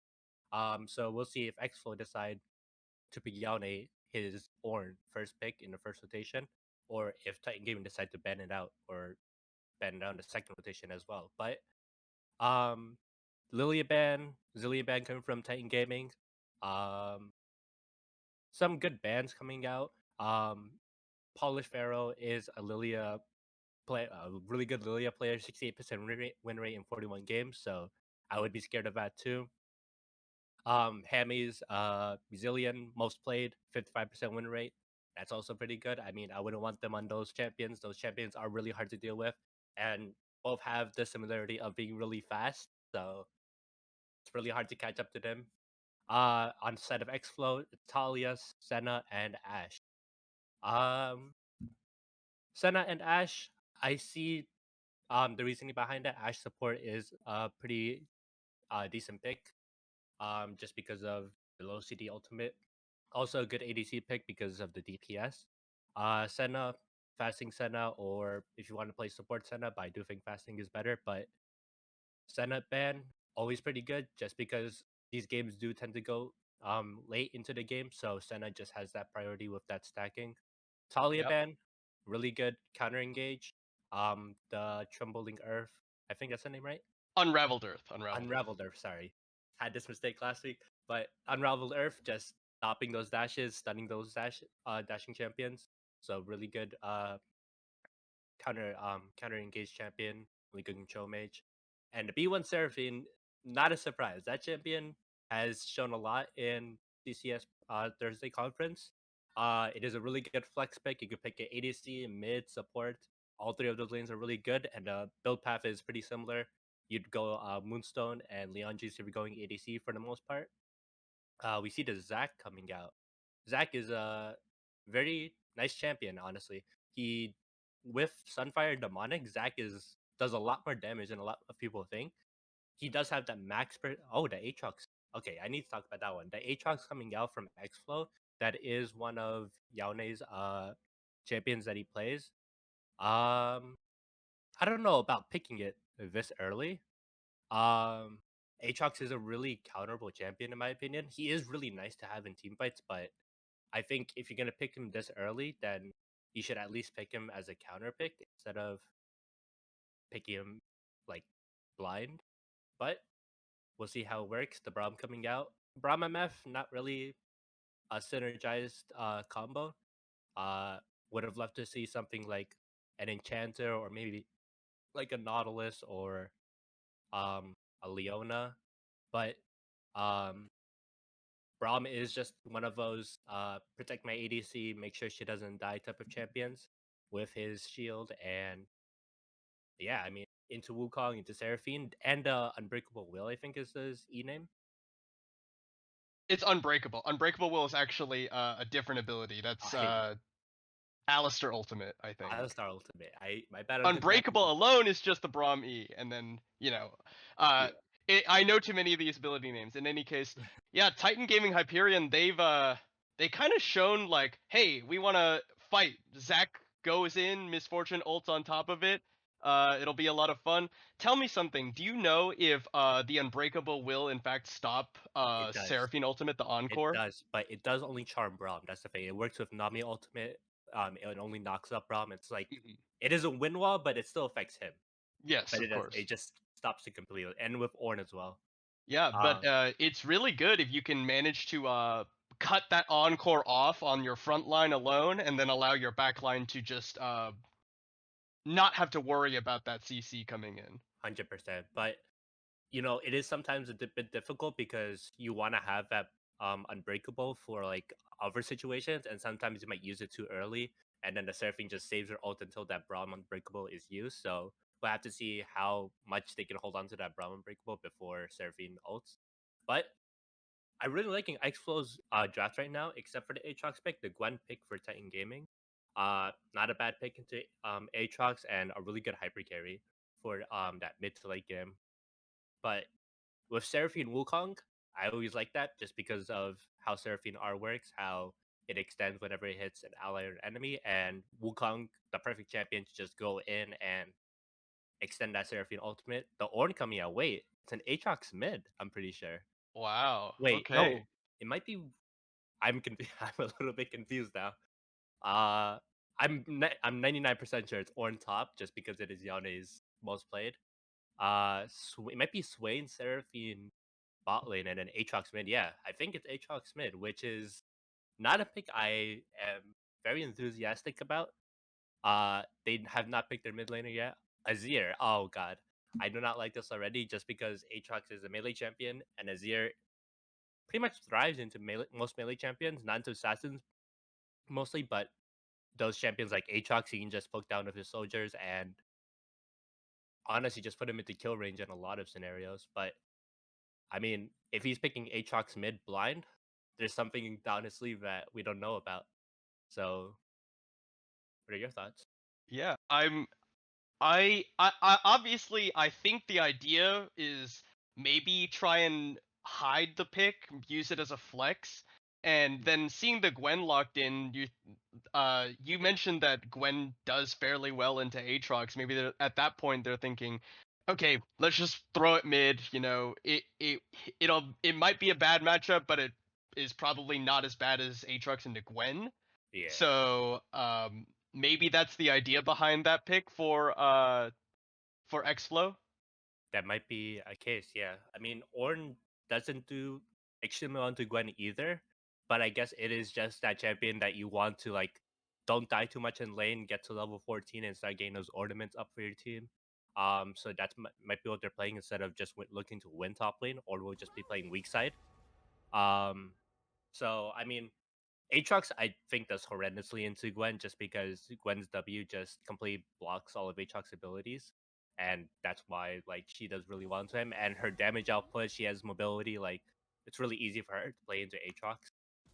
So the Ord isn't also the best pick, but it's just to play that insurance for later in the game, like for Not the to later mention, of course, it is Yaone's most played it is, top yes. laner. So maybe he has experience in this matchup. Maybe he's just a pro into this matchup. Maybe he'll outplay it. But I mean, you can be a pro into anything and still lose the game, still Of lose the course. matchup. Yeah. So we have to see how it plays out. If they make any mistakes, if anything goes wrong, it's all up to what happens in the game. Yeah, so Tom, between these two team compositions, which one would you rather be playing on? See, here's my thing, right?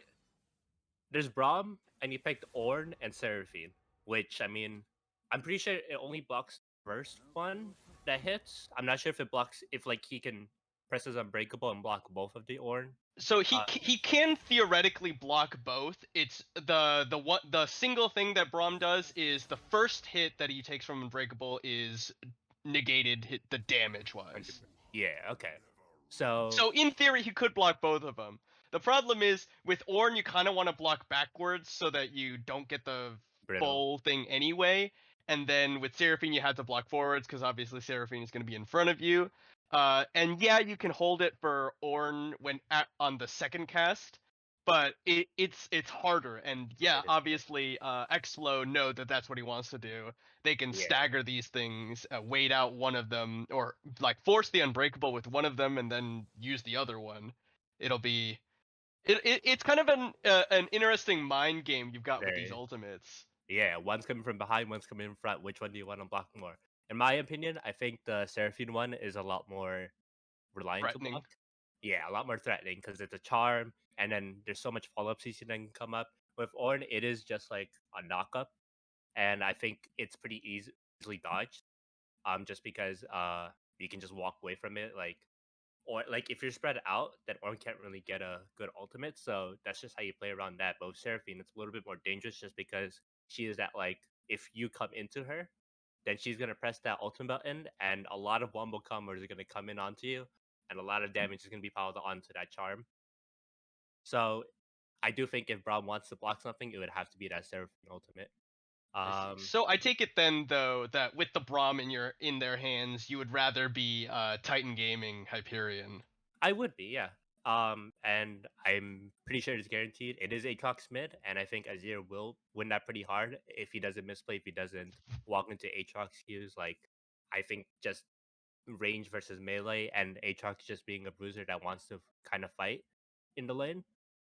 He won't really get to fight Azir a lot just because Azir has his shuffle to get away. He has his soldiers just to keep him safe from being in melee range of Aatrox. So a little bit one-sided in that mid matchup. That top matchup, I think Gwen can just easily either push Ornn under tower for most of the game and look to go into Titan Gaming's jungle or Xflow's jungle, look to roam mid, things like that, or maybe even get solo kills on Ornn. So I think that top lane is a little bit threatening. And then bot lane, I think, is just a really safe lane. It is Swain Seraphine. I don't think too much fighting is gonna happen. MF is just gonna make it rain on them with Comet most likely. common Yeah. build. But yeah. So here's the interesting thing: it's Seraphine, Swain, bottom lane. Which of them is going to be the farming champion, and which of them is going to be the support champion? Would you Uh, expect? if I were to expect it, I would put. I don't know honestly. I think Swain would be the better one just because Swain with items is really nice, and I think Seraphine with Moonstone, which is a really cheap item, I think you don't really need to farm to get to that. And once you get Moonstone, you're basically unlocked for the rest of the game. Every other item that comes after that is just even more of a buff. Moonstone is like a big item, so I think Swain farming would be like the better choice, just because Swain with Leandri, Swain with that Zanya's. Once he gets to that 2 item power spike, it's like Yeah. I go into a fight, I press my ultimate, and I heal to full HP from 1 HP because I press Zanya's. So Interesting thing though, and I agree with you. If I looked at this, my inclination would be to have the Swain be the farming champion. The Seraphine is in the hands of Alipaka, who is normally the ADC player for Xflow. So and they might still have the Swain be farming. It's just like yeah, we're trying to predict these things right now. 100%. We've got about 45 seconds left on the spectator delay. We'll take this opportunity to remind you of the Classic Championship Series partner ProComps. ProComps is a first of its kind drafting tool aimed for competitive and solo queue play. ProComps allows its user live feedback, analysis on drafting, gives them recommendations on picks, notes on matchups, and analysis on the enemy team's win cons. These features allow the user to gain an edge on their opponent and improve their drafting skills. You can use the code CCS for 50% off the first 3 months of ProComps. And with that out of the way, we've got about 15 seconds left on the spectator delay before we get into game number 1 between Xflow and Titan Gaming Hyperion. Alright, see you then. Internet, hello and welcome back. We are here with game number 1 between Xflow Pink. What is it? Xflow Pink and Titan Gaming Hyperion. Looks like a 5-man starter in the top side. They were looking for something, but 2S5 is gonna be able to spot it out from the side of Titan. In any case, here we are. Yeah, On the other side, my name's Angel, and Stun Daddy are going to be able to get a ward on the other side, knowing that all 5 members were not in that area. So a little bit of extra knowledge and information awarded to Titan Gaming Hyperion for spotting out that 5-man invade. 100%. And look at this top side. Gwen, our 2S5 took Ghost and Ignite. So these 2 sums kind of signifies to me that she wants to be fighting this Ord. She wants to be looking for these solo kills. She wants to chase him down and use that Ignite to burn him down and eventually kill him. So we'll see how that plays out. I think Yaone might have seen that already and will play accordingly. But yeah, a blue side start for Polish. Gonna be passing downwards. Not Talk so much... about Arcane Comet Aatrox. Explain. I didn't see that one. Okay, so I think the thought behind it is, you press your chain and it's a slow, and they eventually just get hit by the comet. So I think into this range matchup, taking Conquer is not really that good, just because you're not gonna be fighting him a lot. You're not gonna be able to stack Conquer just because Azir is gonna be this far out. Like, you can already see how far out Azir is standing away from Aatrox. Aatrox will not be able to hit him with any of his Dark and Blade stacks.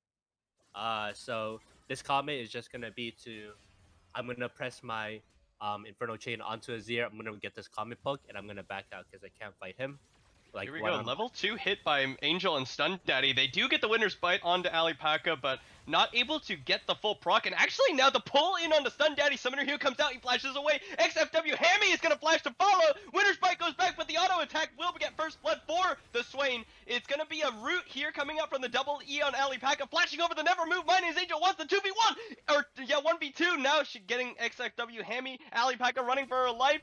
Will be able to get the slow and make it back to her tower without burning any summoners, but it's a 1-for-1 in the bottom lane. First blood over to Xflow. Now Polish Pharaoh coming in onto the bottom lane. My name's Angel, does not have any summoners. Flash to get the root, and that's going to be a kill back. Alipaka will survive to make it rain, and it'll be a kill over to the jungler on the side of Xflow. Wow, that was a really interesting fight. I understood the level 2 engage just because Braum gets his Winter's Bite and he gets to apply that passive stack, and MF can just follow up with the Make It Rain and auto attacks to get that stun off. But I think he mispositioned his Unbreakable, so he got hit by all the damage and he didn't really block any of it. So He took all that damage, and then he got put down to 1 HP and eventually died. So I think it was a little bit of a misplay from Stun Daddy, but a kill onto Swain, not a horrible thing. Oh, Swain is supporting and Seraphine is the one doing farming, so it might be a case of Leandri's Seraphine. So, and then, I don't know if I really like that. I think Swain should be the one farming and getting those items, him being a really good team fighter. K-Peps is looking down here for a lane gank, but he sees them, or Xflow see them on the wards in that bush over there, so nothing really gonna happen. K-Peps just see the wards expire, so he knows that they see him. In the top side, Yaone, under his tower, 40% HP, 20% mana, 2S I know what you Faible. expect in the matchup. Yeah, 100%. So 2S Faible doing a really good job keeping this Ornn out of lane, keep this Ornn from having prio in the lane, and getting this cheater recall off, which is something you really like to see in this top lane. I don't think it's a cheater recall, actually. It's a double cannon wave into a recall, so not a cheater. My bad on that. Actually pulling off canceling out the recall just to keep it, trying to shove it under Yaone. Really nicely done down there. And to your point, I wanted to talk about that level 2, I guess. They hit level 2 first, so they go for the aggressive play, but not quite fast enough to get just like a good trade before they can even hit level 2. And then they're kind of just getting mauled by minions as he's getting CC'd and then pulled back in by Hammy. That's why the Braum kind of just died so quickly. Didn't even have an ignite down there. Just exhaust and teleport as far as non-flash summoners go on the side of Xflow. Yeah, so I mean, that level 2 play could just mean the entire lane going a little bit downward. Swain does have the Dark Seal, so he is looking to just be poking them down and eventually trying to get kills, trying to get the Dark Seal set up. Oh, both junglers here. K-Peps is going to Elastic Slingshot, but it's not going to connect, and they'll just back away. I think they didn't fancy that 2v2, just because Yaone has a little bit of extra combat stats, did recall and teleport back into lane. And then, of course, Wukong is going to be stronger at this point in the game compared to Zac. And an Evermove is actually going to connect. Stun Daddy comes in with the Unbreakable. We'll try and block some damage off. Meanwhile, they found K-Peps! Aatrox is here! Splashes away from the third Q, smites to get some health, and the Emperor's Divide keeps the Zac alive. A lot of stuff happening around the map. Meanwhile, hold that thought, because we got the ultimates coming out, the needlework is coming out, the Call the Forge God is issued, Yaone has the flash, we'll be able to use it, 2S5 Blade does have the Ghost running, and will get the solo kill in the top lane, going away. Polish Pharaoh gonna try and clean this one up, but it's a level 4 to level 6. Does he have the damage necessary? 2S5 Blade needs to try and get some healing up. He's just trying to juke it out. But Polish Pharaoh will be able to. Oh no, a level 7 hit! Oh, doesn't quite get the healing off of the needlework. K-Peps now is just gonna try and get his own jungle meanwhile. But a couple of opportunistic moments, Polish Pharaoh finds himself 2-0. Wow, now a lot of stuff happened in the past like 30 seconds. First going over to that top side, yeah, the 2v2 is not favorable for side of Titan Gaming right now, just because Wukong's early game with Conquer, he is a really big menace to this Gwen and this Zac, and I think he will sustain them. But then we see that solo kill coming out from Gwen, which I was talking about before. Like, she has this prio, she can easily just run out his Ornn, and that's exactly what she did. But she traded with her life.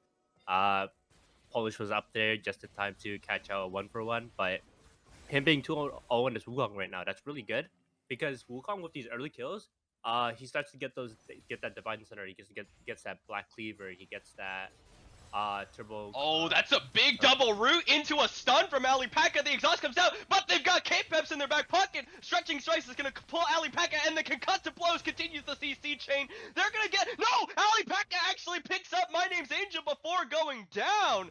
Just not enough respect coming out of the misfortune on the side of Titan. It'll make it a 1-for-1 in a gank. Yeah, that Seraphine damage, I think it's missing health damage, if I'm not mistaken.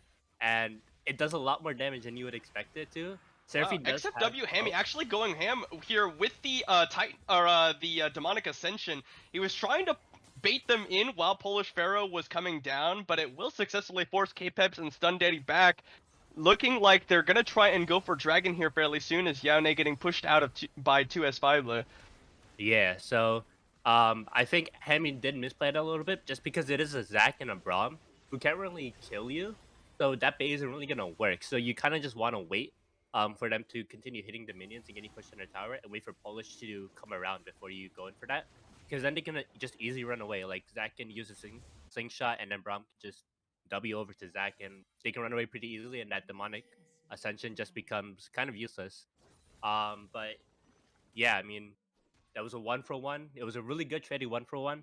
I think a lot of people would have just tried to run away instead of Alpaca trying to go for that kill. So really well played from them with that 1-for-1 trade. And they are going for that Ludens or that Leandres. So we are going to be seeing a Leandres Seraphs probably. But yeah, I mean these junglers are just going to be farming right now. There isn't really much happening on the map. All waves are pretty much in the middle. This bot lane is not pushing in, but Seraphine just demolishes the wave.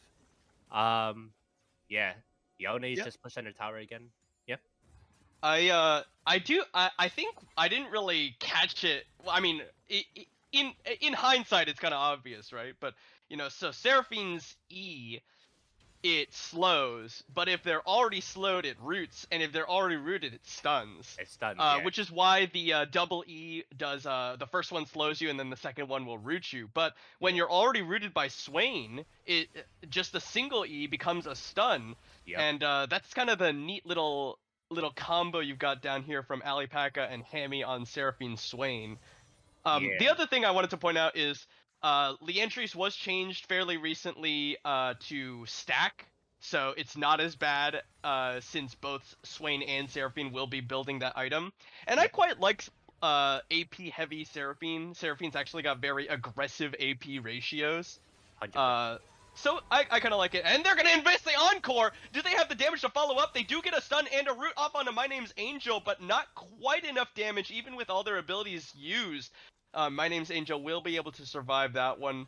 But they are pushed out from under their tower. They're going to use the bullet time to try and thin out the wave, but a little bit too far back. Doesn't quite hit the ranged minions there. Yeah. And I want to talk about his Aatrox in the mid lane right here. He's on Hexdrinker, and his comment has already done almost 400 damage. So, doing a really good job just poking out Niet's... I don't know how to say it. I would just call him Niet.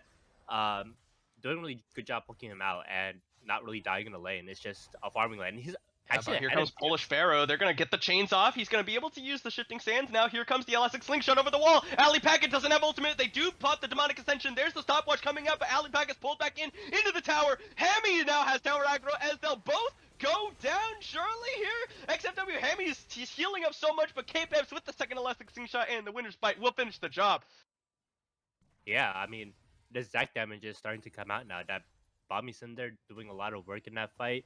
And, I mean, Xflow Pink's bot lane was just caught out a little bit. They were overstaying for that second tower plate. I think in that scenario, you just want to keep the tempo up with My Name's Angel and just recall and get to lane. I mean, Seraphine does have the TP, but I think just to play it safe, you don't really know where K-Peps is, so you just want to recall, you want to try and get your items, and then match your timing with My Name's Angel. But that overstay cost them their life, and hopefully they don't do it again. I think they learned early. With K-Peps in the bottom lane, they did take the time. Polish Pharaoh was able to pick up that Rift Herald, so we'll see if they're able to make anything happen with it within the next minute and a half or so. You really want to get it off before 14 so you can get some plate value with that Herald. I think bot lane best bet just because no other towers have really been pushed. This Ornn lane won't really be pushing at all. As you can see, Yone is like sitting under his tower right here. Alpaca is the target once again! Elastic shot, there's nothing to stop this from happening over and over again! K-Peps just can land directly on top of Alpaca, and with no flash available, it's just gonna be an easy kill for the side of Titan.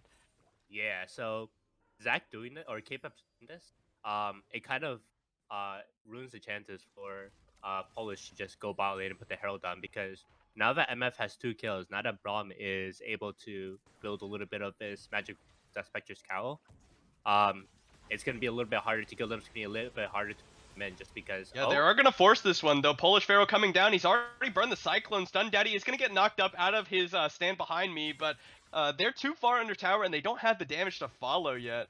Yeah, it is just a flash down there. Good flash from My Name's Angel, not risking it Oh, at here we all. go. 2S5 Blade gonna get knocked up. The Call of the Forge God is gonna be a second one. There's the third one, and Tricecrust basically just comes in to finish the kill off. But pushing them out of lane means the Herald does get dropped in the bottom lane just before the plates go down. And it will be first tower going down in the bottom lane in favor of Xflow Pink. Yeah, so I guess that is a way to get that prio back. You gank the MF, you make sure that she recalls before she's able to defend the Rift Herald, and because of that, they got the Rift Herald, they got the turret, and a lot of gold in pocket of Xflow. They're 2k up right now.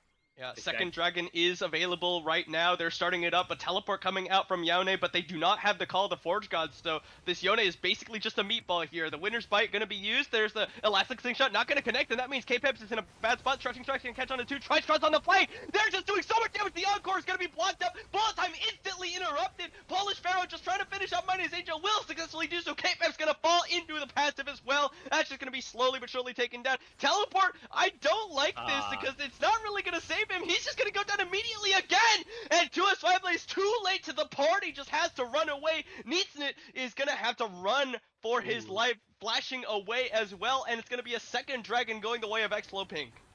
That was a very intense team fight, and I'm extremely surprised that none of them on Xflow Pink side died. They played that team fight really well without their ultimate as well. They had that Seraphina ultimate.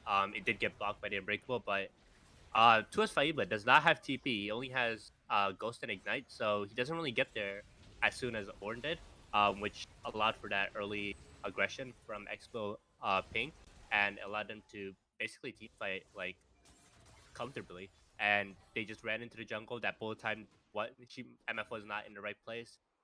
She was run down by Wukong, and that's the one thing I didn't really like about the Braum pick. Like it's against these champions like Wukong. It's really hard to defend MF just because Wukong just like dashes right onto her and then that Cyclone to just basically CC her and eventually just wait out his cooldowns and get the kill. So it's really hard for Braum to just be protecting MF in that scenario. So I mean, Braum did try his best, but MF did just run down. Polish is 4-0 on this Wukong. He is very strong. K-Peps is looking... Yeah, Yone is going to be the target. There's the Elastic Slingshot going to be blocked up by the Bellows Breath. The Call of the Forge God is going to be used. Sun Daddy blocks it immediately, but Yone is still about half HP, but a lot of needlework and the Ignite going to be used. They're going to knock up K-Peps with the Bellows Breath, Brittle proc, and now Hammy is here. They've got Polish Pharaoh coming in. Hammy's going to pull in Stun Daddy. Do they have anything left to follow up on? Elastic Slingshot going to be used defensively. Stun Daddy uses the Glacial Fissure to try and disengage. Nobody will die yet. And oh, now Neatsneen might be in trouble here. Polish Pharaoh gonna go in. The Cyclone gonna be used. And Encore! He can't use the Emperor's Divide is used, but he can't use the Shifting Sands out to safety. Great chain CC coming out from Xflow Pink. Yeah, a little bit. I don't really see why we're all walking top lane side of gaming. There aren't really any objectives to claim here. I think you just have your bot lane sit in mid lane. You have your top lane or mid lane rotate bot lane, and then 2S5 lane, no, hold on, going in onto Tricecrust, there's going to be used, the World Ender is going to be used, and 2S5 lane now taking a lot of damage, using the needlework, then there's the Vision of Empire going to be used just for a little bit of help, but Tricecrust is feeling very comfortable. Here's the Elastic Slingshot coming over the wall, doesn't quite connect, neither will the Stretching Strike, and they'll be disengaged.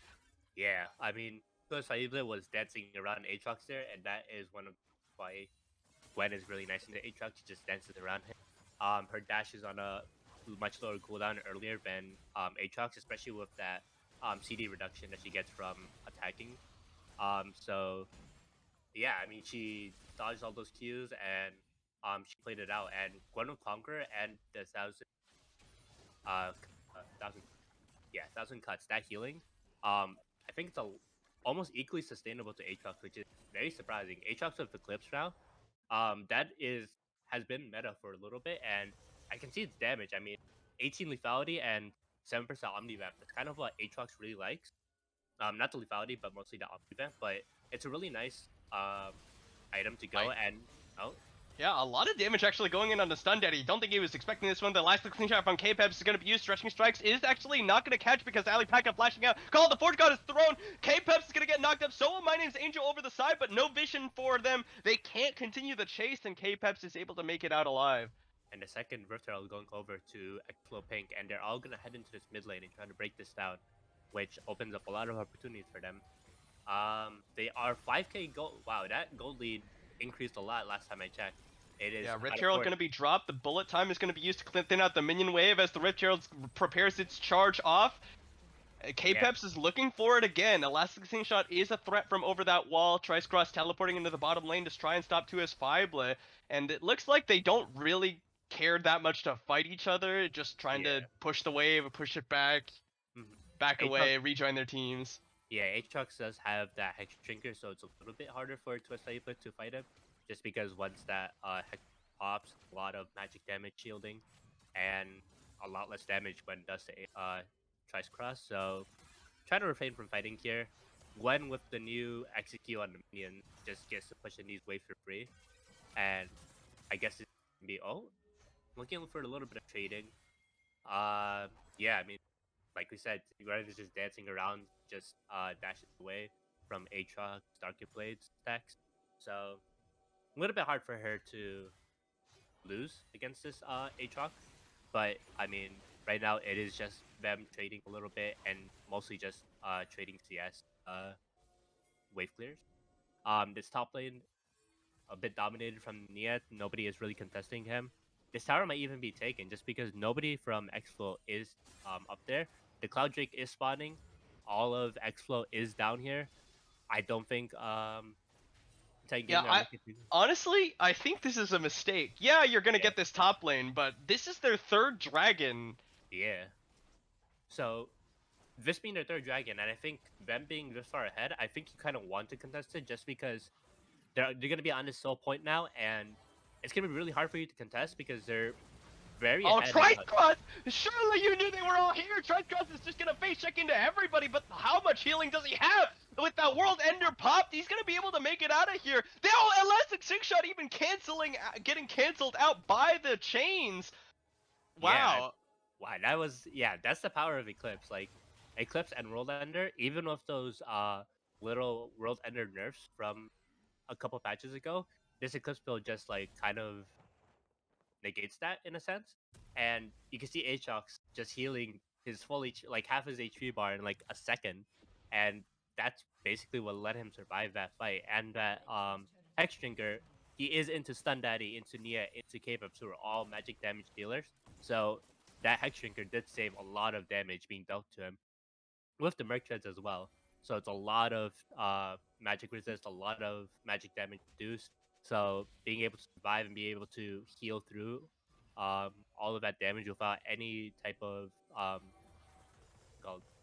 grievous wound from Titan Gaming, I think.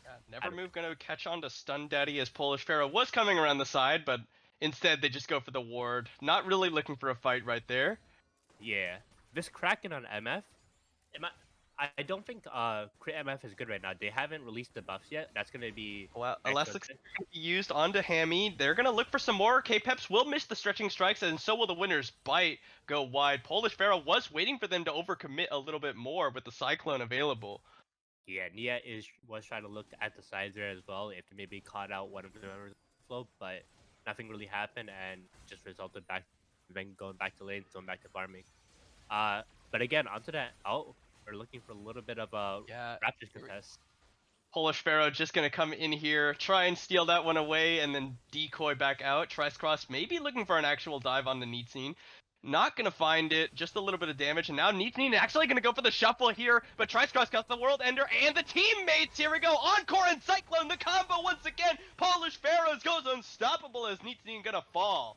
3 ultimates used for Neatscene. I don't know about having to use all 3 ultimates. I think once that Shifting Sands was used, I don't think you really need to use the Encore because you already had the Cyclone. You only use one of the Cyclones, so you have another knockup available. They're looking for this. Wow, they're actually going to start the Baron here. Yone teleporting up in to stop this one, or to help out rather. 2S Fible again stuck in the other side of the map with no teleport, and this is going to be a 5v3 at best. Yeah, so I mean, right now, all Titan Gaming can look to do is to. Yeah, bullet time Oh, is available, but the Call of the Forge God is going to be used. My name's Angel, going to have to flash away from it. K-Peps goes in with the Elastic Slingshot, but Sundaddy's already fallen. K-Peps is just going to follow him, flashes over just to get knocked into the blobs, and they're going to be able to walk over the side and finish it. Actually, the Swain gets it over the side. Now, My name's Angel is going to be in a bad spot, having to blast Cone out to safety. yeah, that was. I mean, you don't really want to walk. If you know they're doing the Baron here, you don't really want to walk in like that just because of these long range ultimates. And Tricecross doing a really good job just standing at the edge of the Baron pit and looking for those Darken Blade stacks onto My Name's Angel and Stun Daddy, and then looking for that kill angle, followed up by the Ornhorn. Yeah, And Tricecross actually popping the World Ender, going for My Name's Angel right in front of Neatsneen's face. The Emperor's Divide is going to try and push him under tower. Doesn't quite get him there, but does separate them. Bullet time going to be used, but instantly interrupted by Tricecross. Gets the kill! And now he's going for Neatsneen as Stun Daddy comes in to try and back him up. The Baron has been taken, and Tricecross gets a kill off the backside. It's a... wow, I'm very surprised. Like, Aatrox is just freely able to just run through Neatsneen and get My Name's Angel, and MF being this champion doesn't really have a lot of mobility, and once you damage, I think her left tap move speed goes away, or whatever her W is called, I forgot the name of it, but yeah, I mean, once that move speed goes away, you don't really have any way to kite out Tricecross, and he just gets those Darken Blade stocks in, you don't have flash, and you pay for your life, and that Baron being taken away, and this Dragon's coming up in 38 seconds. I don't really know how Titan Gaming is going to be stopping this Dragon, or this Soul being taken, so if I were and them, imagine the Cloud Soul on these members. K-Pep's Oh. just gonna face check directly into Tricecross. He's gonna get his Elastic Slingshot interrupted here. Stun Daddy coming forward now. He might be the target. They're gonna get a two-man knockup as My Name's Angel walks a little bit too close. The World Ender! My Name's Angel just goes down again! Tricecross on a rampage. A Stun Daddy will follow. Glacial Fissure not enough to keep him alive. K-Pep's gonna get the Elastic Slingshot canceled again, and it's a double kill. The Aatrox just going wild in the backside. wow, Tricecross is just running down Titan Gaming. Yeah, now Hyperion 2x5 here. looking for Oh. the 1v1, but it's a 1v4. Surprise! Here's the rest of the team! Xflow, Pink, just take control of the jungle, moving over towards the Cloud Soul. Yeah, they're going to be looking to push this mid wave in while Polish does this Cloud Soul for free. There's no one to contest him here. A little bit of a misstep from K-Peps. He does not have that Zac passive, so a little bit dangerous for him to be caught out, because if he dies, he actually dies. He doesn't go into the blob state. And Tricecross, I mean, it's Aatrox mid. I mean, running down Titan Gaming Hyperion, doing really well with this pick, even without that counter, without any of that real sustain coming out from any of his. Gonna get a moves. root into another root into stun. Tricecross jumps over the wall. Gonna get stunned up by the concussive blows. Tricecross gonna use the stretching strikes. The Emperor's Divide pushes him into tower. Tricecross gonna be able to walk out the other side. His Hammy's going crazy in the backside. There's the the Demonic Ascension gonna be popped. Demon Flare used. Double kill over to the Swain support, and extracted successfully by his team. Inhibitor the focus, and Titan Gaming Hyperion better think about what to do in game number 2. Yeah, I mean, this game is over now. I mean, so much sustain coming out from the Seraphine. I mean, you haven't really seen it do much, but like just behind the back, if you probably look at the stats now, so much healing done, so much shielding done. And with Aatrox as well, being able to just run down Titan Gaming, I mean, Aatrox was already ahead, and you gave him a bigger chance to just be even more of a menace to Titan Gaming, and that's what gave him the win. A very convincing 10k, 11k gold lead from Pink, and game 1 goes to. Yeah, really nicely done in game number 1 here. We're going to take a short break while we set up for game number 2 between Xflow Pink and Titan Gaming Hyperion. Thanks for watching, everybody, and we'll see you in just a little bit. See you then. Internet, hello, and welcome back to our coverage of the Titan Gaming Hyperion versus Xflow Pink series here in CCS Season 1 Summer Playoffs Round 1. We are just waiting for these teams to consolidate into the lobby. We had some technical difficulties, and at this time, I think that Titan Gaming Hyperion are deciding what side they want. So, Tom, talk to us about that last game, and talk to us about Aatrox just going crazy. Yeah, I mean, that Aatrox blind worked a lot better than I expected it to. I didn't really think that Azir would really Aatrox that much, but Aatrox had a lot in CS and had a lot of poke damage from that comment. That comment did a lot more than I thought it would. So really well played from Trice Cross on that Aatrox, looking for those roams, especially that top lane roam early on. Getting that kill was probably one of those pivotal moments where Aatrox just became a better champion. He gets 300 from that. Ornn survives it, and like I said, that Ornn surviving that laning phase against Gwen allows him to just level up and get those ornaments, as you saw, onto that Seraphine, onto that Aatrox, and yeah, a lot of damage coming out from that Aatrox, bursting down the side of Titan Gaming Hyperion, and that Braum pick didn't really work out to their favor because once Aatrox got fed, I mean, nothing really to block except their chains, but not something you really wanna use your Unbreakable for. But my name's Angel, not really able to play that game, but especially with that Aatrox, especially with that with those encores and with those called the Forge Gods, like really hard to play around that when there's so much utility that you can't really dodge, so much things that kind of prevent you from playing. And also, I was talking about that build, but a lot of stuff was going on during that fight, so I wasn't really able to talk about it. But it was Kraken MF, which there were changes to MF, but they're not out until next Wednesday. So that build that she went, not really an optimal build to go right now. I think the ideal build is just go poke Comet lane. Like lethality type. Yeah, because the buffs haven't come out yet, so press the attack Kraken is like the normal like attack speed build, but right now it's the build overpowers it. Maybe I could have seen a Leandre's angle from MF as well. Leandre's was in a bad pick there just because of the bruiser slash tank side of uh Xflow paying from the Ornn, from the Aatrox Wukong. A lot of health, um a lot of damage coming out from that Leandre's, and it would have performed pretty well against them. So that could have also been something. But I think with the amount of AP that Titan Gaming had, a little bit hard to build that, so kind of had forced to go Eclipse there. And yeah, I mean, I think if they really want to fix this draft, they have to be a bit more conscious about what they pick, because 4 AP on their side against an Ornn, against an Aatrox who can just build a Mav Memorius and basically just become unstoppable against 4 AP. I mean, what's an MF really gonna do against an Aatrox who is 5-0? Like, you can't really stop him from killing you. And then once he kills you, like, doing damage, is gonna be killing him. Like, they need to really be thinking about what they're gonna pick here. If they're gonna pick a different bot, I think the ideal one with mobility, something like Ezreal and Xeri, even Sever as well. Just Sever has so much ability with that ultimate uh So being it one. looks like as Xflow Pink did come out victorious in game number 1, Titan Gaming Hyperion did have side selection. They are opting to remain on the red side. So uh we'll see like I they seem to be comfortable playing on red side, maybe trying to play for more counter pick similarly. Maybe they'll have a better answer this time, or perhaps they just go ahead and say, hey, we don't want to deal with Aatrox. Champion's good enough. Let's get rid of it.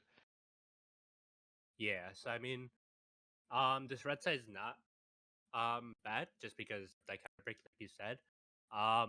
Here's the thing, right? Expo has a lot of priority picks.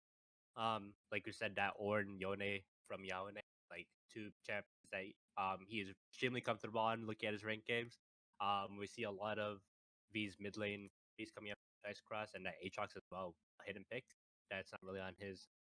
But yeah, I mean, if we're giving Expo this up, just be give these priority picks, we have to be able to think about, oh, do we want to ban out this champion over this champion? Do you want to give this player this champion instead of this champion? So like, we can play around it. Maybe do we have a counter for it? Like, they really have to think about these picks, just because if the champion may be a counter pick, but like, are you able to play against it? What are they gonna do to try to stop it? Because that's what every team's gonna think about. What if they counter pick? Um, what am I gonna do against this Gwen as an Ornn? I'm gonna have to stand her tower, which he did pretty well game 1. So Xflow picking really well, playing the game really well. These counter picks that 10 Gaming had prepared. So looking to see if 10 Gaming try to maybe draft around that, maybe the better prio lane instead of top lane, because it didn't seem like Gwen was really activated during that game, and without TP as well, she's not really there for the, which kind of caused a lot of uh bias towards who's gonna win the fight. A 4v5 for the favor of Xflow, it is almost a game like wipe for Xflow. So see if Titan Gaming go for a top laner with TP, go for a loser, something like that that can be Yeah, enough. Like, I think that the lack of TP was really the big detriment for Titan that game, just not having the Gwen available for those fights. And to be fair, uh you know, you try to take that for a little bit more lane dominance, the Ghost Ignite, maybe try and get some kills, and they did successfully gank the Ornn and dive him a couple times, and it worked out. But not having the power, your like supposed powerhouse, your Gwen for a lot of the fights and relegated to split pushing, just didn't seem to be working out for them. yeah, I mean, Gwen didn't really get. I think she only got one kill during that entire laning phase. A lot of the times when they were diving, I think it led to just Ornn either flashing away or living with like 25% HP. So nothing really like activating the Gwen. Like with that Ghost Ignite, we would expect a lot more, a lot more aggression. But um, All right, and we are into the draft here. We'll see if anything changes. It looks like so far, of course, I doubt Xflow really wants to change very much about this. yeah, I think they're comfortable with their bans. I think banning the Ash. I think they're gonna that they play these strong laning phases. They want to farming phases, and I think a silver pick might be in. Um, Alipaka has been playing a lot of, so we'll see if they decide to pick this really strong pick during this meta here. But the Lilia band coming out again, pretty very simple coming out. Really Yeah, so on the side of Xflow, if this all goes exactly the same as like so far, it's basically just a run it back right now, right? Ban the Talia, ban the Senna. Wouldn't be surprised to see the Ashe banned. so I mean, Xflow just wanna probably just stick with the same, like in these types of situations where you're in playoffs where you're in this lower bracket, so you're basically um in danger of being eliminated. You want to be able to just stick with the same type of playstyle, because if it worked out for one game, you want to try and like bring that energy over to the next game. That's what's really like important about playoffs, not like trying to like test somebody's limits, not try to like um ego pick too much. You want to be able to play this like ego too much, because you're in danger of eliminated. You have to play it out as if it was your last. And right now, I think sticking with these same bands, not giving gaming any type of way to come back with their champions. I mean, Yeah, the and Seraphine then the last ban from Titan changed from the Akali over to this Seraphine that was their first pick, and then Xflow will instead pick up the Sivir as their first Yep. pick. Yeah, I mean that Seraphine band, I don't agree with it. I mean, really strong pick. So much healing coming out from Seraphine. I mean, AP Seraphine, you'd think it wouldn't heal as much as Moonstone, but still see like half of Xflow's health bars being healed. You see a lot of shielding. You see a lot of damage that encores catching a lot of people. So really like good pick for Xflow that was banned out from good ban for banned out from Xflow. And the Jinx pick coming out. Jinx, not really a meta pick right now, but not a horrible pick. I mean, it's just really been the same. Nothing changed just because Sivir and Zeri have become a lot stronger. And I'm looking to see a Lulu or a Yumi for Xflow, and maybe a trade on the side of Titan. So maybe they trade the Lulu on Titan, but they're gonna prioritize it. So Sivir or Lulu and Yumi are open for Sivir, which are two champions you don't really want to see with a Sivir, because very dangerous picks to leave for Sivir first. So we'll see what Xflow pick. Uh, Another Zac pick. Gonna pick the Wukong again. Zac is not unstoppable when you press it when you use a shot. So that Wukong cyclone, just being able to cancel out that Zac engage, and also being able to use that cyclone engage. And Yeah, the and Ornn, they'll early pick the Ornn. They're fine with that. yeah, I mean, It's one of the more blind pickable top laners. And I mean, when you have 314 games on a champion in ranked, I mean, I feel like you'd be really comfortable blind picking. Almost feel like you've gone Yeah. through every scenario you possibly could have. And I mean, if he's comfortable on the Ornn, I mean, give it to playoffs. You don't want to if it's left open, you try and pick it up. The Tom Kench coming out. This is a good pick because we saw last game that Braum really didn't do much to peel off the Aatrox and the Wukong from My Name's Angel. So now it's Tom Kench being able to devour. I don't think that's no, I think, but that What his being, Yeah, it is Devour. It it is is Devour. Devour. Just making find that different. Yeah, But you've got Devour is Tom Kench W, Cho'Gath Ultimate is Feast, and Nunu Q is Consume. okay, it's also Tom Kench ultimate. Or yes, of course. Yeah, but yeah, I mean, being able to devour Jinx and being able to just that's like the best for a feel. Like not being able to hit the champion. That's like basically what Yumi is like being able to not be CC, not be able to deal any damage to. Like that Tom Kench Devour really able to be a viable healer for Jinx. And when she comes out, that's health shield, like a really big shield now coming from the Tom Kench ult. So well, not really much you can really do to get rid of that shield unless you build serpents, but no real good serpents builders outside of Xflow. The Aatrox ban was coming out from Titan, so they didn't really like it. And once they saw the Ornn, I mean, I'm pretty sure it's guaranteed that Ornn's going top, so you want to try to ban out this mid laner who is running down your from game one. So yeah, Titan Gaming with these bans, being able to try to take out these comfort picks from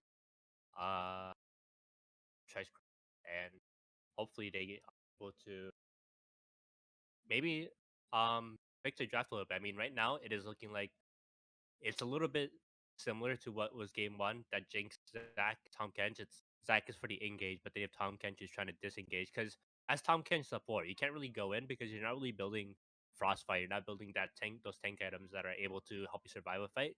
You're mainly playing just to peel Jinx and be able to devour her whenever someone's threatening to kill her. But the Victor pick blind coming out, I feel like you could have picked your top lane here and given Yeah, I agree. Their Xflow have shown their top laner, so why yeah. not pick your top laner here and then leave your mid a little bit later for countering? I mean, here's the thing, right? Victor is just that champion you can blind onto almost 99% of situations. He's just that Jinx Victor is basically just like, oh, we're gonna not do much for the early to mid game and wait until we get our 2 to 3 items. Wait until Jinx gets that Kraken LDRE, Kraken Collector IE, whatever she decides to go, maybe PD.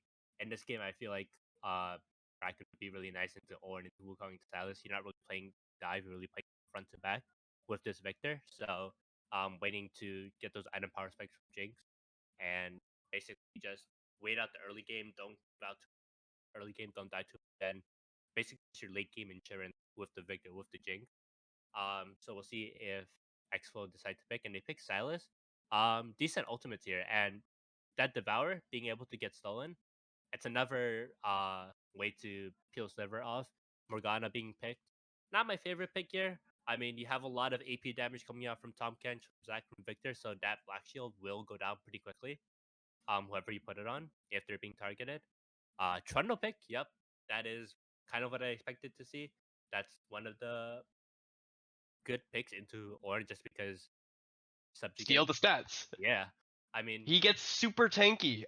Ornn gets really tanky, gets a lot of free stats from his passive, and then they all get stolen away when you subjugate him. yep, and Trundle being able to steal the stats, be a really good front line with Zach.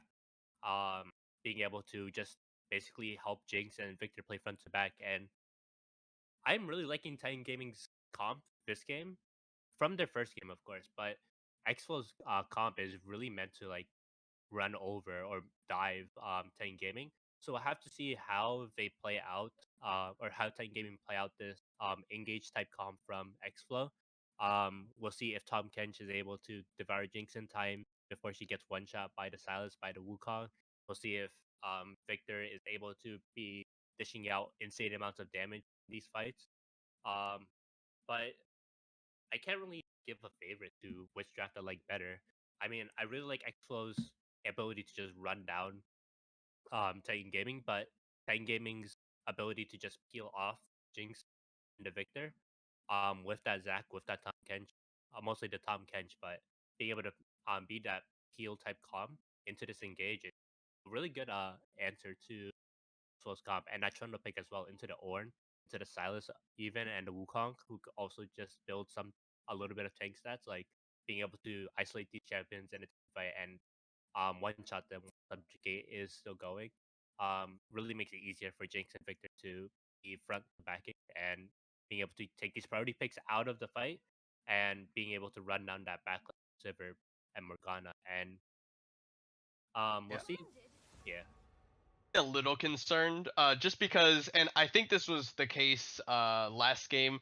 The Azir I think the pick is really fun, really great, but it takes a little bit too. It took time that Titan Gaming didn't have to come online, basically. Yeah, I mean, Azir with not a lot of items doesn't really do much. Especially when you have a fed Aatrox, when you have that Ornn on an enemy team, you kind of want to be able to pick a champion that really goes like hard onto them. You want to be able to pick a champion that does a lot of damage, scales that damage really well, match that tankiness coming out, match that Aatrox damage coming out, that items that coming out. So did that Azir, who wasn't able to come online because he didn't really have a fun time in lane. Yeah, and I'm concerned again. I'm concerned similarly with Titan's draft in this game as well, just because Trundle, for all the power that he has in that subjugate, the champion isn't super great late game. He kind of just becomes relegated to meatballing it for your backline. And then Jinx is also gonna take a long time to come online. She's similarly like very late scaling. Yeah, so I mean, here's the thing, right? It isn't Trundle jungle anymore. It's Trundle top here, so it's a little bit harder for Trundle to come online, like you said. So I mean, well, it's gonna be interesting to see if like Trundle looks to go that Ghost Ignite again and try to run down this order. Will he go TP Ghost, TP Ignite, TP Flash? Will he try to just be a lane menace, lane bully? But it's a lot harder for just Trundle to come online just because he's gonna be able to go to every lane. He's gonna be able to gank lane, gank bot lane, get his Jinx ahead. It's all up to the Zac pick, and Trundle is just there to just be stats. I don't think he has a really um big impact in the top lane here. Yeah. So like think about like that, right? Trundle is a champion in the jungle that ganks very early on and has very powerful ganks. Zac needs like 3-4 points in elastic slingshot before his ganks really become useful.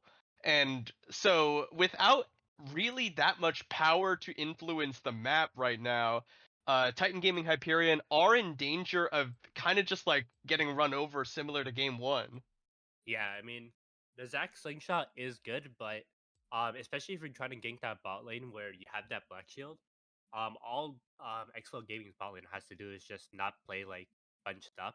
Have to have Morgana and Sivir separated. Those double spell shields just being really good disengaged, so not allowing K-Paps to really just slingshot, use his Q to attach and launch them into each other. Like really hard for Zac to gank bot lane, especially mid lane as well. Silas just has his dash. I mean, not really looking to interact with Victor. Like early on, Victor's gonna be poking Trice Cross out with Qs, with those lasers from his, like looking to scale up his abilities, looking to get those hex fragments for his upgrades. But yeah, I mean KFFs, I think this game, if you're really gonna gank something, probably just gank top lane where Trundle has like a good amount of pressure and or doesn't have any answer, I guess. I mean, he has his one dash, but you have that Trundle pillar to just slow him down and stop him, and basically take out a flash and get a. That's probably like the only real lane big gank here. Every other lane is just gonna be farming. Nothing should really happen. All right. But yeah. So we're gonna take a short break while we wait out the spectator delay. Will Titan Gaming Hyperion be able to tie up the series, or will we go to match point with Xflow going up 2-0? We'll see you in just a little bit. See you then.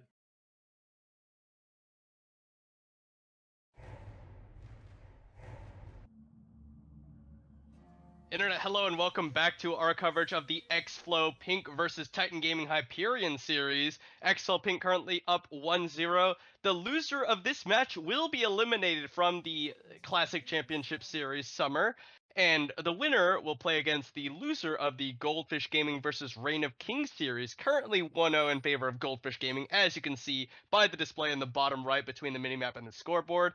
And we're getting into game 2 here, so let's see how this one goes. Yeah.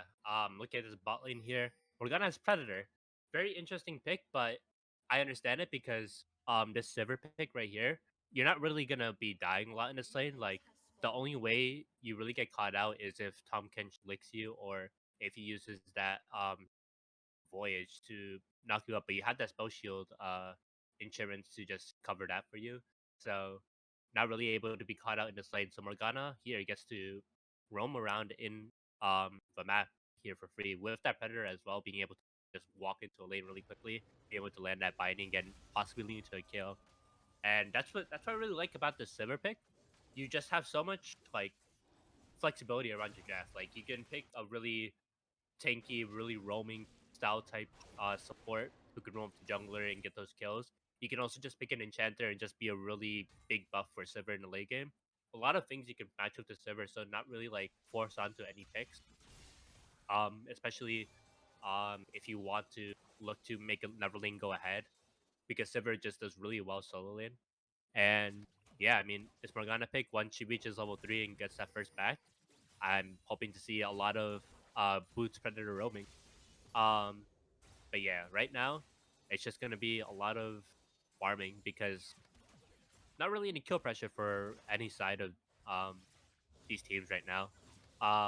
Level 2 being acquired in the bot lane for both of them. No real kills looking around. Finding misses. Lick comes out. Yeah, Stun Daddy goes in, gets a tongue lash in onto Hammy, but not gonna overcommit here. As Yone kind of in the same boat as game number 1, just kind of shoved under tower by a more dominant laner. I think Yana is just doing the strategy just because he doesn't want to die to these Zac ganks. He doesn't want to be too behind because if this Trundle gets ahead, really dangerous entity for Titan Gaming to have against Xflow Pink. So having a fed Trundle means both run down. Oh, good binding, gonna connect in onto My Name's Angel. Summoner here comes out, Ignite is down. There's the Guardian Shield, but it's not enough. Hammy claims first blood again. Hammy got first blood in game 1. Game 2 almost gets a second one flashed away from the Dark Binding. Wow, really well paid from Hammy, being able to get that binding in. And that's what I really like about these champions, like hook champions, these champions that try to like find the angle for a CC. You're able to like basically maneuver your abilities around these minions. If a minion's about to die, you throw your ability right as it dies, so they don't really expect it to hit. But then it hits. Like, real quick, Shoops, put the scoreboard down and then back up.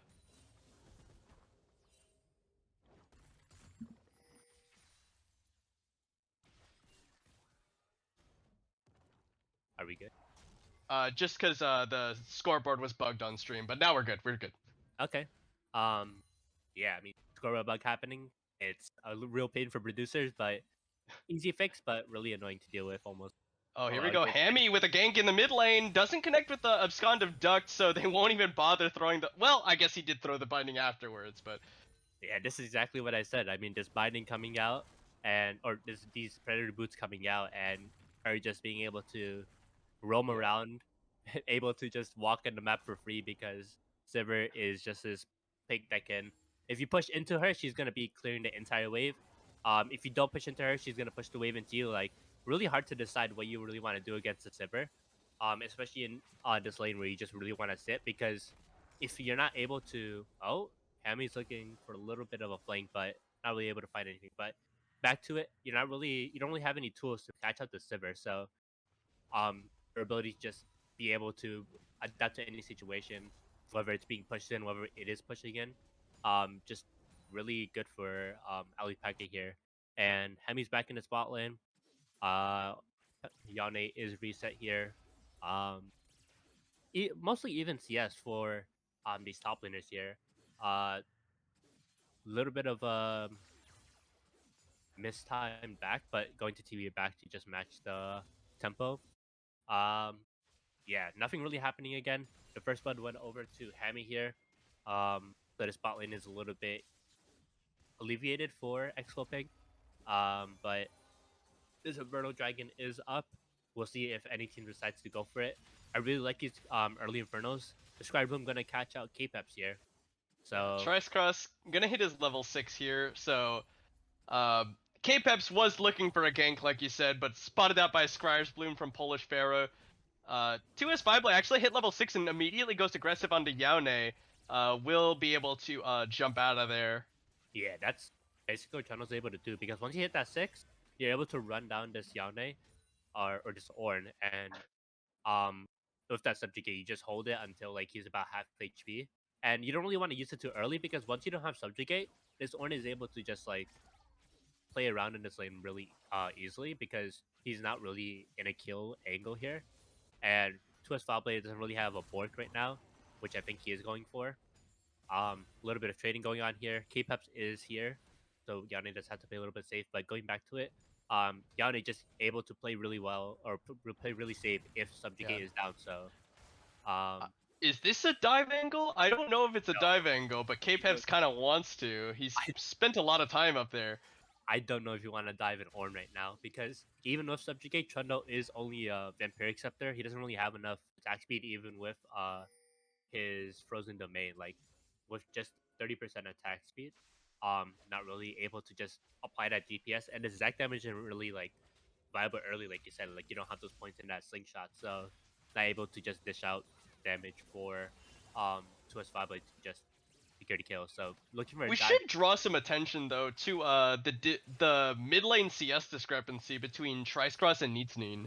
See, this shouldn't really happen. I feel like Nitsy should be able to just be able to CS here, but because of this Hammy roaming with Predator, because of Polish being in this lane, a little bit harder. Using the Chaos Storm to clear the wave, so that he can get a reset off. Yeah, so as Victor into Silas, in a 1v1 situation, you're able to farm like decently well, because you're able to just like trade with the Silas, you're able to play from range. But when you have a Wukong in your lane, when you have a Morgana in your lane, it's a bit harder to just farm safely, because of the amount of kill pressure that comes out when the two are near your lane. So you have to play really safe. You have to be giving up CS so that you don't give the Silas any type of lead. Giving a Silas a lead here, really bad for Titan Gaming. So playing it safe, don't want to risk it too much. Don't want to make this a clean 3-0 for Xflow Pink. So trying to play out as safe as possible, trying not to give up too much gold like they did in game 1. Yeah, I mean right now, as you can see in the top lane, basically dead even CS. Jungle, K-Peps is a little bit higher in the CS, just because, like I said, he doesn't really have any type of gank pressure or like gank ability because of the way these lanes go. So gonna catch up Polish here. Pharaoh did spend a lot of his time taking that dragon. That too as well, but Inferno Dragon always worth to take, especially that early game, because provides a lot of damage and allows Sivir to just be able to function really well in this lane. But I think even then, like, I don't think I've seen K-Peps gank a lane yet, just because it's not really possible for him. Polish going for this Herald. Really keen on these Herald pickups for Polish Pharaoh. They do spot him out here, so has to be a little bit careful. This house is... Yeah, they do have an advantage here because in the fact that their Morgana is up in the area, whereas Stun Daddy is kind of just there to help My Name's Angel push into Alipaka. Because I think if you leave this Jinx alone as Stun Daddy on Tom Kench, really easy for Alipaka to just run down My Name's Angel, because you don't really expect it. But... looking for something here, just dropping the Chaos Storm. Actually, a fair bit of damage. Neatsneen actually flashing away. Gravity Field's gonna stun him up in the tower. Trice Cross gets solo killed. Gets outplayed. XFW Hammy, meanwhile, is gonna get a Dark Binding. It's gonna go down to the tower as well. It's a double kill for the victor in a 3v1 essentially. That tower damage just two-shot that Morgana. I'm very surprised that tower damage was able to dish out damage. I didn't think the buffs were that heavy onto towers, but the ability for tower to just stack up onto that Silas, damage onto Silas, and then being able to transfer that Morgana allowed Lex's needs. slingshot gonna be used. The stretching strikes actually cancels out the searing charge. Yaone gonna call the Forge God in, but the subjugate is down, and there's a bit of damage, but no knockup comes out from the Ram second proc. Flashing away, Elastic Slingshot not gonna connect actually, as K-Peps gonna get the slow with the stretching strikes, gonna pull it back in, and Fireblade will get the chop, and the Dark Binding gonna get eaten up immediately. Stun Daddy gonna eat up Angel and bring them out to safety. Yeah, so that's like the problem in this Ornlin, right? Yane was playing it really well back here because A he's binding able is going to be used. There's the knockout coming out. Hammy is now in trouble. A lot of damage coming out the stopwatch after the soul shackles. They're going to flash away to try and not get stunned. Dodging away from the super rocket, but it doesn't matter as Angel will pick up the kill with the auto attack. Flashing to follow. Ali Paka will flash to safety as well. And Angel getting excited. Hammy playing a little bit too aggressively. Yeah, so that first blood, it doesn't really give you like instant like winning lane pressure. It just kind of like gives you a little bit of breathing room. Because this Jinx does dish out a lot of damage. She is on Noon Quiver. Noon Quiver is a really big power point for a lot of ADCs because of the wave clear and the ability to just dish out a bit more DPS with that 30 attack damage at 15% attack speed. So Polish Pharaoh, though, coming in here, gonna use the decoy and the Cyclone Summoner. Here comes out. Stun Daddy is gonna take a lot of damage and just go down. Polish Pharaoh does get the knock up here. It's gonna get the Flame Chomper's root onto Polish Pharaoh, who's taking a lot of damage from minions. Angel trying to cut it down! Auto attack will finish the job! Get excited! Try and dodge this Dark Binding! Doesn't quite do so. Hammy will get a kill back. yeah, I mean, it is a 1-for-1, but my name's Angel played that really well. That kiting, Wukong did not have cooldowns there. That is a little bit of a problem for Wukong early. He's not able to Last just slingshot gonna be channeled here. Gonna catch in. Ali Packer gonna spell shield that one out. Stretching strike's gonna pull him back in. Let's bounce. Gonna be canceled out by the black shield. Nicely done by Hammy. Now tries cross coming forward. Ali Packer will be fairly safe here, and they're just gonna keep that one shoved out. Dragon coming up in 40 seconds.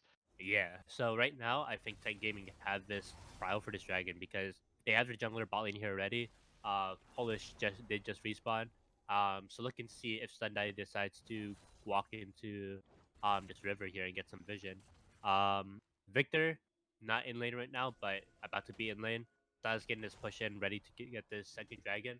And I think that's where a lot of power comes from Xflow Blue, just because they are able to get these early dragons, and as we saw last game, they're able to get that third dragon into that soul. And I think once they're ahead, it is really easy for them to just be testing. But right now, Titan Gaming, 2k gold up. Oh wow, they're gonna come in, Trice Cross on the roam up, subjugate. The Pillar of Ice doesn't quite cancel out the call of the Forge God now. 2S5 Blade does have the subjugate stat, but he just gets subjugated right back. Trice Cross gonna get a kill up off the roam. Yeah, that's what I really like about Silas pick here. But here we go. Polish Pharaoh doesn't have the Cyclone. They're going to start up the Dragon. I'm sorry to interrupt you, but we got to hold that thought because action may be brewing here, but they might just give this one. They're all good. I mean, whenever action happens, I'm always excited to see action. I'm always excited to talk about this more. But Victor tipping to this top lane here so that this minion EXP does not go to the void. Catching out this wave here. Probably just going to stay top lane for the next wave as well. Or does not have TP. So being able to push out this next wave and maybe get a reset off.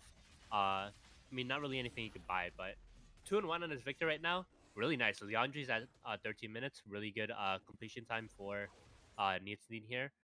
Being able to get these early items here. Being able to basically have a really good time later in the game because you're already activated pretty early, and with the amount of damage you deal right now, you're a really good team fighting tool, being able to contest these dragons.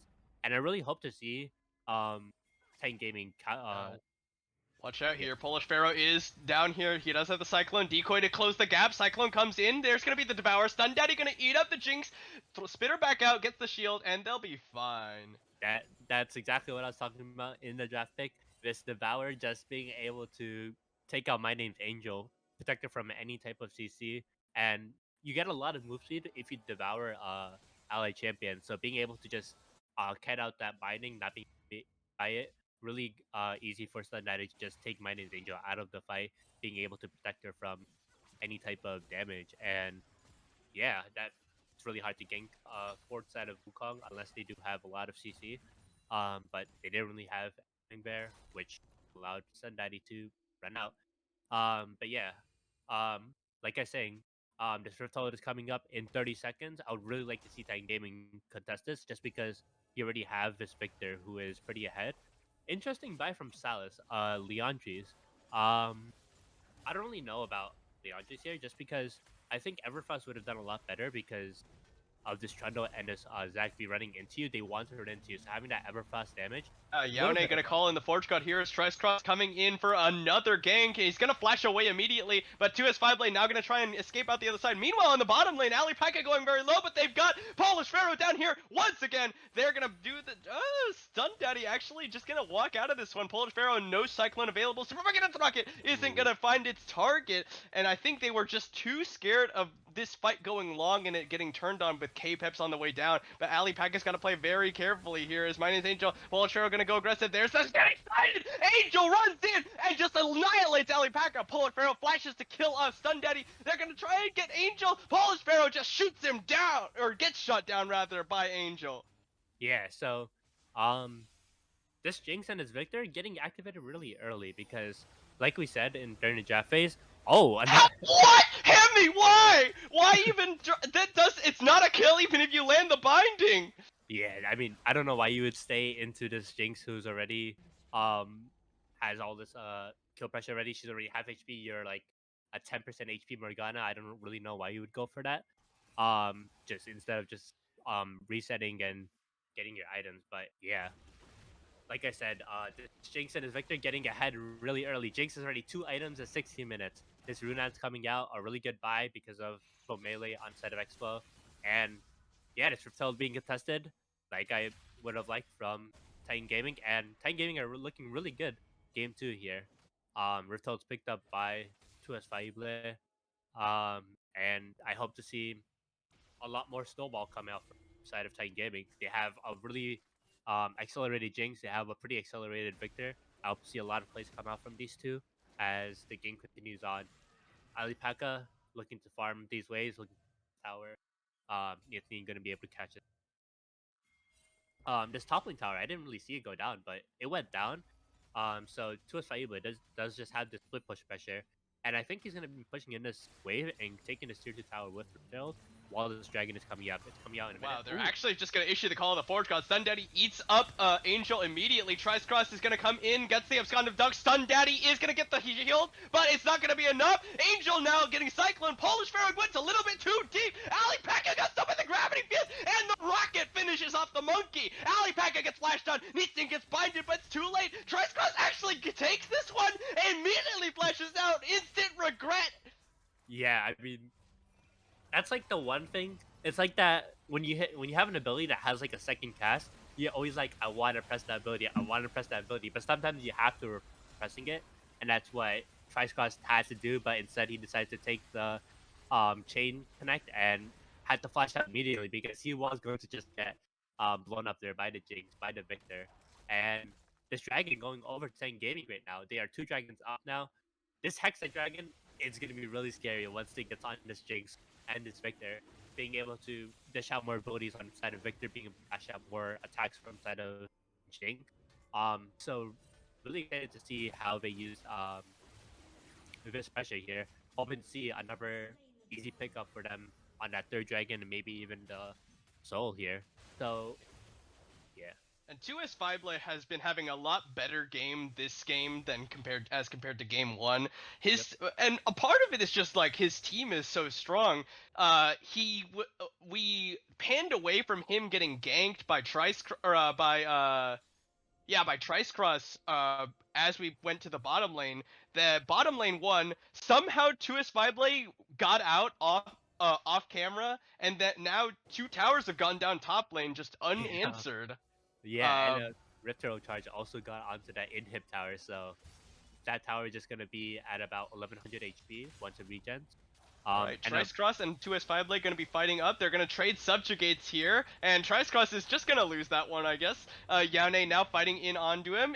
They're just gonna auto each other to death. 2S5 I think he's gonna win this. Oh no, the Brittle proc is so much burst. Yeah, that Grasp and Brittle, once you combine that, it's a lot of max out damage. Polish Pharaoh is going to get chased out of the jungle here, but he's got the Chaos Storm just running on top of him. The Elastic Siege. Oh, it's the rocket from downtown! Angel gets excited, and now Alipaka has no choice but to run.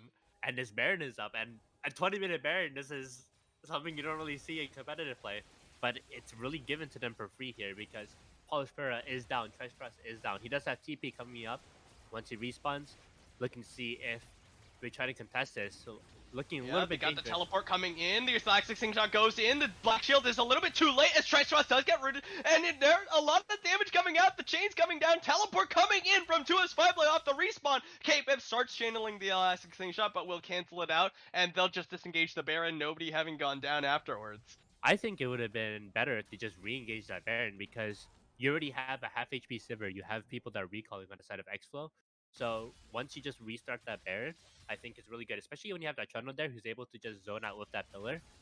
Really easy for them to just take that Baron with that Jinx Kraken damage, with that Victor Leandri's damage.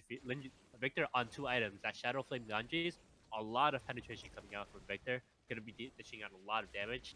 Those Merc Treads not really going to be able to prevent much magic damage coming out. So the ability of Victor to just be able to be this powerhouse of a AP damage source, really scary for Titan or X Gaming. So they have to really try to play to catch out these bounties here, and I think that's what they really have to play for. Because right now you can't really go for a 5v5 fight. You're not gonna really win.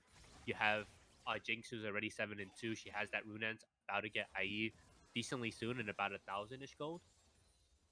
So you really have to just try to catch out one of the players, somebody who misstepped. A little bit of an invade Titan Gaming just to get a little bit of vision. Yaone gonna be found here, actually having to flash away from the Pillar of Ice. 2S5 Blade just asserting some dominance there as the Trundle. Trice Cross came around, did look for the Abscondive Duct, but will not find a target. And it'll be back to Titan Gaming just pushing in all the lanes. Yeah, I mean, Nielsen just pushing in that top lane, forcing somebody to answer it, or else that Inhib tower goes down. Once that Inhib tower goes down, that's Inhib's Nexus, and that's... Uh-oh, Hammy might be the target here. Dark Binding gonna be used. Last Cling Shot does time out, and now you've got Polish Pharaoh off to the side. Neither top laner in the area, and they'll just disengage this one as Nielsen throws down a little Death Ray. And yeah, I mean, right now they have this Baron pressure here. They don't really have any vision set up in Xflow Blue Jungle. But I think once Twist Fireblade gets this bot lane pushed in, I think he should really stack up a mini wave before he decides to push in. But he's gonna look to reset here. Only has a 1100 in the bank. Probably just gonna upgrade his boots here. This third dragon is coming up in a minute. So probably just resetting for that. Probably should also go top side, but he doesn't have the TP, so might want also stay with the team. And once he's there with the team, I mean, can't really contest this dragon if you're Xflow, so I'll try to refrain from trying to contest it. You could look for a Baron angle here, but if Titan Gaming decides to contest, they have to be a bit careful about trying to play the fight out, because you will probably lose. You already have that Baron. Yeah, attempting Baron against Victor that's strong is big, scary. Very scary, yeah. So I think the best play is to just maybe go for this top tower here. You have a mini wave coming in. Oh, but they are looking to just walk in here. Tries cross, walks over a ward. While they're doing it, they're actually doing it. Did they get spotted? I don't know if the scuttler spotted them. Yeah, I think it spotted Alipaka, who... Okay, they know now, and Nitzny is here ready to lead the charge. Flame Choppers go down, cuts up the corridor. Polish Pharaoh has to flash over the side. And now the Call of the Forge God is going to be used. Yaone throws it down. It's going to get a knock up on the 2. Stun Daddy is already used to devour. Polish Pharaoh looking for a way in. Last Slingshot comes in, and it doesn't find a target. Stretching Strikes will miss as well. Alipaka looking for some auto attacks. Nitzny throws to the Chaos Storm. It separates the team. They're going to disengage. Yeah, so I mean, you kind of did what I didn't really want you to do here on the side of Xflow. I mean, you tried to get that Baron Vision or that Scuttle Vision negated, which you can do, but if you're bunched up 3 like that, one of you is going to be auto-pathed into like the vision of the Scuttle, which happened, and also Trice Cross walked over this control ward and the Pixel Bush. So, I mean, they just really assumed that once he dashes into this Baron pit, it's probably guaranteed that he's doing Baron with his team. So they just walk over, and really easy to just let them drop off the Baron. Not really having a fun time on the side of X here. They are down 7k gold. Going down to 6k, but really a good game going on for 10 Gaming Hyperion. Hoping to see a little bit more aggression coming out in these lanes. Twist Fireblade kind of stuck in this little fight here in between Tower and Yaone. Yeah, Angel actually getting excited here, just gonna chase Trice Cross down. But another tower goes down in favor of Titan, and now they might again look at their Baron chances. They do secure the Scuttle Crab and potentially maybe catch Polish Pharaoh out on this Gromp that he has no right to be on. This jungle is not yours. Yeah, I mean, you see Titan Gaming, almost all their members are in this jungle here, and the entire red side jungle is just littered with these far side alterations that haven't been cleared at all. So just providing so much information. Neatsney now gonna get caught. He's 2-level discrepancy over Trice-Cross, but it will flash away out of respect. Polish Pharaoh does Blast Cone into the Baron Pit, smites it for a little bit of health. Rocket almost finishes the job. Ignite is ticking. Polish Pharaoh does go down. Neatsney is alive. Will dodge away from that one. Now Trice-Cross in a bad spot. Dark Binding cancels out the Elastic Slingshot. There's the slow coming up for the Tongue Lash. Trice-Cross goes back in, gets a heal up for the W, but My Name's Angel is excited and once again goes dominating and now chasing down Hammy. A little bit low though, Alipaka ready to turn the tables with some auto attacks, but this Jinx is such a menace. The Talabart coming in from Neatsney, and that Baron is going to be the target. Yeah, right now, can't really contest Baron right now. I don't really know if you want to walk in here as Sivir Wow, Morgana. this is sad though. Yeah. Fivelet just ignores Yaone while taking the tower in front of him. His team is meanwhile taking the Baron. Hammy and Alipaka trying to contest this one. It's going very low. They have no smite, so be secured. It's going to be gotten by Titan, and now they turn. Alipaka just gets annihilated by Angel. Flash out to finish the stop. Goes golden on the stopwatch. Yaone teleporting in. Will secure the kill underneath and then shut him down. There's the shield going out on My Name's Angel from the Devourer, but Polish Pharaoh closing the gap. Will shut her down. And they're actually just gonna wipe Titan. Yeah, I mean, right now it's just K-Peps and Twist Blade alive right now. Side of Titan Gaming did get the Baron, but pay for all these shutdowns that went into the pockets of Xflow paying. But it is still a 7k gold lead. I think that was more than what I said like a couple minutes ago. But yeah, I mean, right now this Trundle, Hullbreaker, Divine Sunderer, Borg, being able to just run down these towers, being able to be a with menace the Baron buff as well. Yeah, I mean, what are you really gonna do? You have these. You can't really have Ornn defend this wave because you don't really have that wave clear, and you can't really have Trice Cross either because he doesn't really do well into this Trundle. So looking to see a lot more aggression out for Twist Blade. Hoping to see him go top side here because this Dragon's coming up in a minute 30, and I think that's really what's gonna do, using this Baron to its full potential because you don't really have the Baron buff on this Victor. So Victor can't side lane, and even if he could, I mean, he doesn't have the TP either, so yeah, kind of forced to stay with the team. I'm looking to see if they try to walk it red side here. Ooh, try set. I don't know if you want to take. You don't have flash, and you're kind of walking in solo over a wall when your teammate doesn't really have any follow up. Any way to follow, yeah. Yeah, it would just be Polish who uses his clone, but don't really want to know if you want to use the clone to just dash over the wall. But yeah, and the thing is, you can't commit onto anybody either because Stun Daddy will just devour them up, close your momentum on the team fight, and then give a big shield to whoever you did a little bit of damage to. Oh yeah, and it's Jinx. And wow, the inside track actually secured by Titan. They're gonna secure the mid inhibitor tower. Now they're gonna try and punish them for this one. Alipaka pops the ultimate. Elastic Slingshot used defensively as K-Peps are on the run. The Flame Choppers don't quite catch. Oh no, they're defensive Flame Choppers. Dark Binding is going to connect. Stun Daddy eats them up. Polish Pharaoh over the side. And Devour Zone used. Cyclone in on the My Name's Angel. They're going to try and peel. Elastic Slingshot comes out and double knock him. Caught the Force Gun over the side. They're not able to finish it, but it will be Alipaka with the ricochet autos finishing off My Name's Angel, and that's the start of the fight. And they're going to disengage with a Pillar of Ice. It's a 1-for-1 Polish Pharaoh for My Name's Angel, but Neatsney in the bottom lane pushing away. Yeah, I mean, you try to run down Titan Gaming here. You do get that Jinx kill, get that Jinx shutdown, but Neatsney just being able to get that inhib. Yeah, and I think Chaos Storm just dropped for fun. Neatsney trying to dissuade the chase. Hammy gonna get slowed up a little bit as Neatsney will be on the run. They've got Trice Cross coming around the side, but the Dragon is started up. It's Dragon Soul if Titan Gaming Hyperion secure it. And there's no smite. Polish Pharaoh respawning now. He's got the Hex Gates, but it's going to be way too slow. It's secured. Hextech Soul for Titan, and now Yaone has blast coned himself into death, except for if not for the flash. Yeah, I mean, as Hextech Soul, you have 3 dragons, Hextech Dragons for this Jinx. This Jinx is going to be attacking really fast, and once that lethal tempo is stacked up, once she gets excited, you are going to be wiped out with that really large amount of DPS. And I mean, right now, inhib down bot lane, inhib exposed mid lane, inhib tower, nearly dead top lane. Your base is a little bit in shambles right now for Xflow Gaming. So right now you just want to be playing back. You don't.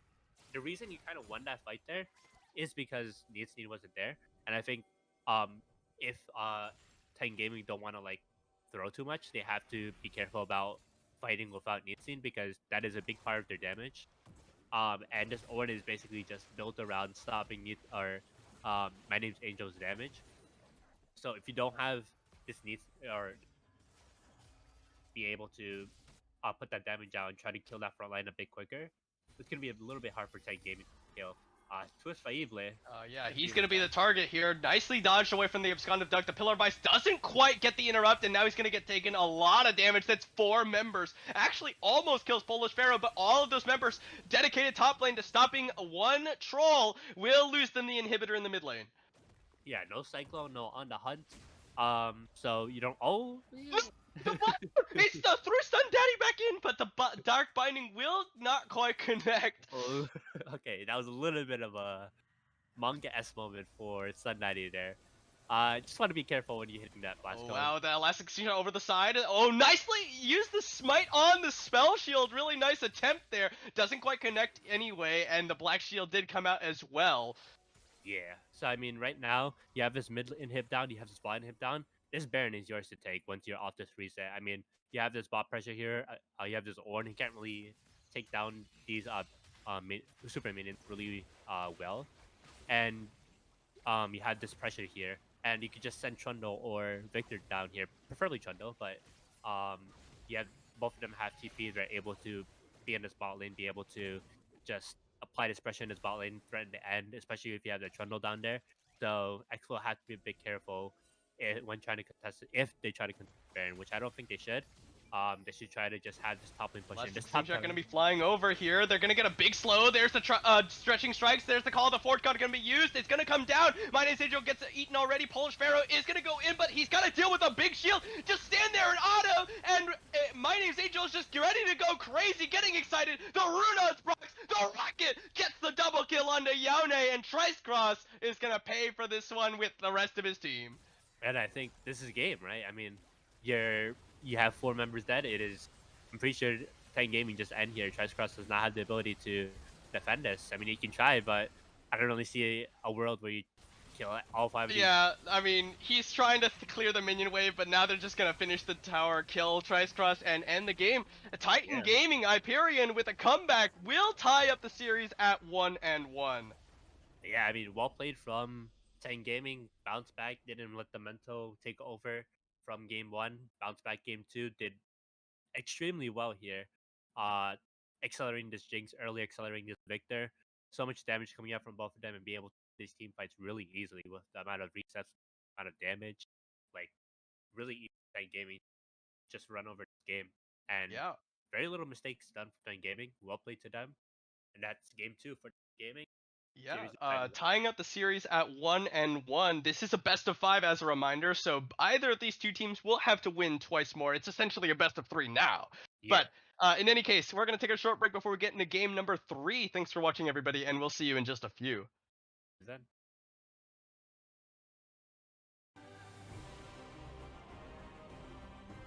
Internet, hello and welcome back to our coverage of the Xflow Pink versus Titan Gaming Hyperion series. As a reminder, this is an elimination series for these two teams. Whoever loses will be eliminated from contention of the Classic Championship Series Season 1 Summer.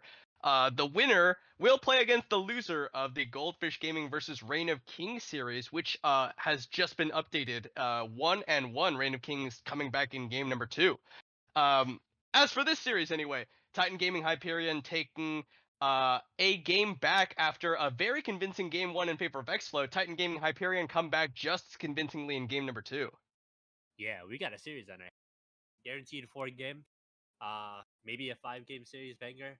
Hope to see that, but got the silver scrapes ready. Yeah, hopefully got that music ready once a win comes out. But yeah, I mean, both teams showing promising wins in each of their victories. Xflow Gaming dominating game 1, and Titan Gaming really promising game 2. performance, and we'll hope to see. Maybe we'll see some changes on Xflow's draft because that Jinx and that Victor did a lot of work in that game. So I hope to see maybe they don't really have to ban out the Victor. I feel like those two champions are pretty easy to manage. You just don't have to make mistakes like Xflow did in that ball lane because Hammy did do really well, but he did overextend towards the end a little bit and got caught out, died a few times, and those devours as well, just allowing my name's Abe to just not be able to die as much in like if you Yeah, don't have and talk about the Ornn pick for Yone. That's something they've played both games. Xflow, and Yone played, as well as he could, but sometimes there's just nothing you can do by virtue of your champion. You can't do anything when the Trundle is just pushing you in and beating you with his club, and just beating his it's tower. very unfortunate for him at that point in the game when the rest of the team is just not able to win the 4v4. Yeah, I mean they had their inhib tower down at 33% HP at before 20 minutes. That's kind of like the power of Chundo. And he got that first tower, he got that Ritter on that second tower, he got the charge on the third tower. I mean, he had so much pushing power. He had probably the most objective damage that game, or turret damage that, which he Yeah. kind of really wanted to see in that Chundo. And played that split push really well. Really took a lot of pressure off of Titan Gaming. Really allowed them to play around Baron, around Dragon, and kind of forced play around him. That Ornn couldn't really stop him from taking that tower. We saw him that game just taking that tower while Ornn was beating him down. Like, what do you really wanted against that? But maybe a Trundle ban coming out from Xflow to just deny that pushing power. But there might be other changes that do the Yeah, same and thing. we are into the draft for game number 3 here. As our Xflow, having lost game number 2, got to choose to remain on the blue side. So for the third time, Xflow on blue side, Titan Gaming Hyperion on the red side. Yeah, I think they really want to just prioritize this Ornn pick if it's not banned out in this first rotation because maybe there's a chance Titan Gaming take it from them. Don't really see any Ornn games from Tuas Faible. He mainly plays these Irelia, Riven. We saw his Trundle. We saw his play game. Say again? What did he play game 1? I kind of forgot. Oh, in game 1 he was on Right. Gwen, right? Yeah. So he played a variety of top laners, but the Top Kench band coming out, really interesting band. I really like it because that Tom Kench just was the MVP at that game. Yeah, but you gotta think, Xflow banned Talia, Senna, Ashe, all three, both games last, or both of the last 2 games, so they're leaving one of them open. Is it important enough for Titan Gaming Hyperion to early pick it, or will it just be like, ha, we successfully used our ban? Yeah, I mean, I think it's just gonna be the Senna ban because Ashe isn't really something too dangerous. It's really easy to play around, but kind of a play with. But with Senna, and if Titan don't ban Seraphine and if Xflow don't pick a lot of factors to go into it, but if that Seraphine is left open and that Senna is left open for Titan, they can just go Senna Seraphine bot lane. And I mean, but that Seraphine's gonna get banned out, Senna's gonna get banned out. Same junglers for the 3rd game in a row. Yeah. I mean, these junglers are comfortable on their champion. They're able to play it out. But it all just depends on what is picked around them. I mean, you have an engaged champion on both sides. You have a disengaged champion. Disengage abilities for champions. I mean, really easy to be flexible, right? Pick. So hoping to see maybe like the same type of style for Titan Gaming. Maybe a Jinx pick, maybe Jinx Lulu, maybe a Sivir.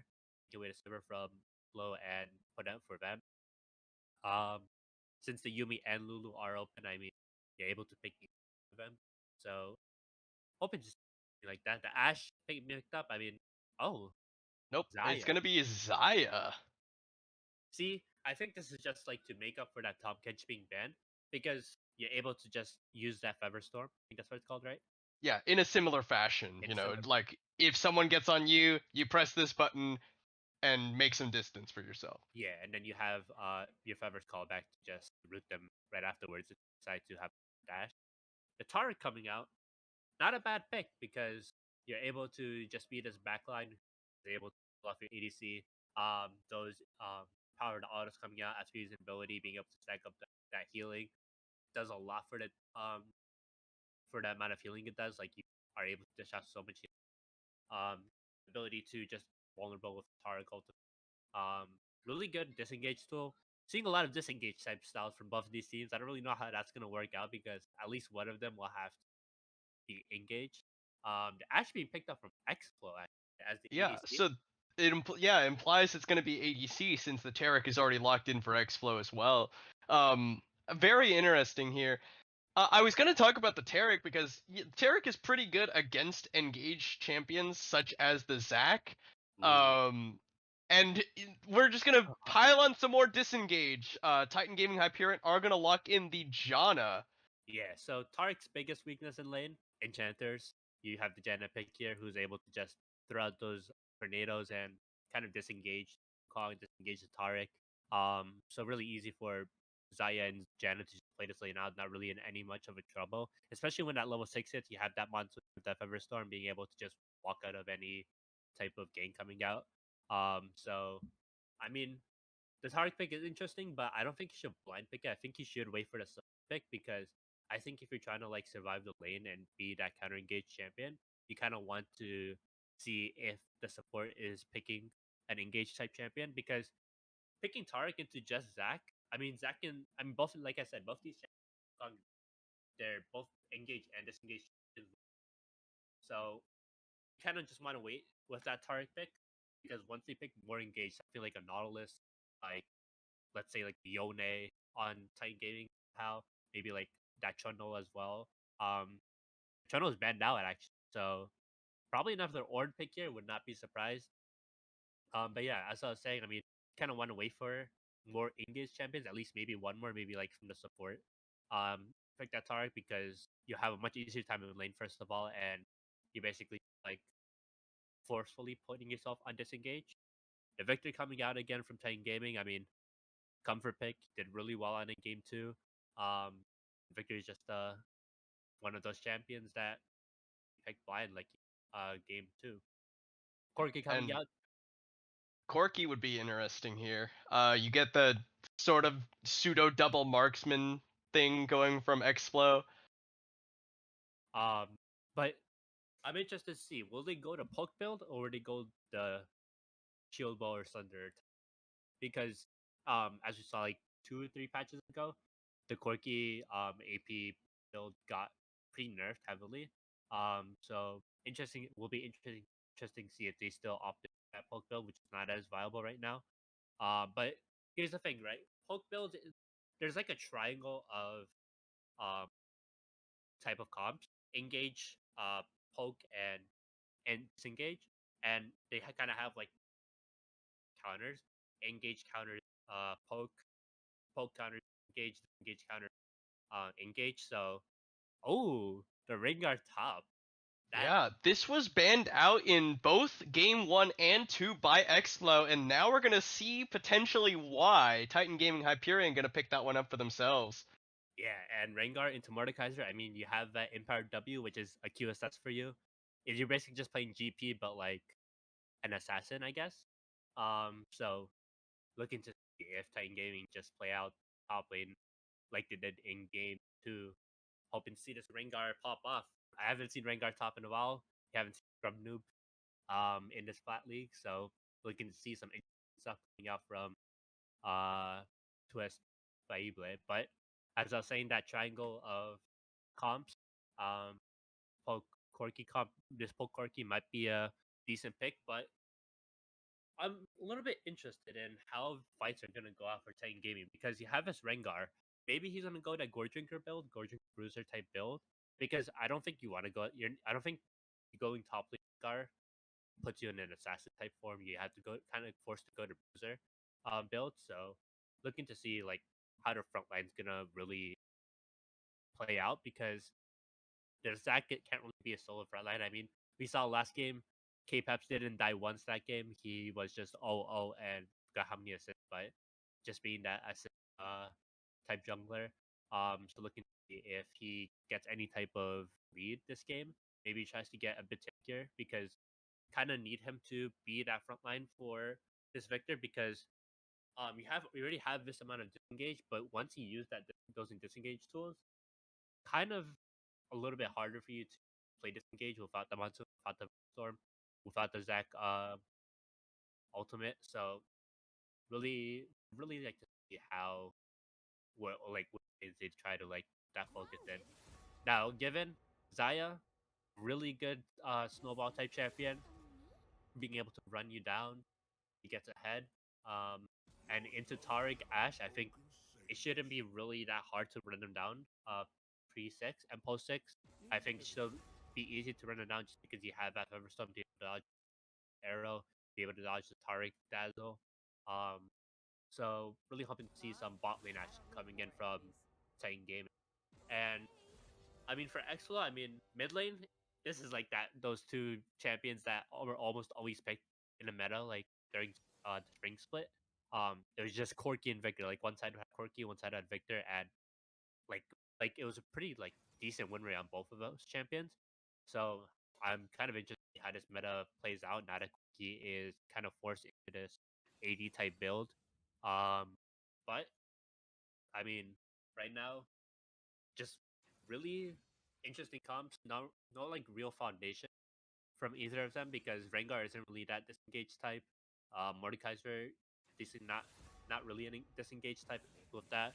But we'll see how it plays out. Mordekaiser doesn't offer you any disengage, but Mordekaiser is one of those champions that loves when the enemy team engages on his team.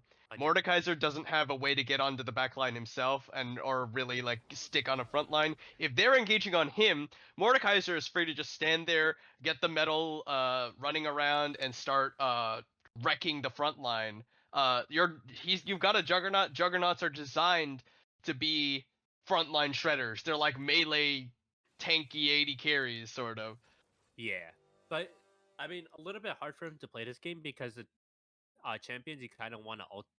The Rengar and Zaya are two of the champions, and then there's Victor as well. But kind of hard to take them to the Death Realm because Zaya can time the Featherstorm with the Death Realm charge, and it would just put it on cooldown. It's basically like an unstoppable.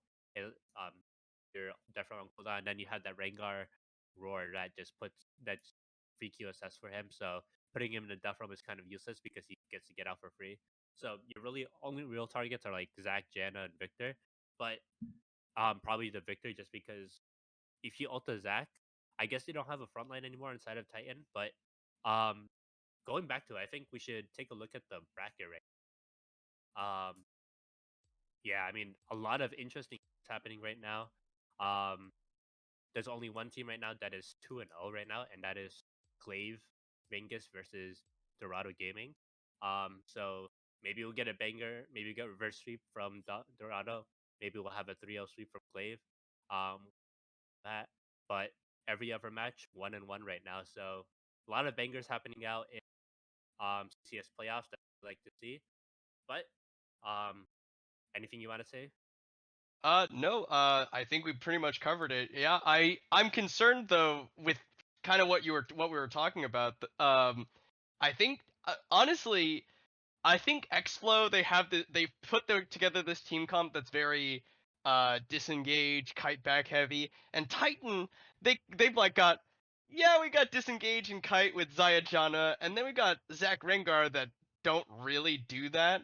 Zac you can like emergency use Let's Bounce as a disengage tool, but Zac really wants to go forward, Rengar wants to go forward, Zaya and Janna want to go backwards. Whereas I think Xflow are much more cohesive. They have champions that can move backwards together a lot better. In any case, we're going to take a short break while we wait out the spectator delay. Thanks for watching, everybody, and we'll see you in just a few. Yeah, then.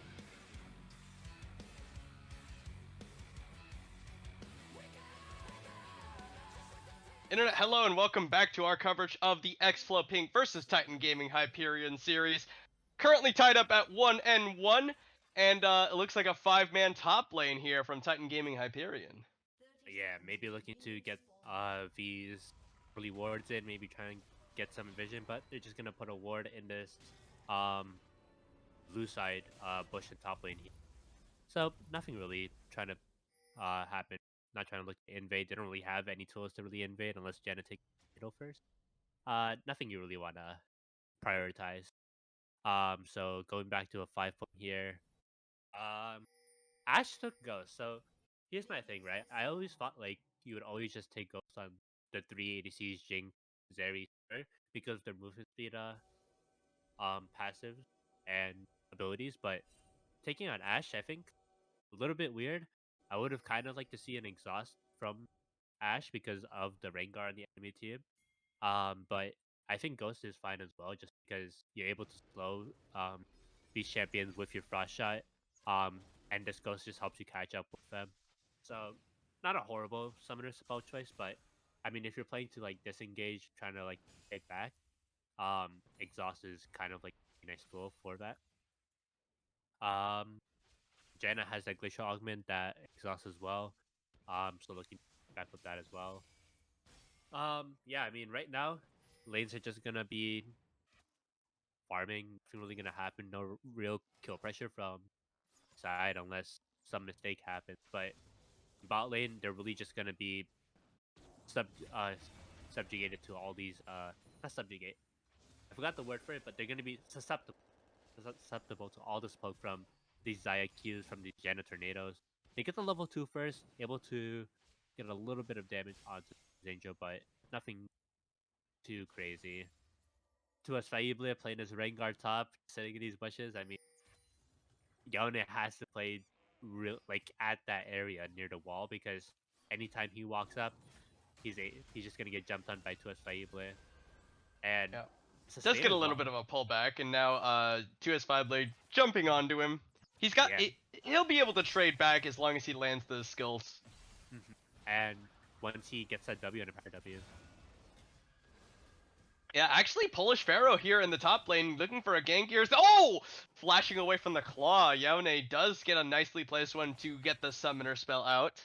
Yeah, good 3 camp into this top lane gank here, being able to get that flash out from Rengar and alleviating some pressure from Yone's side, being able to let Yone play a little bit more aggressive because Twist Faible can't really get onto him, especially when Yone uses that Death Grasp backwards.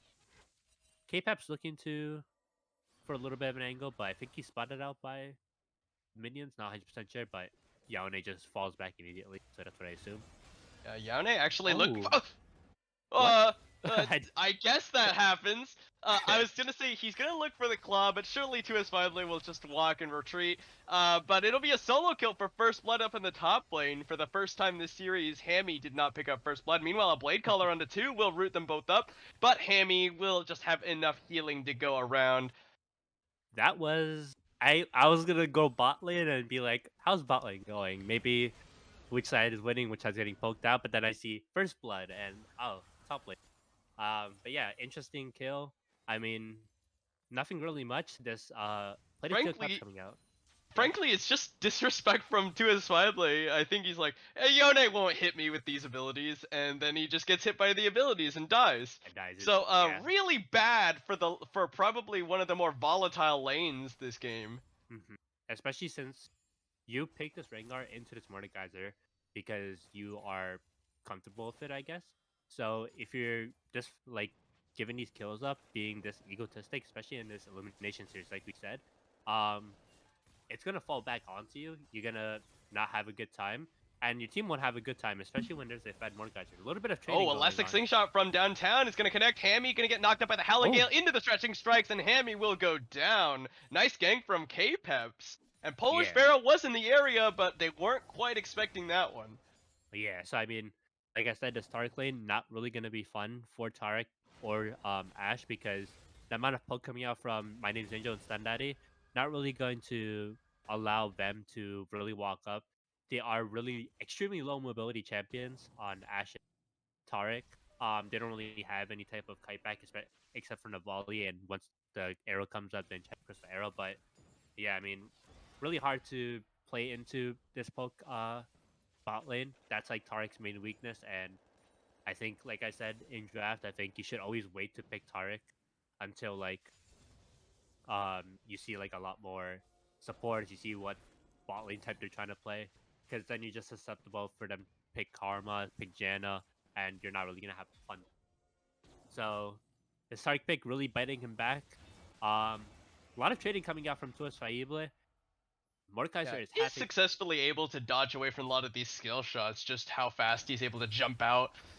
Yone my actually God. taking a ton of damage. He's ignited. Does he have a shield? He's gonna die. He Oh. gets the shield. And Polish Pharaoh now gonna come in for the gank. 2S5 jumps back onto him because it's a 1v1 as they can't rejoin the fight. 2S5 does have a big heal ready to go. He's trying to bait out Polish Pharaoh. He's got the movement from the brush. He's gonna go in under the minion as K-Peps is here. Teleport coming out from Yone is now Polish Pharaoh in a bad spot. And they've got Neatsneen on the way up. 2S5 going very low. There's the decoy going to be used. Do they have it? Yone with the teleport back in. 2S5 goes and jumps and kills a Polish Pharaoh. And Neatsneen is here. 2S5 running out with the stealth.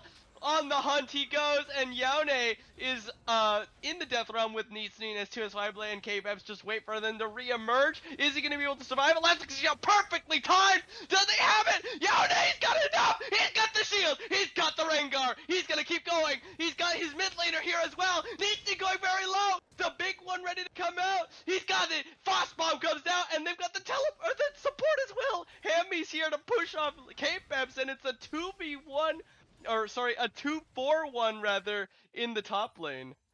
That was an interesting top fight. I mean, a lot of stuff happening out here. We have Hammy walking up here at 7 minutes for this top lane. Nothing really coming out from him. Didn't really provide much. But this roam from Neatsneen allowed a lot of stuff to happen that wouldn't really have happened. I think if Neatsneen wasn't there, I think Yone could have easily just 2v1 if he ulted K-Peps, and because ulting Tuas Faible, if he has that W up, not really a good R or a good death realm onto him. But it was a 2-4. It was a 2-4-2. I don't think that was intentional. The arrow. That enchanted crystal arrow. Yeah. You never know. I mean, maybe she was looking for something. Maybe she had some type of reason for it. But I mean, yeah. I mean, once you have that, if you're not on Ashe support, that arrow cooldown is gonna hurt a little bit. It's 80 seconds level 1 instead of like the usual 60 you would have once you have ability haste on Ashe support.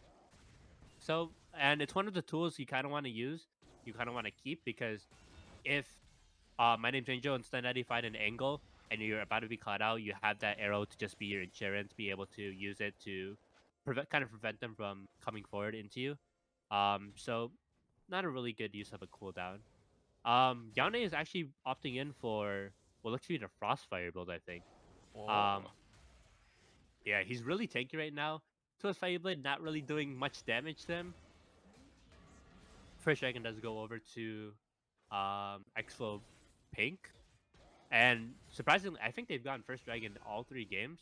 Yeah, And Yone K-Pep- actually fancies his chances here as 2S5 gonna retreat back towards the bottom side. He's got his jungler who was attempting to do the Herald, gonna be rudely interrupted by his own top laner, crying because he can't win against the Mordekaiser. Yeah, I mean, I don't know. You can't really trade with the Mordekaiser now. Like, that's the one thing about Rengar top into these bruiser type champions. They can just build a plated steel caps and kind of becomes really hard for you to play the game into them because your jumps and your savagery auto attack don't really do much once that plated steel caps is built. And Mordekaiser opting for the tank build here, like even less damage coming out. And I think Mordekaiser also just has this bone plating and revitalize, so just a lot more ability to just not be poked out by this Rengar through the jump early game, which allowed him to build these items and able to just play the game out really safely. Yeah. Interesting death ray there. Sorry, I'm just amazed at some of the things that are happening on the screen. Yeah, I mean, it is playoffs. A lot of things are happening. A little bit of nerves maybe, as now Yone and 2S5 Blade kind of ignoring each other. They're really more concerned with the minions. They're gonna trade on each other now, and 2S5 Blade definitely getting the lesser end of that one. Yeah, I mean, Mordekaiser has 42 AP. K-Peps also, I think, didn't mean to drop the Herald there. There's a lot of plays happening from both sides. Maybe he meant it. Maybe he's just like baiting out. I'm gonna make the enemy team think I'm all the way up here farming, and I'm actually in a tri bush ready to gank them. But doesn't really turn out to anything. And I mean, right now this top lane is looking really bad for Twist Fable because of those 2 kills that Mordekaiser got. Really easy for Yone to just use his base Mordekaiser damage, which is a lot. Especially when you go Q max, so much damage coming out from that. Especially even if you go into tank build, that Wow, base damage. Triskross. That was the package. He was attempting to get a kill there on the Neatsneen. Yeah, I mean, Dragon's kind of. Oh, I don't know about that package timer. Because it's 6 minutes, 5 minutes. No, it's 5 minutes. Yeah, so 5 minutes after you use the package. So this dragon's coming up in 2 minutes 30. You don't really have a package for this next dragon, so can't really contest it. So now you have like just gonna be having a package sitting around the space unless you are looking to make a play, which I don't really recommend when you're playing Corki because I think you want to save that package for when those abductors are up, especially in those river fights because it allows a lot of space to be made. Both junglers with their eyes on bottom lane here. Polish Pharaoh looking for a lane gank. K-Pep's ready to hop over the wall. Polish Pharaoh But to go Raptors, I think. Ooh, yeah, the they're arrow gonna coming out disengage mid that lane. one. Arrow coming in on the mid Ooh. lane. It doesn't quite connect onto Neatsneen. You can see on your minimap. It's gonna look for 2S5 blade, but doesn't quite find it there either. And now K-Pep's over the wall with the elastic slingshot has been used. There's the blue smite. He's gonna stun up K-Peps, and they're gonna disengage that one. Polish Pharaoh off to the side, ready to come back in. K-Peps is gonna be the target. He's gonna be able to elastic slingshot over the wall. Yeah, I mean, right now it's just like a bot lane party happening from the top lane, taking a break from that. Holy Just cow. Fable. Yeah, 2S5 blade going very low here. He's got no ferocity stack, so he is in danger of potentially being pulled into the death realm. Yeah, so I think if you Rengar top in this situation, you kind of just want to have a hex. Because without that hex drinker, this is what's happening. You're being poked under the tower by these Mordekaiser isolated Qs. You're taking 155 damage. Oh, 200 Dazzle damage. Stun is going to connect here, but they don't have the arrow to follow up on it. Angel is just going to kite back, and they'll be okay there. Kind of Yeah. dangerous given Angel's health bar, but with the arrow invested on a Hail Mary attempt top lane, Mid nothing lane. to follow up on that one. Yeah, so I mean, even if the arrow was there, you have that Janna Monsoon being able to just walk up in Monsoon, knock them back, and then once that arrow's only going to be 1 second long because they didn't really travel much. Wow, Tricecross actually valking forward does a fair chunk of damage on the Neatsneen. He is going for the more poke-oriented build like you were talking about. He could also be going because if you go into poke build, I don't think you go because you're supposed to go loot in second. I don't think you sit on this Tiamat until Elastic after Slingshot forcing the flash out of Alipaka. The stun coming out, or the slow coming out onto Stun Daddy. The arrow is available, and they do have Tricecross here a little bit faster than Neatsneen, who will be here now, though. close Alipaka arrow. going very... Oh, Elastic Slingshot gonna come out. They're splitting the team. There's the Let's Bounce and Polish Pharaoh in the backside with the Cyclone running. There's the Monsoon to disengage. Alipaka goes down before the invulnerability can come in. They've got the teleport coming in from Yone, who's gonna pull in the Death Realm. It's Stun Daddy. Stun Daddy is gonna go very low with no more disengage tools available. It's just gonna take a ton of damage. Elastic Slingshot, nicely timed, is gonna come in, and there's 2S5 Blade coming in from the Thrill of the Hunt, and they've got a lot of damage. Yone going very low. He's in the middle of them all. Got the shield, and it's gonna take out Midas Angel. Yone on a killing spree now turns around, gets a little bit more, but triple kill for the Rengar, and it's gonna be a win fight for Titan. Wow, that was a very interesting fight happening. I mean, Mordekaiser, like I said, he only really has these 2 targets, but Xayah did use that Featherstorm, so no Xayah ult to basically mitigate the Mordekaiser Death Realm, but opted in to steal those Janna stats. Janna is building a little bit of AP, could have also ulted Victor, but I think Janna is just the easiest kill, so he opted in for that. And being able to trade out those kills, I think that's going to be what's really important this game for Mordekaiser because especially when you're a little bit far behind here, 500 gold, so not like an insane amount, but you kind of just want to be, you don't want to be too far behind a Mordekaiser. Because you are not really going to be a good time for you in this game. Especially if you can't kill Elastic someone. Slingshot gonna be thrown down. Alipaka gonna get pulled in by the stretching strike. Teleport coming in from Yone. And they've got the stun. The arrow on to Stun Daddy. They've got a little bit of damage. They're gonna pull it back in with the claw. Root comes out, but it's too late for Stun Daddy. They've got some more. K-Bev splashes in, gets the Let's Bounce stun. There's the Dazzle gonna stun up too. Here's Tricecross over the side. They've got Yone. He's still alive and kicking. They pull down the blobs. Midas Angel taking a ton of damage. Heavy's the target. Fireblade, he's gone golden. Fireblade gonna try and finish him off. Gets a bit of shielding. Yone going very low. He's gonna throw down a little bit, trying to get away from the gravity field. Tricecross has back away. It's a 1-for-2 so far in favor of Xflow Pink, but they've got the throw of the hunt. Ooh. He's gonna jump over the wall. Yone goes down. It's a 2-for-2. A lot of fighting happened in this game, and Polish Pharaoh wasn't down there. I think if he was down there, it would have been a lot different of outcome for Xflow Pink. But he's gonna opt in for this Rift Herald. He really loves these Rift Heralds. He's been taking at least one every game.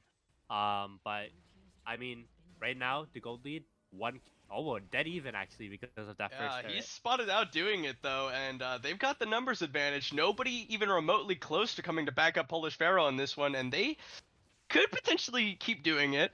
They I have to think contend with Smite, but K-Peps is now here, so he can secure that one for his team. Thank you for the leash, Polish, but didn't really have anybody there because of what happened bot lane. So, once that Victor and Janna came up from respawn, able to just head over there right away with that control word in that pit and being able to just take it away. But right now, I mean, it's a dead even game. I mean, it can be in anyone's favor right now.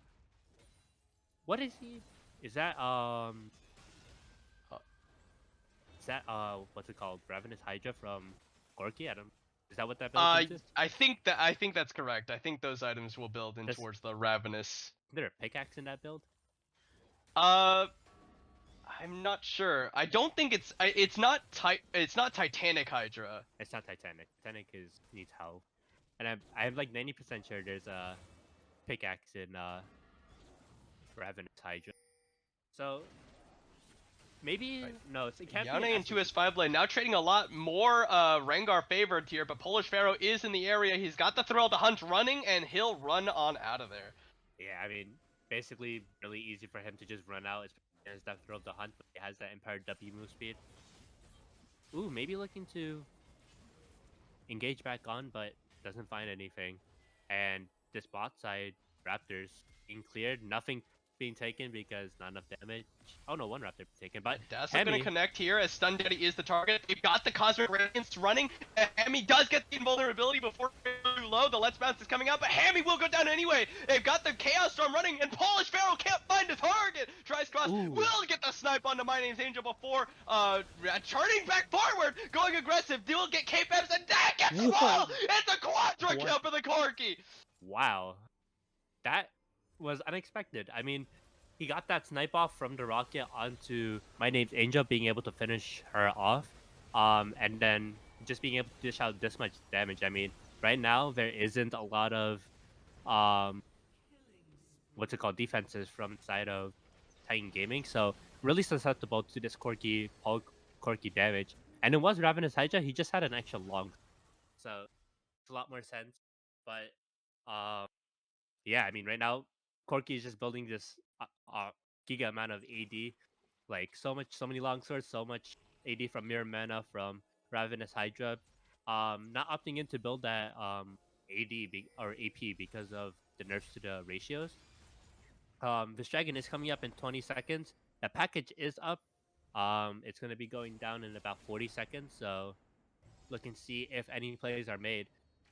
My name's Angel. Yeah, be careful though. The arrow is going to be invested there. There wasn't really the much threat of them going for Baron, seeing as it hasn't spawned yet. Yeah. So, I mean, I guess they were trying to look for a pick on My Name's Angel and Stun Daddy with the arrow, but I mean, how are you really gonna catch up to them from that side of the river all the way to top side? You can't really catch up by the time the arrow runs out. So this Herald gonna go down. Dragon's gonna go over to Xflow Pink, but teleport gonna be used to defend this tier 2, but package is gonna come, probably just gonna be used to negate the push, which it is, but the Russo still gets to charge in. Yeah, good use. Slingshot gonna be used. Alipaka is the target. Flash away from the stretching strikes, but there's too many members. He can't flash them all. And 2S5 Blue just gets onto her. Alipaka flash cyclone knockup. Alipaka will go down to the ignite. There's the shutdown, but the monsoon is used. Stun Daddy is going under tower. 2S5 Blue cannot finish the Polish Pharaoh. And will get the cooldowns. Oh, Chaos Storm coming down. The Gravity Field is used. Polish Pharaoh running away on that one. The Death Realm is used underneath Nane. Yone is getting a little bit of alone time with the mid laner. Heavy. And will the Dazzle actually KS's that one away. Oh my god, these supports just taking all these kills, man. I mean, you kind of just want your carries to be taking these kills because Whoa! Holy cow! Tri-Scratch just bounced forward, a big one! I don't even know if it was a big one, it might have just been a regular one. But with the Hydra, with the Monomune, and 3 longswords, we'll take out My Name's Angel from about 30%. Yeah, I mean, so much AD. He's going for that shield, but yeah, I mean, he's going for that mixed build. Very interesting build path. Maybe we'll see an Essence Fever into IE for the last 2 items. Maybe we'll just see a GA or a Mama Mortius. But I mean, he's really ahead right now. And this AD Corki, I don't think a lot of people have had experiences with AD Corki. I haven't really seen Corki until that AP poke build, so I don't think a lot of people were really aware of Corki's AD damage. I mean, he does that have 70% magic conversion, or 80% actually. 80 into AP. The Baron is going to be started up Yeah. on Xflow. Double Marksman take this pretty quickly. Yeah, that Corki damage is doing a lot for... Yeah, Elastic channel. He's going! K-Paps gets the Baron steal! He's gonna pay his life for it, and the rest of his team is just, thank you for your sacrifice! Wow. That, I mean, you had that Baron up there. You didn't have Smite on Polish, right? I couldn't see it. But yeah, I mean, you had that opportunity. You kind of had to do it as quick as possible. You didn't really know K-Pups was there, but yeah, I mean, slingshot into the Baron pit, being able to pick up that Baron. I think maybe Polish might have mismited onto K-Pups instead of the Baron, so might have been the cause of the Baron steal, but yeah. My impression is I don't think Polish Pharaoh had Smite. I think that they were just thinking, there's no way they know we're doing this. Yeah, and they tried to be sneaky about it, but I mean, once like you don't see anybody on the map for like a good amount of time, and Baron is up, you kind of have like that's sneaky suspicion that they might be on Baron. They might be trying to sneak an early Baron here, but a 22-minute Baron picked up by Titan Gaming brought the gold lead back to arrow used. There's the arrow. It's gonna connect, and then final going in with the Cyclone. Angel gonna use the Feather Storm after all the CC finally wears down. Somebody who comes out, flash forward. Hammy gets another one with the ignite. Oh my god, I mean, good catch out from Xflow Pink, but Hammy getting these kills, I mean, you really wanna give these kills to like maybe your Ash, maybe your Corki. But I mean, if you're going that Fimbo Winter, I mean, I'm happy for the Taric to get kills, I guess. I mean, you're able to get these items quicker. You're able to get these, maybe the Redemption, maybe the Knight's Vow for your Ash, for your Corki to be able to shield them better. But the Banshee's Veil coming out from Victor, not really a fan of it. I think Banshee's Veil, you don't really get you get 80 ability power, but I don't think it's like the best item for you right now. There's a Mordecai on enemy team. You see a Corki building the shield bow. You see Taric on enemy team. Shadow Flame has a lot of value, and even without those shields, I think Shadow Flame is like almost a necessity on Victor. So, a little bit of a misbuy from Nielsen. I don't really see why you would take the Banshees because it gets really easily taken out by the Rocket, by the Ash Volley, by any Taric. Flashing away from the Elastic Slingshot. I imagine the rationale is he just wants the MR. Like, he doesn't really care about the Veil itself. He cares more about the stats that it gives. But I agree. I don't think it's worth it anyway. Yeah, I mean, the stats aren't really like, if you're gonna go for an MR item, just like go for a real MR item. Yeah, go like Abyssal Mask or something. But I mean, you're just delaying a lot of your damage. And it gets really easily taken out, which is why like not a lot of Elastic things are going to be used here. The Hammy was the one they hit, and they decided they didn't want that one. They're waiting for package. Shrice is going to have package here fairly soon, and he's got teleport as well. Yeah, there he's teleporting in with the package ready to go. So this dragon will be a full-on 5v5. Yeah, I mean, unless they just decide we don't want to fight this one. Yeah, that's what they're deciding. Okay, I mean, I feel like they could have fought it if they positioned well for the package, but they all started running back into this blue dragon. So once you walk into there, that entrance is basically closed off, because if you try to walk through there, bam, Corki package, bam. A lot of DPS coming out from that Corki package. You don't want to walk through there. So walking back and just playing it safe, because gold lead, only about 1,000-ish in favor of Xflow. So I don't want to give them too much of a gold lead. Yeah, I mean, right now, you just want to get your Zaya to that third item. You want to be able to get your Victor a good item. Because right now, your Victor's not going to be doing a lot. Interesting build from Rengar. A Gargo is still in play. I feel Oh like you could yeah. have gone like Gore Drinker, Death Dance, maybe into like a Hex Drinker. I also am not a fan of Sterix Gauge. I think that item is kind of Bad. doo-doo. Yeah, I mean, Like, they And- nerfed the heck out of that item, They did. and it's really bad now, like, for basically most every champion. yeah, I mean, there's a lot better items you could build. These items are pretty expensive as well, and I think. Oh, they're gonna get on to Trice Cross! He's got the elastic six shot! They found him with the rain guard! The arrow gonna come out! Trice Cross still alive, but finally goes down! The Cyclone is immediately disengaged by the Monsoon, and K-Pep still wants it! Elastic Stinger coming out. They've got the Howling Gale coming across the side, but they now have to contend with Yaone! Shutdown goes over as Hammy will fall. They flashes for the death from onto Neatsneen. Neatsneen flashing over the side is gonna try and cut this one out. Alipaka just kiting them all down! Shuts them down! Double kill over to the Ash! And now My Name's Angel is getting chased out by Polish Pharaoh, who's now got the backup from Alipaka and Yaone, who took out their respective team members. It's a 3v1 on the map, 4 for 2 in favor of Xflow. Yeah, if you can get a replay of that, they caught out that Corgi really nicely there. But I think if they just take that Corgi kill, because And the clock connects. I'm sorry if you're in the replay, but they just got the ace as Angel does get caught out and Yaone with another one. I mean, that Corgi kill, it is 1,000 gold shutdown. You got it on your Zaya. That's what you want. I don't think you go for it anymore, especially when you see that Mordekaiser coming in. Because then you used a lot of ultimates for that Corgi kill. You used the Fever, used the Throw the Hunt. I think you used the Let's Balance as well. Not 100% sure, but yeah, you got that Corgi kill. I think you just go out. If K-Peps did try to go back in, and I think you should have left him to die because I don't think he was getting out of there. You just leave him to die and take that 1,000 gold shutdown on your Zaya. Really good pick, but it led back in favor of Xflow. They just ran him down. This Ashe really strong right now.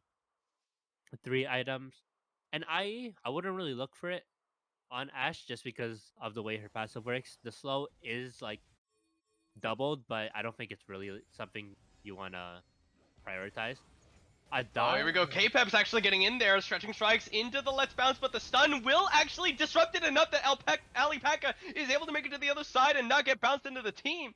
Great stun from Hammy, keeps them from just getting annihilated. But Yaone didn't get the memo that his team was out. They're going to try and go in onto him. Angel actually gets pulled in by the claw. And the package! Oh my gosh! The arrow comes out. It's going to stun up K-Pep's Polish Pharaoh goes in. The Cyclone not available. But they do lose Angel. How did Angel die? Just gets sniped by some more missiles from Trice Cross. And now they're starting up the Baron. That control ward is not actually hitting that ward back there. But they will find it in the end. It started up. It's going down. It's gonna be a Xflow Baron.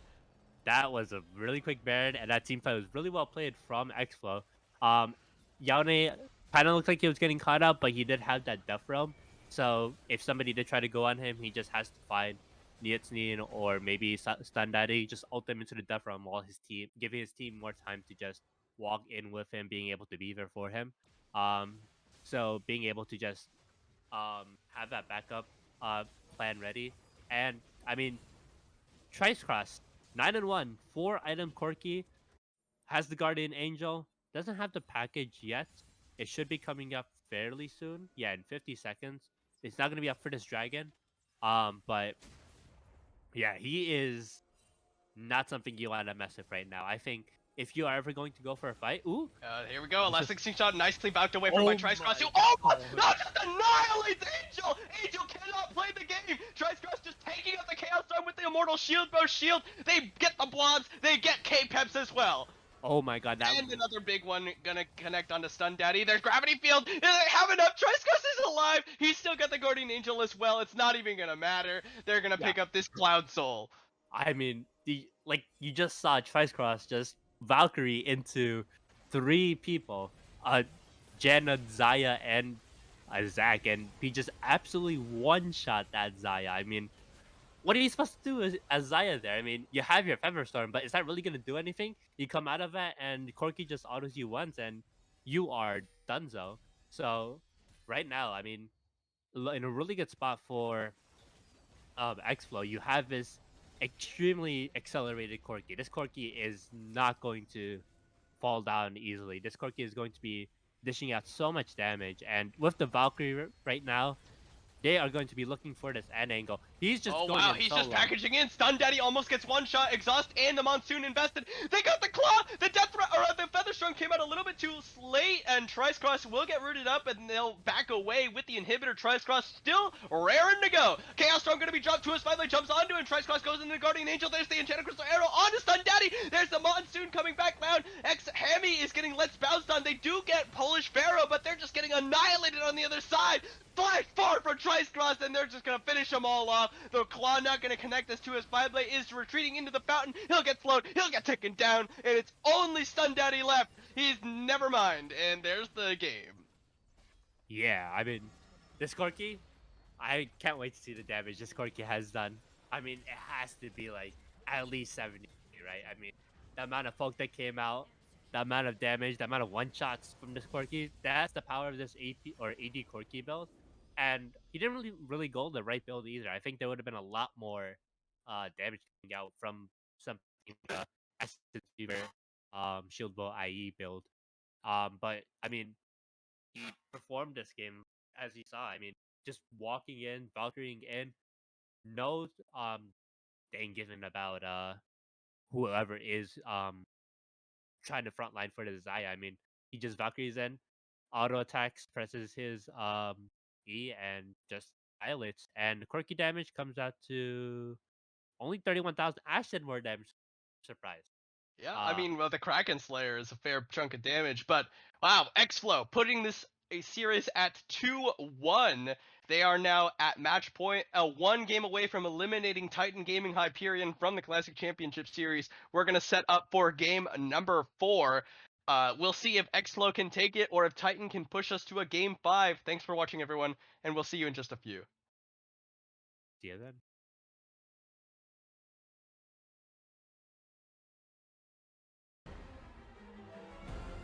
Internet, hello and welcome back to our coverage of the Titan Gaming Hyperion versus Xflow Pink. I really should reverse those. I'm reading off of the stream title, but actually Xflow Pink is going to be on blue side again. So it's Xflow Pink on blue side yet again, and Titan Gaming Hyperion on the red side. We're going into game number 4. Currently Xflow up 2-1, one game away from victory here. And there's a little bit of a swap up because Titan Gaming Hyperion's starting mid laner, Fleur de Lis, has become available, so they will be playing now. Yeah, I mean, I haven't really done a lot of OPGG research on Fleur de Lis because I didn't think he would be coming in. So we'll be seeing what picks they're gonna put for Fleur de Lis. But I mean, I kind of really like the way Nian was playing. I mean, he had a lot of impact in a lot of those games, especially games 2 and 3. Game 1 was a little bit rough on him for the Azir, just because I think the Xflow comp was a little bit hard for him to play into. But game 2 and 3, he did perform pretty well. Banshee's Vilby, a little bit of a misbuy, I guess you can say. But yeah. Oh, I mean, and immediately the Xerath. champion select changes. Xerath is apparently something worth looking at on the side of Fleur de Lis. Yeah, okay. I mean, if a guy is a really high win rate on Xerath, most played on Xerath, that guy's gonna be a sniper. He's gonna be hitting all of those stuns. He's gonna be hitting all of those arcade shots. Yeah, good Xerath players are dangerous. You don't want to mess with them. So I respect the ban coming out from Xflow. Yeah, I mean, right now, nothing really much changing. I mean, Tom Kench ban still remaining the same. Probably gonna stay a ban for the rest of the series if it goes to game 5. Same bands coming out from Titan, probably another Seraphine ban coming out, is what I assume. But yeah, right now, yep, there comes Seraphine. So generally this band, Wukong. I mean, No surprise there, no right? surprise. Yeah. How much do you want to bet it's gonna be exact? I mean, yeah, Titan Gaming, Hyperion seem to be. Yeah, well, if they pick Wukong, we'll pick Zac. It's fine. We're just gonna Ooh. handshake these junglers away. They're actually gonna take the Ashe for themselves, potentially, here. Yeah, and it might be an Ashe support. Not 100% sure because I don't really see it on matches. Oh, it might be Ashe support. Yeah, because I see it on the match Stun Daddy. Stun Daddy. Yeah. Yeah, it So is gonna be locked in, and then maybe just in the same rotation take the Zac, or probably. there's other options. And I come to think of it, the Talia ban might have been Neen's Neat target, and now that Neen's Neat's not here, maybe. Huh. Xerath, yeah. I mean, yeah, if both champions really um pretty simple to play, but also like you got to be good at the champion, I guess. Um, a no pick coming out from the volley Oh, bear. Ooh, that is a take. okay. This champion got nerfed a ton, didn't it? Yeah, I think it got nerfed a bit, but people still play. It's not like at the point where it's like Yeah, not you're not playable. trolling by picking this champion, but it is far from the jungle king that it once was. I think the Zac pick would have just. Both guy teams were just handshaking it. The Pike pick coming. That is Oh. I kind of like the champion. Played it myself a lot in the past. Not really good at anymore. Into this Ashe, it is in a mobile AD carry or support, which I'd probably support. But the Ornn pick coming out as well. Gonna get those ornaments out again. If it's open, we're gonna take it. But yeah, the Pike pick kind of just forces Titan Gaming to pick an ADC with some type of mobility, because if you don't have mobility against the Pike, you are not. You could also go for something like a spell shield with a Sivir. Well, but instead Oh, they're just gonna go ahead and take Trundle. yeah. Trying to pick into Ornn did really well game 2. They're gonna try and run 4 because said this is playoffs. It is 2-1 right now. They cannot lose this game or else they are going to be eliminated. So they have to just try and play the smart. They have to play in order to try and win. And the way Trundle was played game 2, I think they're really comfortable with that. And I think they just build their comp around a 4-1 type comp. And hopefully they are going to um pick well, I guess. The Corki ban comes from Xflow.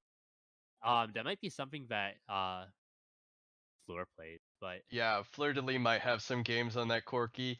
Um, Still the Akali ban.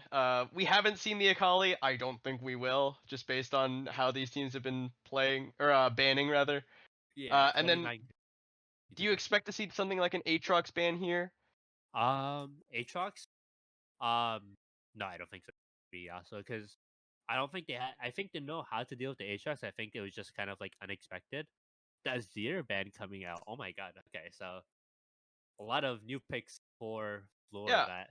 I mean, I'm just just cause they banned Aatrox in games 2 and 3 at this point instead of the Yasuo. So the Yasuo is a bit different, but you could see like it potentially has a lot of setup for it with the Wukong Yeah, Ornn.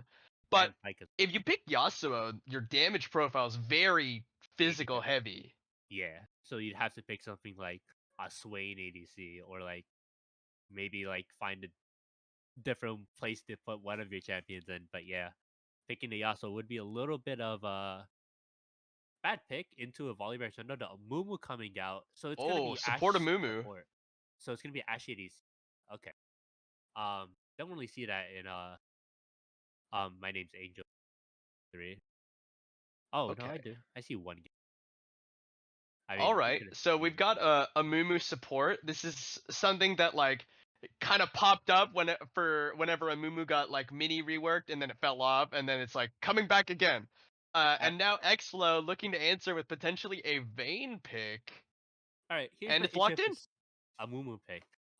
The way Pike works, you can buffer your E with the Amumu Q. So if Amumu tries to bandage toss a Pike near his tower, he can just dash away and basically just take a Mumu with him on a ride under his tower and kill him. So really dangerous Mumu pick here. They have to play it like well.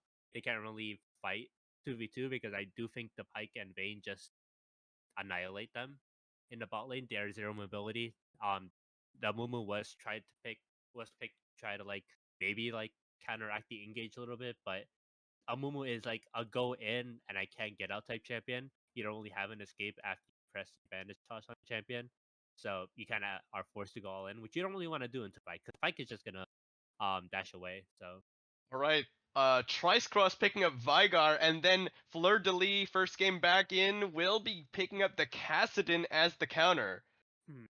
because like Kassadin, you're into a 2 damage killer Vayne and into 3 AD Ornn Pyke Kong.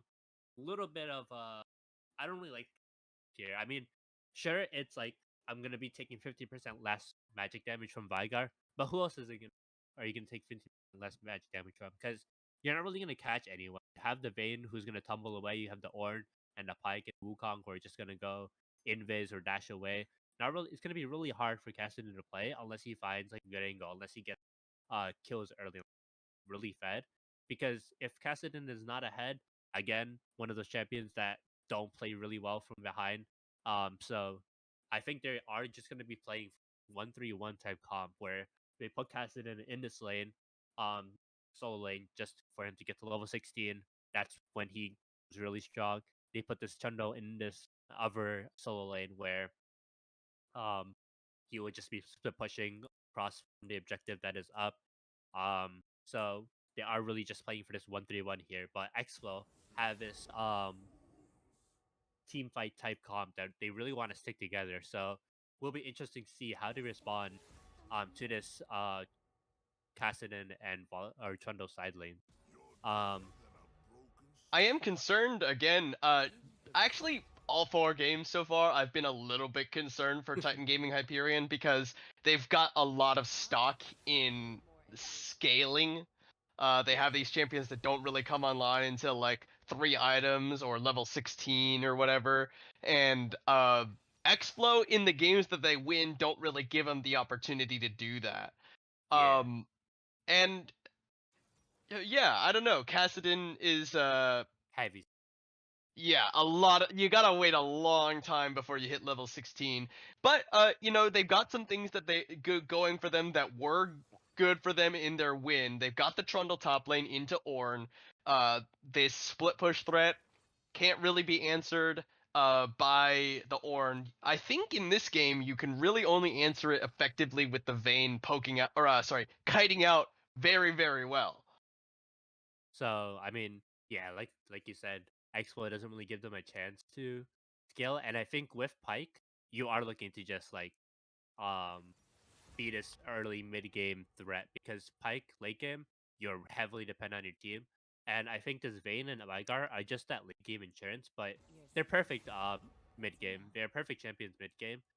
Especially that Vigar who once he gets stacks up, once he gets that Everfrost Rabadon's build, he's able to just have 800 AP, he's able to dish out a large amount of damage. He's able to just be shredding these frontline. That infinite scaling type champion who will never get outscaled. So will be interesting to see if Xflow just try to push these snowball lanes into other lanes, especially into this Cassidon lane where you want to be putting him behind. You don't want to give him a type of opportunity to scale. Into this Ashe lane, you don't really want to give any kills to either. But in this Pyke Vayne lane, Ashe is not really gonna have a fun time. Probably just be like Ghostwater dive into Phantom Undertoad into Bone Skewer, like you're not going to be surviving Pyke unless like you have your jungler babysitting you. So it'll be interesting how this game plays out. And I mean, yeah, take one last look at scoreboard.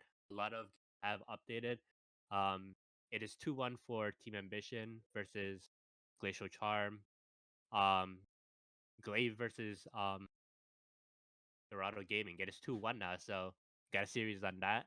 Xflow 2-1 against Titan Gaming. Goldfish Gaming 2-1 against their opponent. So a lot of series coming out. No clean sweeps at all. Every game is going to at least 4 games. And yeah, we'll update you later on in the bracket. But anything you want to say, Agent A2? Yeah, as a reminder, the winner of this game will play against the loser of the Goldfish Gaming versus Reign of Kings match, currently going on as well. As you mentioned, Goldfish Gaming currently up 2-1, Reign of Kings down. Potentially, if they lose this next game, they will be playing against the winner of this series. In any case, we've got the spectator delay to wait out. I think we're going to throw up the break, and we'll see you in just a few as the game gets underway. Thanks for watching, everybody. Yeah, see you game 4.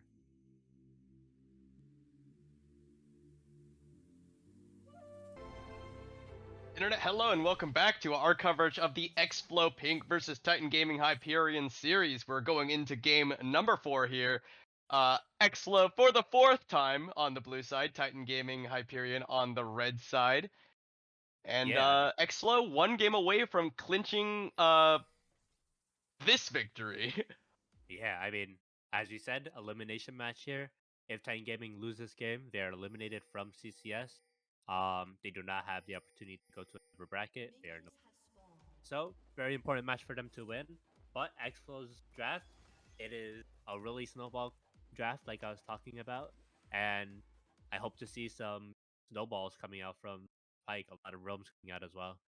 It's gonna be hard to roam though. That's my thing, because you have this Amumu in the spot lane who is going to threaten his Vayne if she is ever left alone. She does have cleanse, but Amumu does have 2 stacks on his Q, on his bandage toss, so we'll have to be a little bit careful. She does have the tumble to dodge just in case like Amumu hits one but doesn't has another one to throw as well. A solo start from Volibear here. Trundle didn't really show himself. So they kind of think it's top lane. I think it's pretty easy to say it's top lane because my name's Jones that he did come in early, didn't wait up. So no real bait. Trundle or Volibear is going for this 3 camp into probably a gank or maybe an invade angle on Polish Pharaoh's red side, but interesting clear path here. Yeah, I'm not a fan of Yeah. buff to buff clear, especially on. Well, I mean, not especially on Volibear, but you're just losing so much efficiency not clearing the camps on the way. And what are you really gonna get off of it? You gotta go for an invade like right now with your bot lane, or else it's not gonna work. Maybe looking And for yeah, you're gonna get spotted out by the Wukong here, and then you're gonna get collapsed on. Oh, he's not spotted out. Oh no, he's actually going for mid, maybe? I don't know. He is going. Yeah, My he's God, going for mid here. Trice-Cross gonna throw. Oh, flash for the stun. He does it. He does get stunned up by the Event Horizon. He'll trade his flash for Trice-Cross, but Fleur de Lis also invested both summoners there as well. That was a bit too aggressive from Fleur de Lis. I don't think you kill that Vanguard there, especially when that Wukong is right on that Raptors. So he can just clone over that wall and help out his Vanguard. I think if you're Fleur de Lis there, you just want to press Well, your he's friend. already cleared buff to buff, so he's got to make a gank work here. Yaone getting very low. He gets first blood. Solo kill over Yaone on the gank. Will go down in return, but he's just negating everything K-Peps wants to do.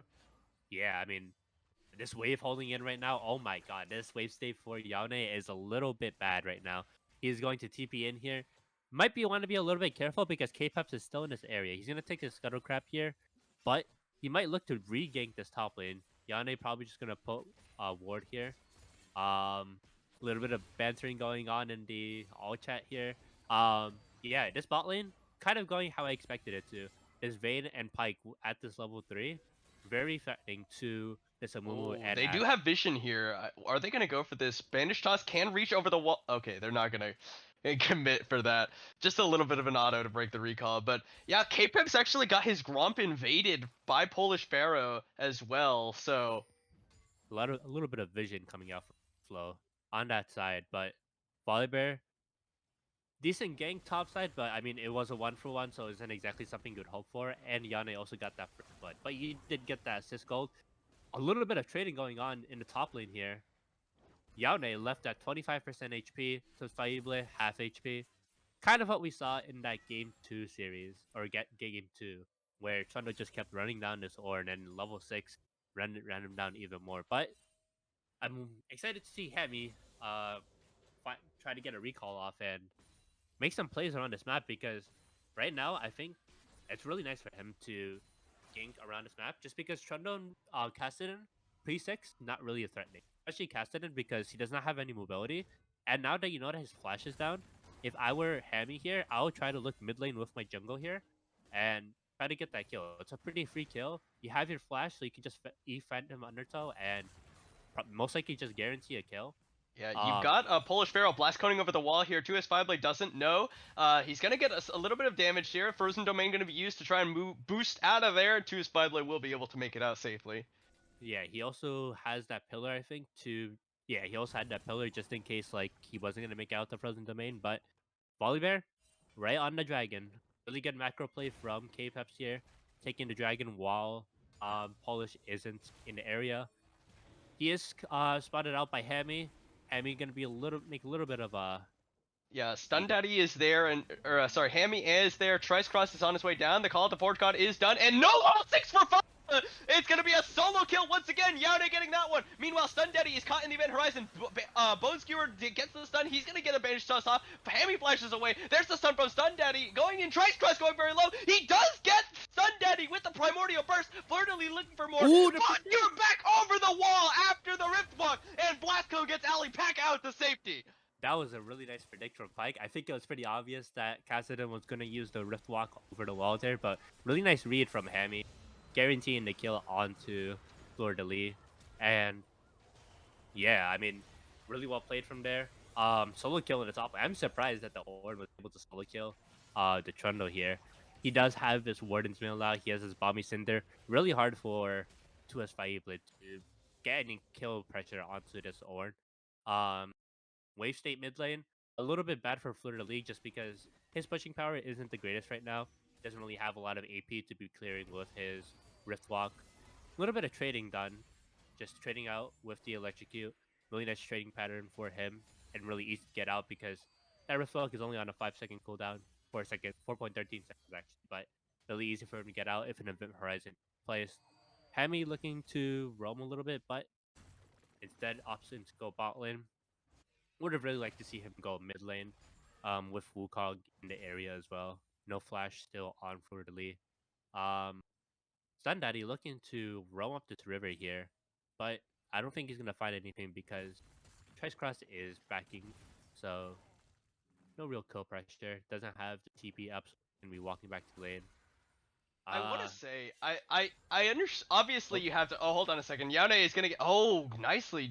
Well, maybe not nicely. Rather, poorly timed. A little bit slow there from the Pillar of Ice.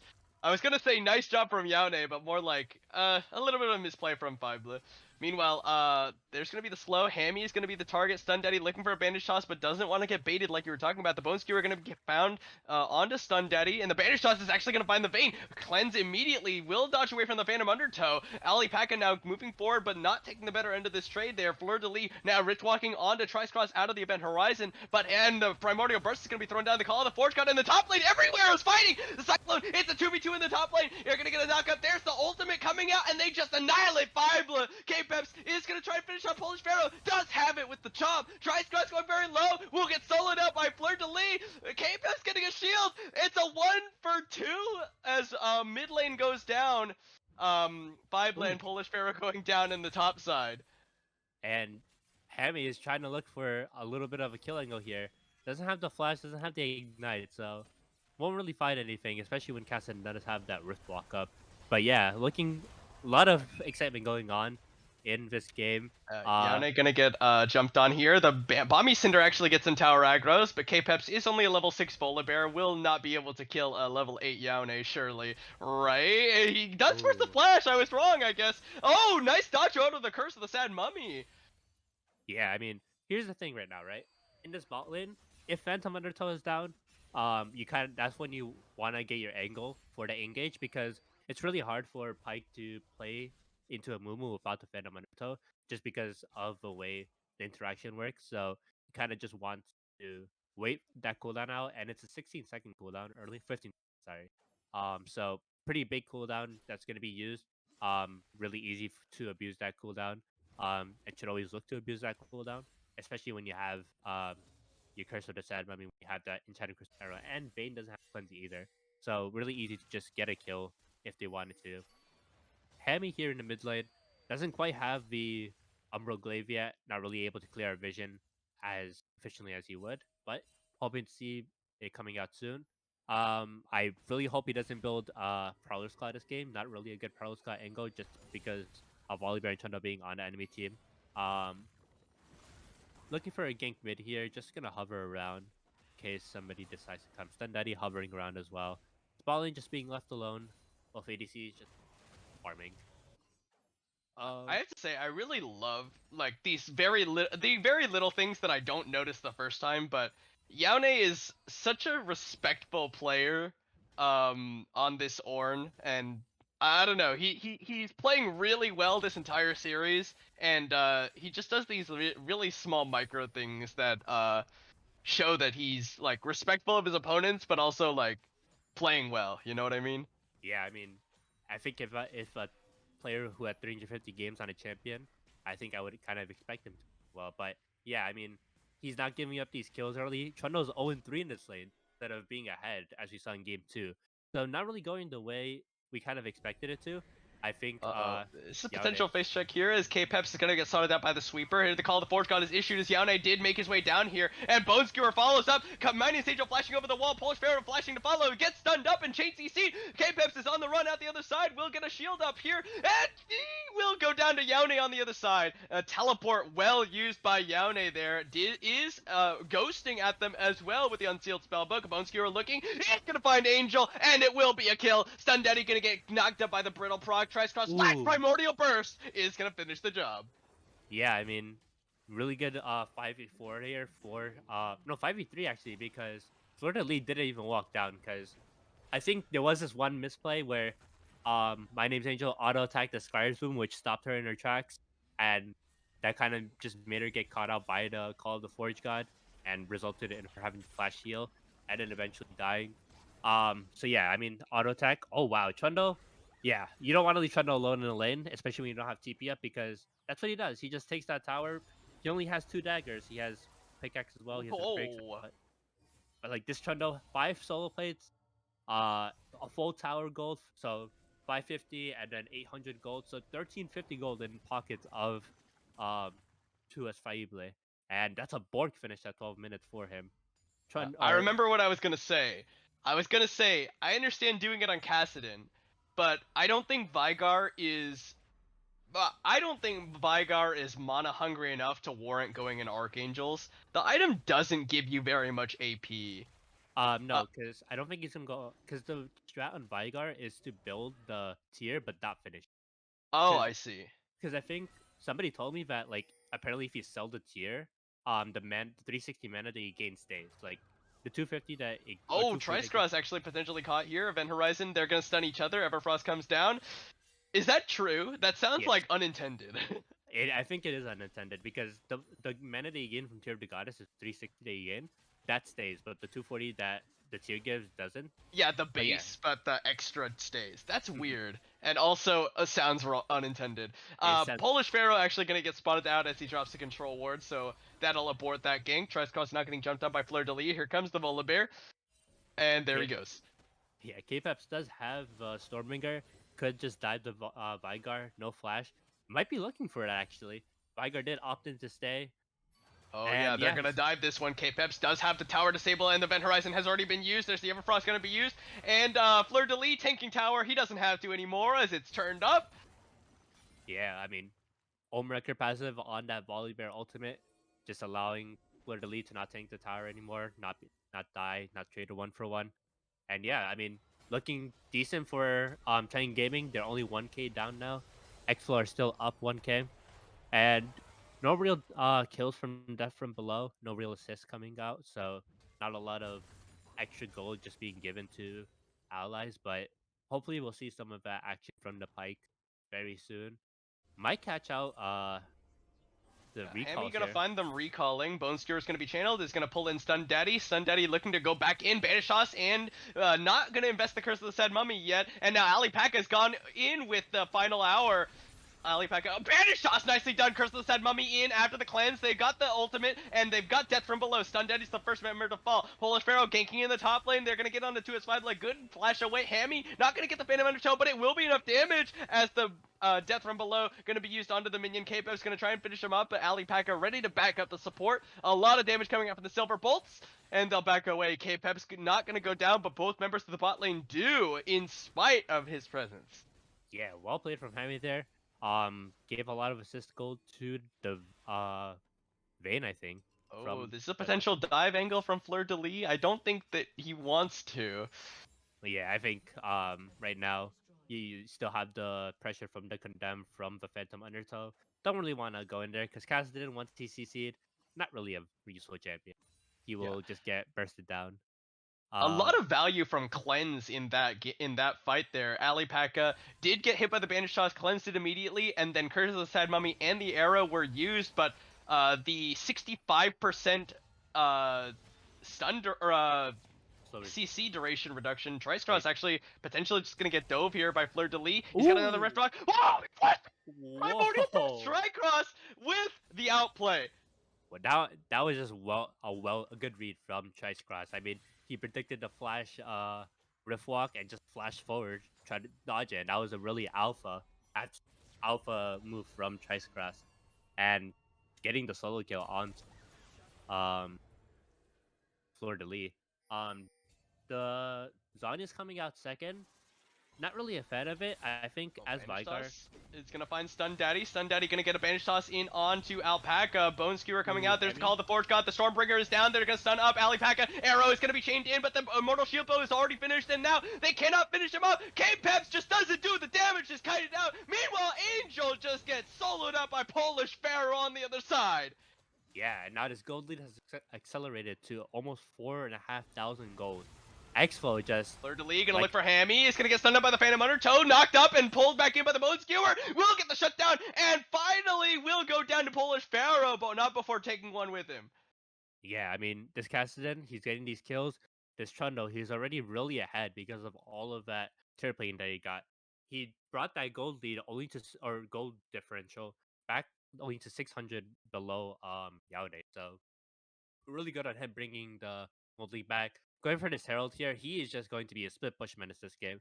He's not really going to interact with the team because right now, if they try to 5v5, they are not going to have a good time. But I mean, isn't that what 2s5 Play has been doing every single game this series? Well, I don't think he was playing Trundle game. I mean, split pushing rather. Kinda.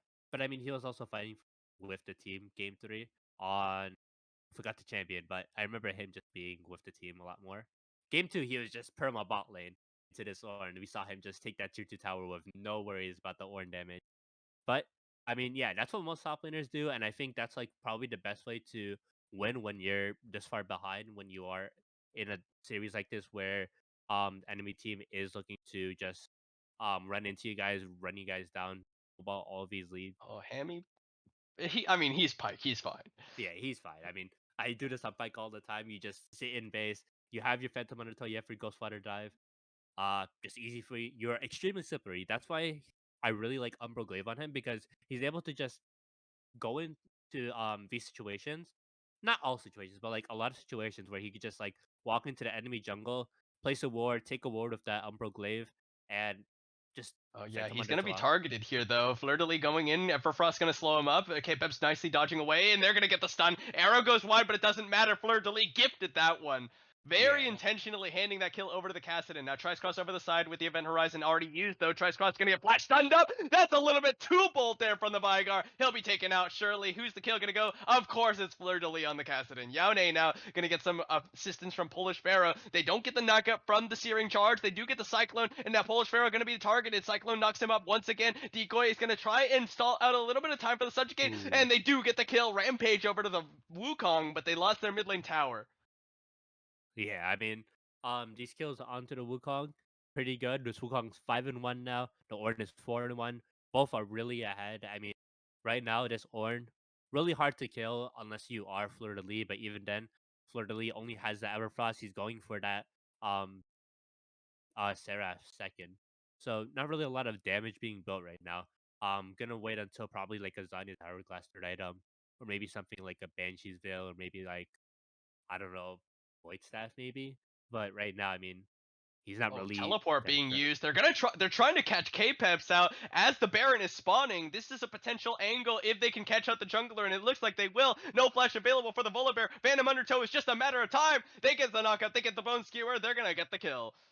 And Death from Below not going to be used, saving it for that Baron fight if there is one. But I mean, no contest coming out right now. There isn't really anything to contest. You don't have your jungler. You only have Fleur de Lis right now, who is really the only uh decent Level member. 12 Kassadin, though, it's threatening enough when they're debuffed by the Baron. Fleur de Lis stacking up that Rift Walk, ready to go. Tries cross, throws down the Event Horizon, Stun Daddy potentially caught, slowed up by the Everfrost. Bone Skewer gonna pull him in. The Rift Herald's gonna be dropped in the bottom lane by 2S5. Like Tries cross potentially caught here. Tries cross is going down. He's going down. Yaone is now in there. There's the Curse of the Sad Mummy gonna be used. Fleur de Lis trying to get onto Alipaka. They're gonna stun him up. He's got the stopwatch going. Are they gonna be able to take this one out? Yes, they will. The Call of the Forge got issued, thrown down onto My Name's Angel, who will have to run away, tail between his legs, as the Baron is finished off by Xflow. It is a 1-for-2 for Xflow, but this ball lane right now, I mean, this Rift Herald is being put down. It's gonna get a charge onto that inhib tower. It's gonna take it down to about 33%. Ooh. Please let me hear watching Polish down there. Polish tried to flash, try to get the smite off on the Rift Herald. Doesn't quite make it. Rift Herald still gets the charge. Very unlucky. I understood what he wanted to do, but didn't quite work out in the end. And now Polish doesn't have a flash. Yeah, I mean, right now Xflow are really ahead. This Mountain Dragon, it's so point for them. It's really good so for them just because Ornn is gonna benefit an extreme amount from Stun it. Daddy is potentially caught here. He's gonna get Cyclone Bone Skewered in and condemned into the wall as well. He actually can't play the game. He had flash, no opportunity. Yeah, that condemn into the or the Cyclone into the Bone Skewer, into the condemn next cycle. Really good CC chain from Xflow, making, like you said, Stun Daddy unable to play the game. Yeah, I mean, right now, this bot lane isn't looking as hot as you want it to be. You gave too much away to Xflow, which allowed them to snowball. This Pyke is 3-2 right now. This Vayne is 5-0. They're both really strong. They're just going to run you down in this game.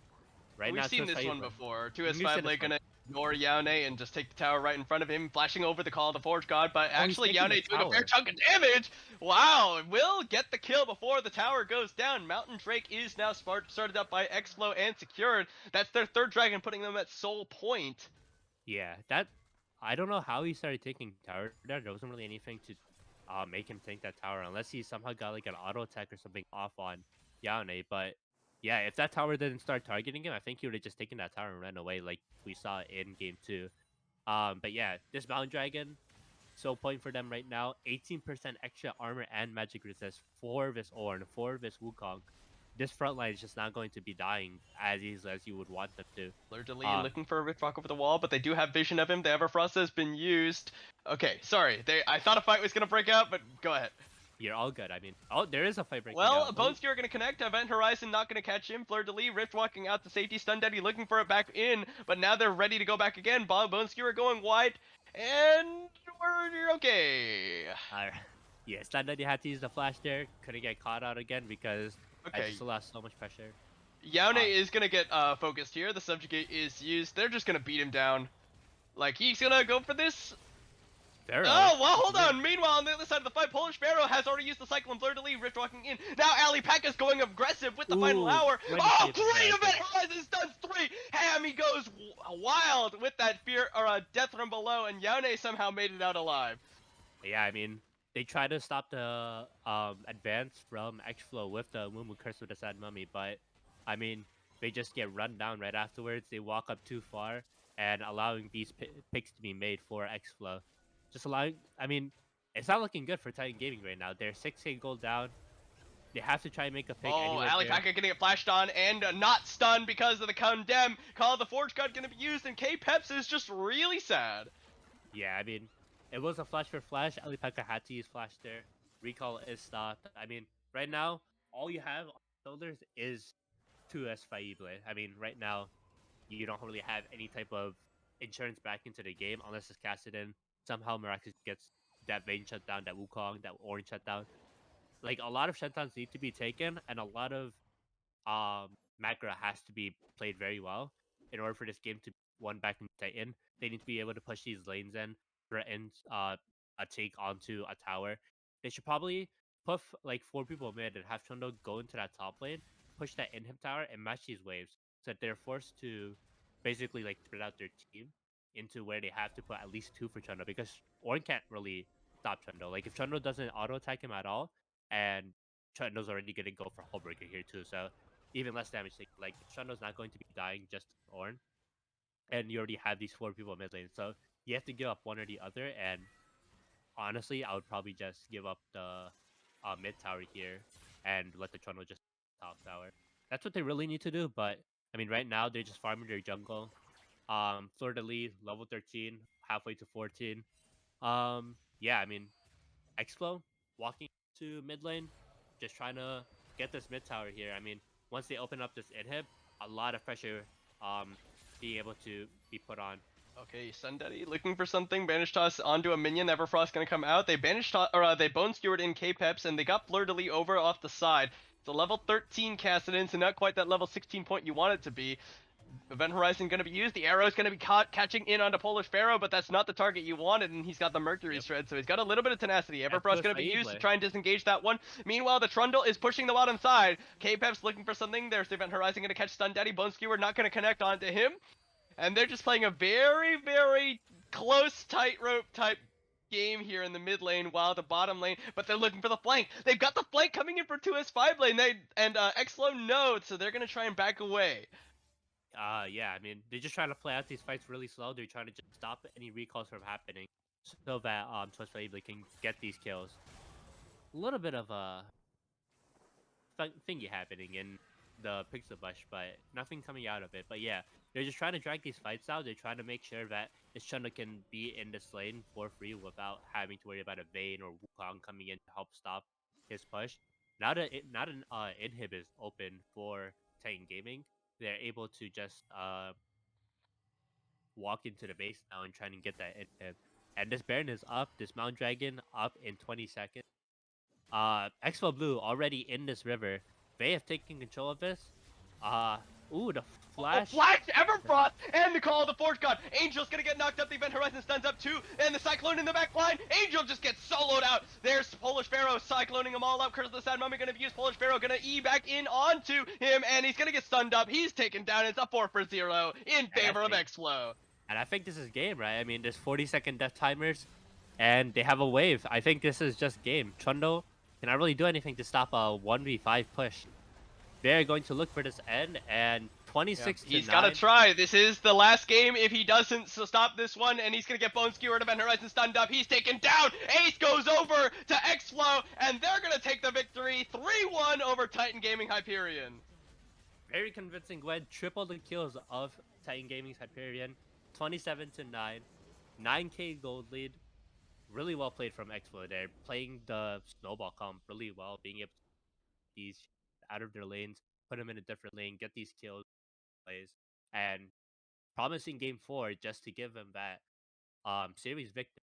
And yeah. I don't think we know the outcome of the Goldfish Gaming versus Reign of Kings series. I think it might still be going on. We're going to take a short break before we come back with an interview with one of the members of Xflow Pink. Thanks for watching, everyone, and we'll see you in just a few.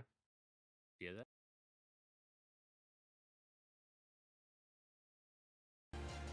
Internet, hello and welcome back. We are just finishing up the Xflow Pink versus Titan Gaming Hyperion series, in which Xflow Pink took a very nice game number 4 to finish the series off 3-1. We're joined here by Tricecross, mid laner for Xflow Pink. Tom, go ahead. Congrats on the win. We really enjoyed casting your series. First question to you is, how are you feeling? I mean, 3-1, amazing performances, pretty much really well throughout all games. How are you feeling? I'm actually really excited about the win game 4 because game 4 I don't think my performance was that good. I really felt like a passenger. I got solo killed like twice, I think. But then I just built tank and build for my carries. I mean, yeah, I mean, Vigar, he is just to be scaling no matter what. You are put behind. You are just that late game insurance. And that force of nature, it just helped you a lot. And You that did flash have play, that really sick outplay bot where you flashed over the rift walk. that That one, was we awesome. really like that one. Yeah, really nice read I on wanted that. to ask you actually. So Vigar's great. Aatrox mid, not the meta position for that champion, and then Corki mid hasn't really been seeing as much play recently. Is there a reason why you gravitate towards those champions, or was that just like a feel good, like that's like what you feel good on? From the start of the series, we actually planned on playing Aatrox mid, even like before the draft, just because we saw I think his name is Abandon. Like he played a lot of Aatrox, and we like Ornn. Obviously, we pick Ornn a lot, and we felt like Aatrox is probably the best pick against Ornn. So we just pick Aatrox early, and then it also since nobody plays Aatrox mid, they're just gonna waste bans on like mid, Oh. Okay, so a little bit of a sleight of hand there. Try Yeah, and bait out some mid lane bans, and you're like, haha, surprise, we've already got our mid laner. Yeah, I mean, flex pick. And for the Corki, it was because I felt kind of useless as Silas into Victor. I thought it would go better, so I went Corki for more of a team fight instead of like skirmish. Yeah, and I mean, you popped off there. You got a Quadrica around 20 minutes ish. Popped off really well that game. 12-1 was your so really well played during that game. And my last question to you, or my second, is draft wise, what was like your like through groups, playoffs? Like, what were you thinking? Like, you guys want to be engaging? You guys want engaging? Like, what type of? Yeah, we always look for like team fight comps with AOCC because I feel like if none of the lanes lose too hard, I think we should be able to out team fight most teams. And showed that well during 1, 3, and 4. Game 2 was a little bit rough. That Jinx had, but bounced back and 2. All right, and we were updated during the break. Goldfish Gaming took the victory 3-1 over Reign of Kings, which means that Reign of Kings will be your next opponents. Do you have any thoughts on Reign of Kings? Hopefully the series goes well because our last game before playoffs was actually against them and we got 2-0. So hopefully it's like not a 2-0 or not even a 3-0. Hopefully it's a win for us this time. Okay, so you've played against them before. All Yeah. right, so hopefully it doesn't go the way it did in the regular season then. Yeah. Yeah, I mean, from your performance today, I hope this performance just delivers you into this playoffs game, and I wish you the best of luck playoff series and your lower bracket run to hopefully the grand finals. Trice Cross and the rest of Xflow Pink, congratulations on your victory. It was well played, well deserved. Titan Gaming Hyperion, if you're watching, do not feel bad. It was a really well played series on your end as well, and we of course hope that you will join us again in the Classic Championship Series. Xflow Pink, good luck to you in the rest of your run. I think that's it for us. So thanks for watching, everybody. I don't know if CCS1 is still going or not, but if it is, you should go check it out. And thanks for watching, everybody. I've been Agent A2. This has been Tom, and we've got our great producer, Shoops. Thanks for watching. We'll see you next time. And don't forget CCS Diamond. Oh, for tomorrow, yeah. Yeah. Stay tuned for that. Goodbye.